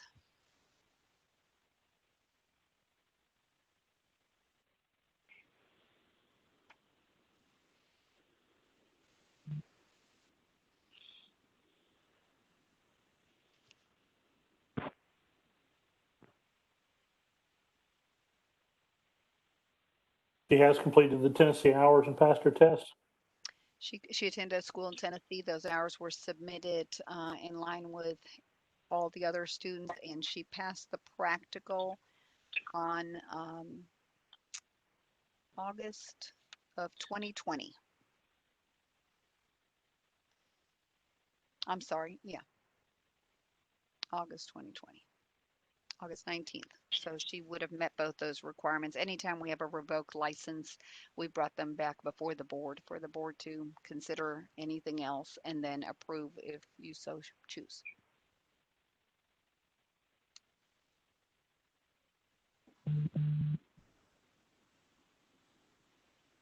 We would, Revoked licenses are always a tough consideration. pardon me, Ron, what did you say? I apologize. I didn't hear you. I just said it's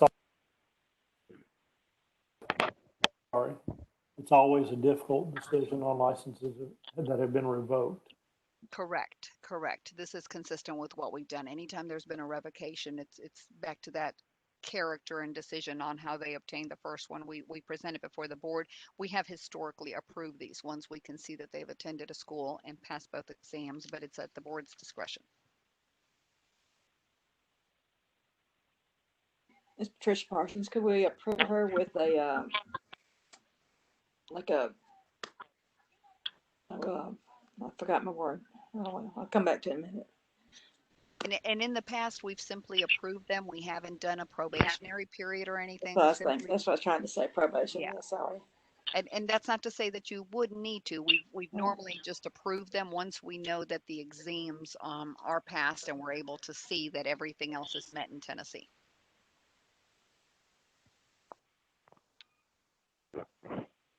Okay, I'll make a motion to approve her if that's what we have been doing with everyone else, to keep it the same across the board. Thank you, Ms. Parsons. I've got a motion by Ms. Patricia Parsons. Do we have a second? Janie Ross, second the motion. Thank you, Ms. Ross. And I will do roll call vote for this request. Mr. Ron Gillihan, Yes. Ms. Kelly Barger, Yes. Ms. Patricia Parsons, Yes. Mr. Frank Gambusa, Yes. Ms. Amy Tanksley, Yes. Ms. Susan Witcher, Yes. Ms. Rebecca Russell, Yes. and Ms. Janie Ross. Yes. Thank you. We have two more miscellaneous applicants. The next one is a request to waive the need to retest pursuant to Rule 0440-1-.10, which states that an applicant must apply for and pay for the original license within 6 months after passing the examination. The board may, for good cause, waive this requirement. Previously, they have authorized uh, they've given permission to myself, the director, to approve these extensions for up to 6 additional months and not to go over the 1 year. Ms. Catherine Grace Spellings has provided an explanation that she was unaware of the deadline. She traveled to visit family. She had issues applying due to COVID-19, and she struggled getting a hold of anyone to assist her. She passed her practical exam in July of 2019. This is at the board's discretion to approve her explanation. Otherwise, she would need to pass the 2 exams.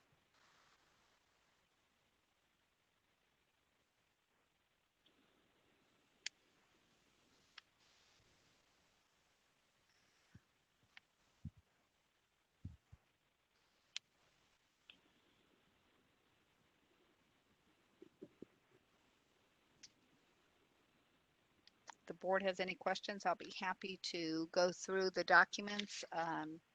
Otherwise, we would need a motion to approve or to deny her so that she tests again.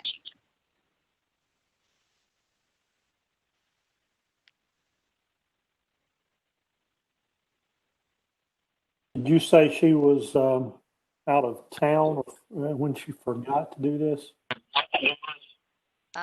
Yes, so the her she passed her exam July 2019, so up until July 2020, I would have been able to review her good cause as explanation and approve her. Among her reasons on the document, and this is on page 210 and 211 of the SharePoint file that we provided out there, she stated that she was not aware that there was a deadline. That's one item. That she traveled to visit family, that she had issues applying, and then with COVID-19, she struggled getting a hold of someone to assist her. Those are her reasons.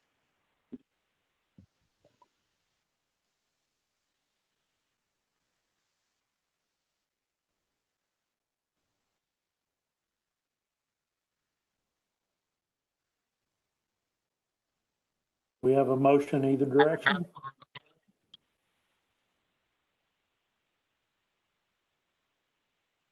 Roxana, what do you think? I mean, I know you may not supposed to tell us, but So I try on reciprocity to always give some guidelines so that we're consistent. With this right. rule for the 6 months, it's very clear that it's 6 months. It is always a little bit concerning, and we talk about it at the instructor sessions and every chance I can to schools to make sure to reiterate that students need to go ahead and get licensed. That also keeps them from working unlicensed and not really finishing everything timely. So it has a domino effect if they don't get it done. I understand the situation with July being in the middle of COVID-19 and having caused some problems. However, hopefully the board all knows that we were continuing business as usual. So it's not that our phones weren't attended to or emails not responded to. I you know, I can't answer as far as her good cause reasons. If the board hasn't had a chance to review it, I have no problem reading it. This is an aesthetics license she's going after due to certain circumstances in the past 6 months. She wasn't able to finish up. She says she graduated from an institute and took her exams as quickly as possible, and she passed both, and that is correct. She says I chose to travel to visit family during the 6 months after passing my state boards, given the fact that I was still looking for a job. I was completely unaware of the deadline. When I tried to apply for the first time, I had submitted my test results incorrectly. I was directed to the website a week later to redo my application during the time of reapplying. She says that the website was down for maintenance, which pushed her application process even further back. Then in March, she tried to reach out to the Board of Cosmetology to discuss the status of application given the circumstances of COVID-19. I've struggled with getting in touch with a licensing professional to guide me in what I need to do to get my first license approved. I appreciate any time and help during this process and hope to hear back from you. That is most of what she has written.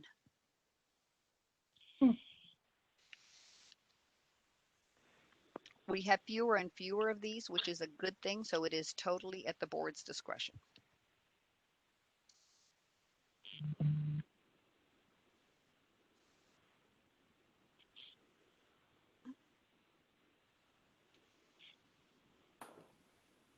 I'm so sorry. I think my brain's fried.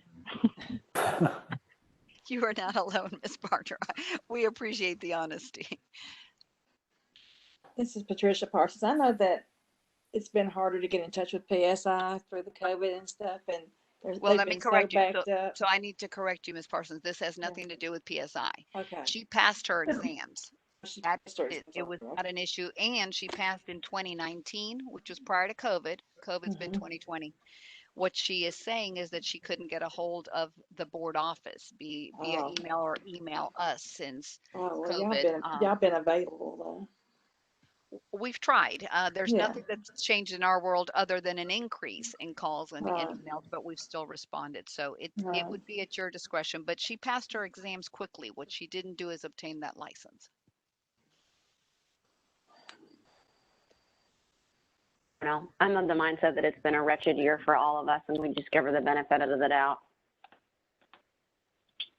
Okay, so we have a motion by Ms. Amy Tankley to go ahead and approve her extension past the deadline, and she would not test. Thank you, Amy. Do we have a second?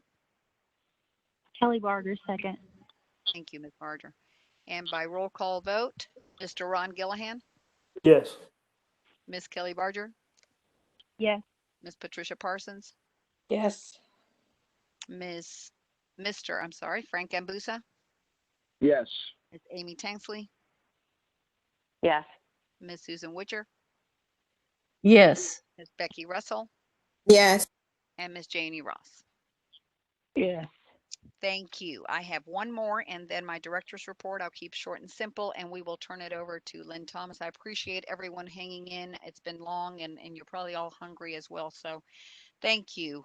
This is a request for waiver to reinstate the exam due to continuing education requirements not having been met by cosmetology instructor, Mr. Anthony Ians. This is pursuant to Tennessee Code Annotated 62-4-114, where an instructor must complete 16 hours of an approved training course.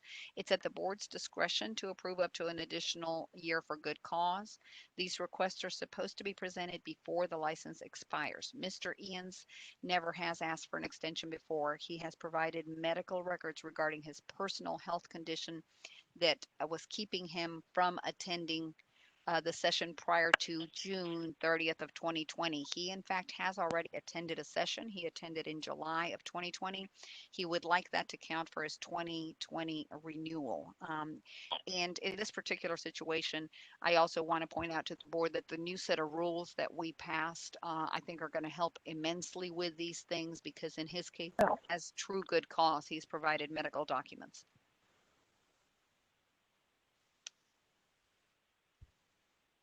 So we would need a motion if it's okay with the board to accept the session he has already taken, and that would give him his instructor piece back. Patricia Parsons, I make a motion to accept his education of his 16 hours he had already taken. Thank you. Do we have a second? Yeah. Janie Ross, I second the motion. Thank you, Ms. Ross. By roll call vote, Ron Gillihan, Yes. Kelly Barger, Yes. Patricia Parsons, Yes. Frank Ambusa, Yes. Amy Tanksley, Yes. Susan Witcher, Yes. Rebecca Russell, Yes. Janie Ross. Yes. Thank you. Next, we're on the director's report, and this is short and simple. On your presentations that were sent, it's page 222 through 225. Basically, we have the final numbers for our 2019-2020 fiscal year, and that leaves us with a surplus of $897,858. I hope to at the next meeting present the 4-year plan. We have those that look a little bit different. It's what is used at the comptroller's office, but this number should be pretty close to that. So we have a decent surplus, not the 1.5 to 2 times what our expenses are, but we're getting there. So I appreciate that and want to make sure to share it. The month of July, we added an additional 22,785 to the surplus. So I think we're doing okay. I just want to always remind the board we're as cautious as we can be with all of our expenses. And so I plan to continue that way. If you have any questions, I welcome those. And otherwise, that is the last part of the director's report and the administrative piece on our agenda. So I will start new items unless there are any questions regarding our financials.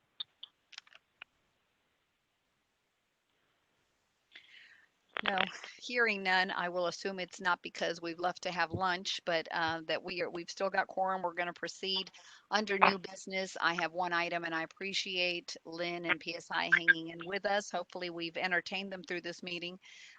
We have with us Lynn Thomas participating on the call. She's been with us throughout the morning, and this is to give us an update on what PSI has been doing, not only due to COVID, but beforehand. They had already started on some changes. The board members were able to get a good breakdown from Lynn of what changes are coming for the theory, the practical exam, and then the much awaited and excitement with a national exam. So Lynn, if you will unmute yourself, I'm happy to mute myself and let the board members ask you questions, but I know that you want to start by explaining some of this. So thank you again for being with us today. Thank you so much, Roxana. It's been a pleasure. And yes, it was kind of entertaining to hear what's been going on, but it was all very good. And I won't keep you long. We'll just go ahead and jump into this. Today I have with me Sean Condor. He's been listening to since this morning. Sean Condor is a new member of our team. He joined us last June. And Sean has come to us from the National Organization for Examinations. And what we've done is we began working, even before Sean came on board, we began working with the state of Nevada. And when I say we, I mean PSI. They asked us to get involved and to see if we couldn't help them in a project that would be a risk report. And with that, we developed a national examination. So I'm kind of just getting sporadic here, but I want to get myself back under control. I'm very excited about this because September 2nd, we were able to release a public acknowledgement that PSI now has a national examination. We're very excited about this and to go into this endeavor.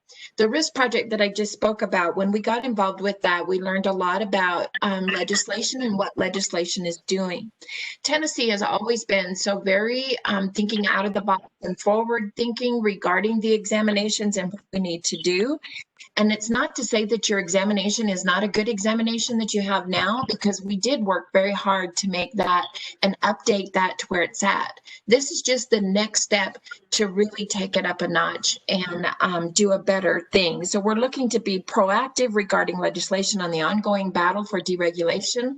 We believe that this national examination we've come up with a way to help us in that battle.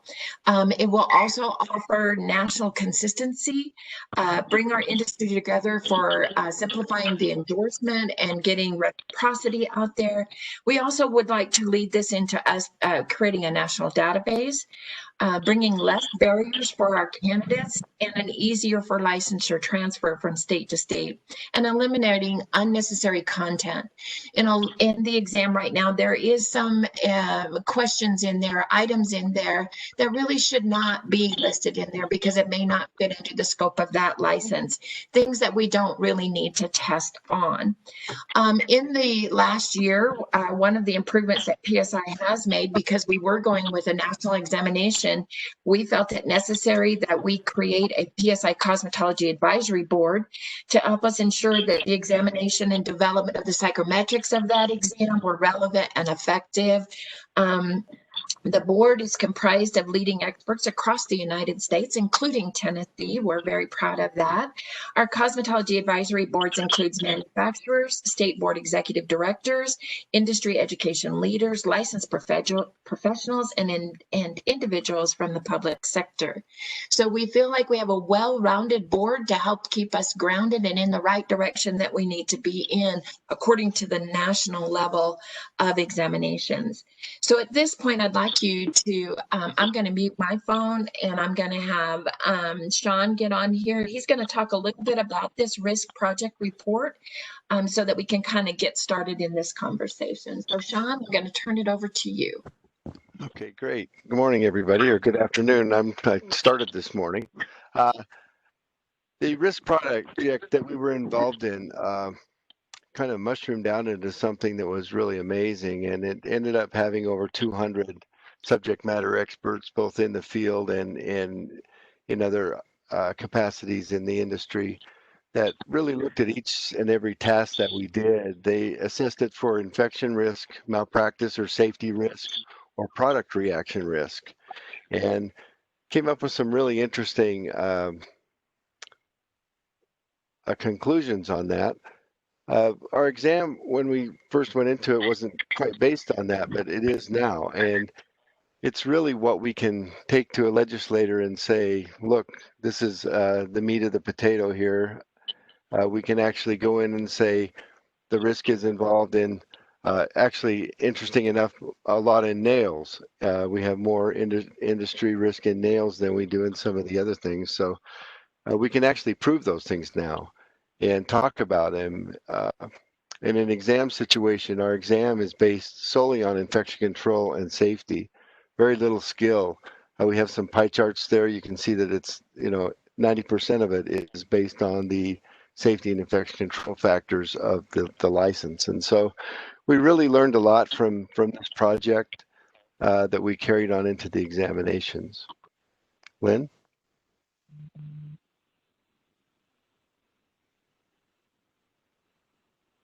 Sorry, I forgot to unmute. Dang it. Sorry. So in the national practical examination, let me give you some comparison. So right now your test does, in the practical, it will say disinfects the work surface. That's the task line that is there. And it's scored either yes or no, they did or they didn't, and we have an ineffective. So the ineffectives under disinfect the work surface would be does not disinfect the work surface with approved disinfectant or does not use a product labeled for its intended use. In the national examination, it is called a preparation for the workstation for a haircutting section, or it might be permanent waving section, whatever that section is, it's the preparation and workstation. So then the ineffectives then are does not disinfect the workstation prior to the setup. The workstation is not set up with tools, equipment, and supplies needed for a haircut. Incorrectly disposes of single-use items in a labeled container. So those in itself would be the ineffectives, the difference, the comparison in the two. The language is better, the update version is better, and we are looking to look at their tools and equipment and supplies that they provide as well. Now for the theory portion comparison, an item might be something like after each use, foot spas must be, and then it gives the 4 possible answers: clean, sanitized, sterilized. I got sanitized written down here twice, but maybe replaced. And then for the national examination for that item in theory might say something different. For proper infection control after each use, foot spas must be disinfected, replaced, sterilized, or sanitized. So the wording is different, but it's more on a national level and consistent with what it would be across the United States. It's very clear, very concise. Okay, and then we wanted to touch on a little bit about this online proctoring. We did provide you a link, and hopefully you were able to take a peek at that. This online proctoring is designed for candidates to be able to take the examination in their home for licensure. It is a secured testing method. Right now, it's being used in other fields of testing for insurance, and I think just real estate has just now started going on that as well. It's a great opportunity for the candidates who are, one, maybe at a health risk right now and can't get into a test site due to the circumstances of the COVID-19 and the restrictions. It also may be that somebody is in a remote situation and they can't get to a test site. Maybe they can't afford to drive there. Maybe they don't have a vehicle that could get them there. This is another option for them to be able to take the theory examination, is to do it in this manner. And then we have also just started, we did a pilot test in the state of Texas for virtual practical examinations, and that is being done through a Zoom meeting, a one-on-one. Right now, it's worked, the pilot program worked extremely well, to the point that Texas has now asked us to open it up as a regular method of testing if they choose to. We certainly will still have our test centers where they can go in, but then again, those that are health compromised right now that can't get in or live in a remote area, it might be somewhere where they may be able to, this is an option for them to be able to do it in a setting such as a virtual practical. We did include some pictures of that so that you could kind of get a rough idea of what we see from the viewpoint that we see it. The exam is administered the same way it is at a test site. It usually goes a little bit quicker because you're one-on-one with a person, and then that person works at their own pace. So we didn't change timing. We don't change anything any different. We just move forward. We set them up with a Zoom meeting. They are paired with a rater who scores the examination using the rater standards like we would at the site. It's scored on the laptop, and then the scores are submitted. The only difference is they would not receive a score report at that day, but they would be emailed a score report the next day within 24 hours. So that's kind of what we had to present today. We are both open up for questions. If you've got a question for us, we'd be happy to answer those questions for you. Thank you, Lynn and Sean. And this is Roxanne. I've unmuted myself just to add a couple things to guide our board members, and then I'll completely mute myself so they can ask any questions they have. On the PSI theory exam that is available online, we discussed this at either the August or the June meeting, and the entire board was very excited and in general approved this, of course. So in talking to our contracts folks, we're actually going to need to do a minor amendment to our contract. So I will need some actual motions from the board. And so we're looking at, as Lynn pointed out, the theory exam that's being offered virtually. And that, I think, Lynn, is available now. Am I correct? It will be available. We just have to build it for your state. So if you say you want to go with the online proctoring for the theory, then we just got to build it and get you guys in the right format. Perfect, perfect.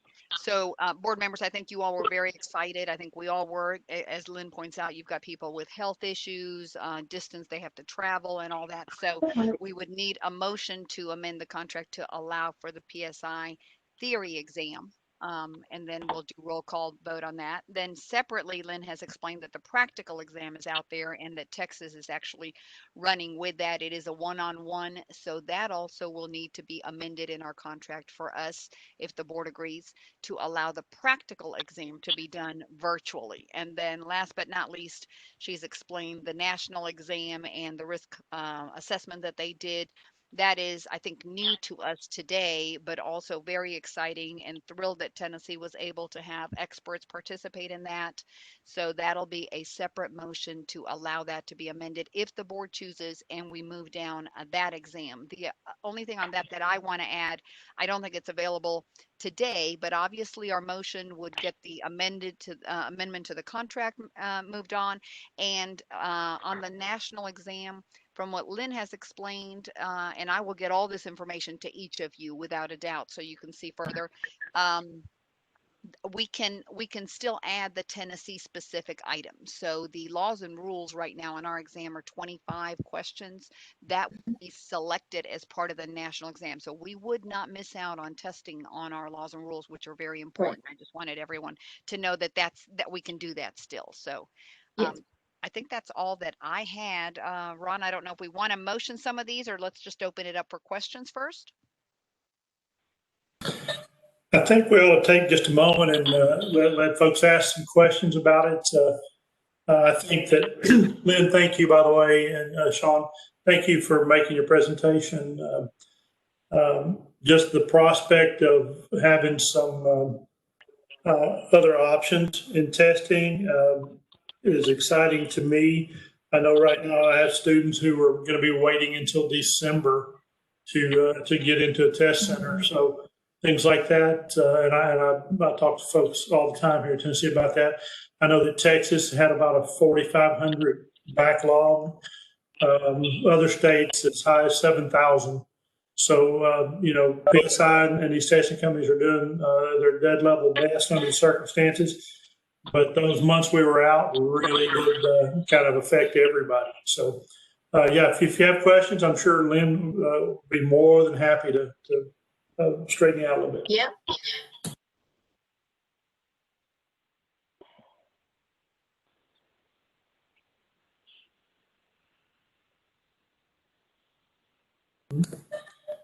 No questions? This is questions. I think everybody's pretty excited about it. Patricia, We need some motions here. Sorry. Ron, Hi, I'll be Lynn. glad. This is Destiny. Hello. Hi, Destiny. Hi, this is Destiny of DCI Academy. I'm actually excited about this new concept that's coming. We're moving right along. I personally had another question about registering the students for PSI, and it was really just a comment.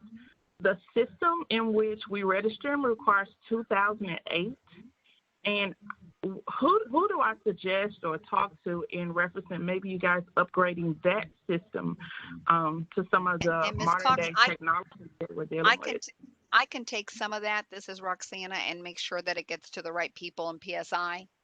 Any comments on PSI if you'd like. So you can definitely send those my way. Thank you, Roxana. Yes. So that way we can wrap up the meeting with what's important regarding the 3 added items. And if the board chooses, we can actually move ahead for the future students. I think Mr. Frank Ambuza, I heard your voice if you had questions for Lynn regarding the topic we are talking about.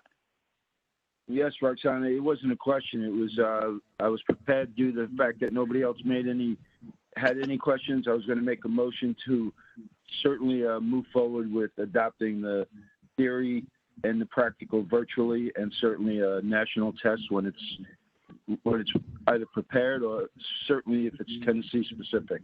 So I'd like to put that motion on the floor. Lynn made a comment when she first started that Tennessee thinks out of the box, and I think the sooner we can get this done, the more forward we move as a industry and certainly as a state. Thank you. Thank you, Frank. We've got 3 separate motions, so I want to make sure that I'm getting it right. Kind of jumping ahead, but I think it's because everybody's hungry, tired, and excited at the same time. So Frank Ambuza has a motion for moving forward with an amendment to our contract for PSI to offer the theory exam to Tennessee.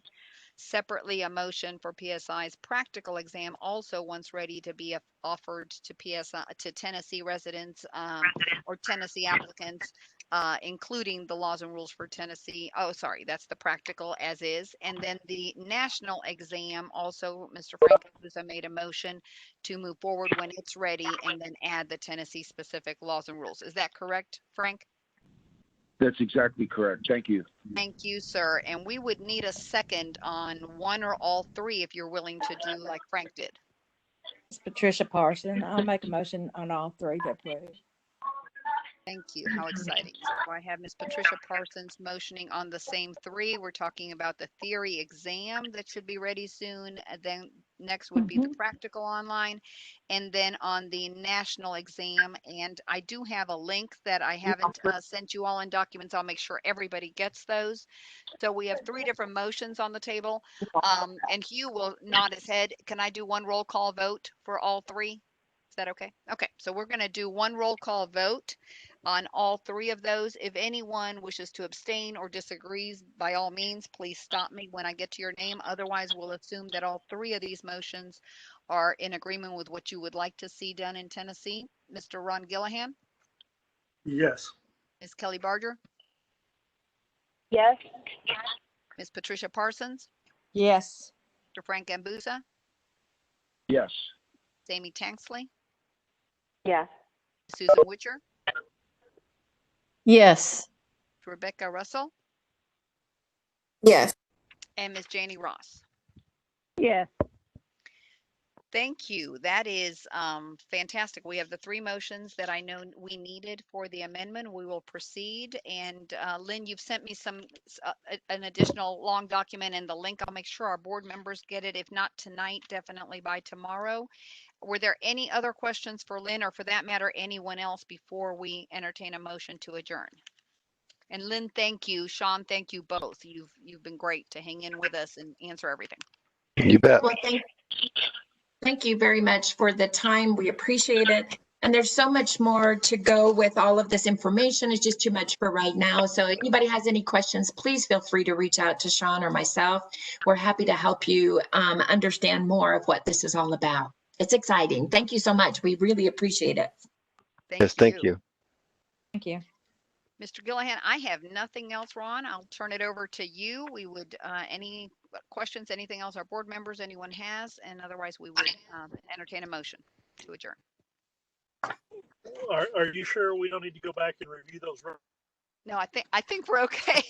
He was moving his hand. We're on opposite sides of 1A, if you all can picture us. And so I think we're good. Those were excellent rules. Well needed. Everybody.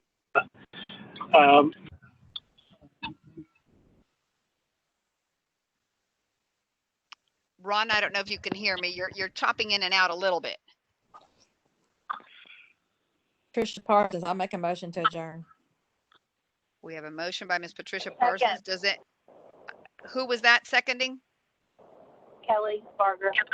Thank you, Ms. Kelly Barger. Second the motion to adjourn. It is 2:03, and let me do roll call vote real quick to make sure that we've had everyone here. Mr. Ron Gillahan. Ms. Kelly Barger. Yes. Ms. Patricia Parsons. Yes. Mr. Frank Gambusa. Yes. Thank you.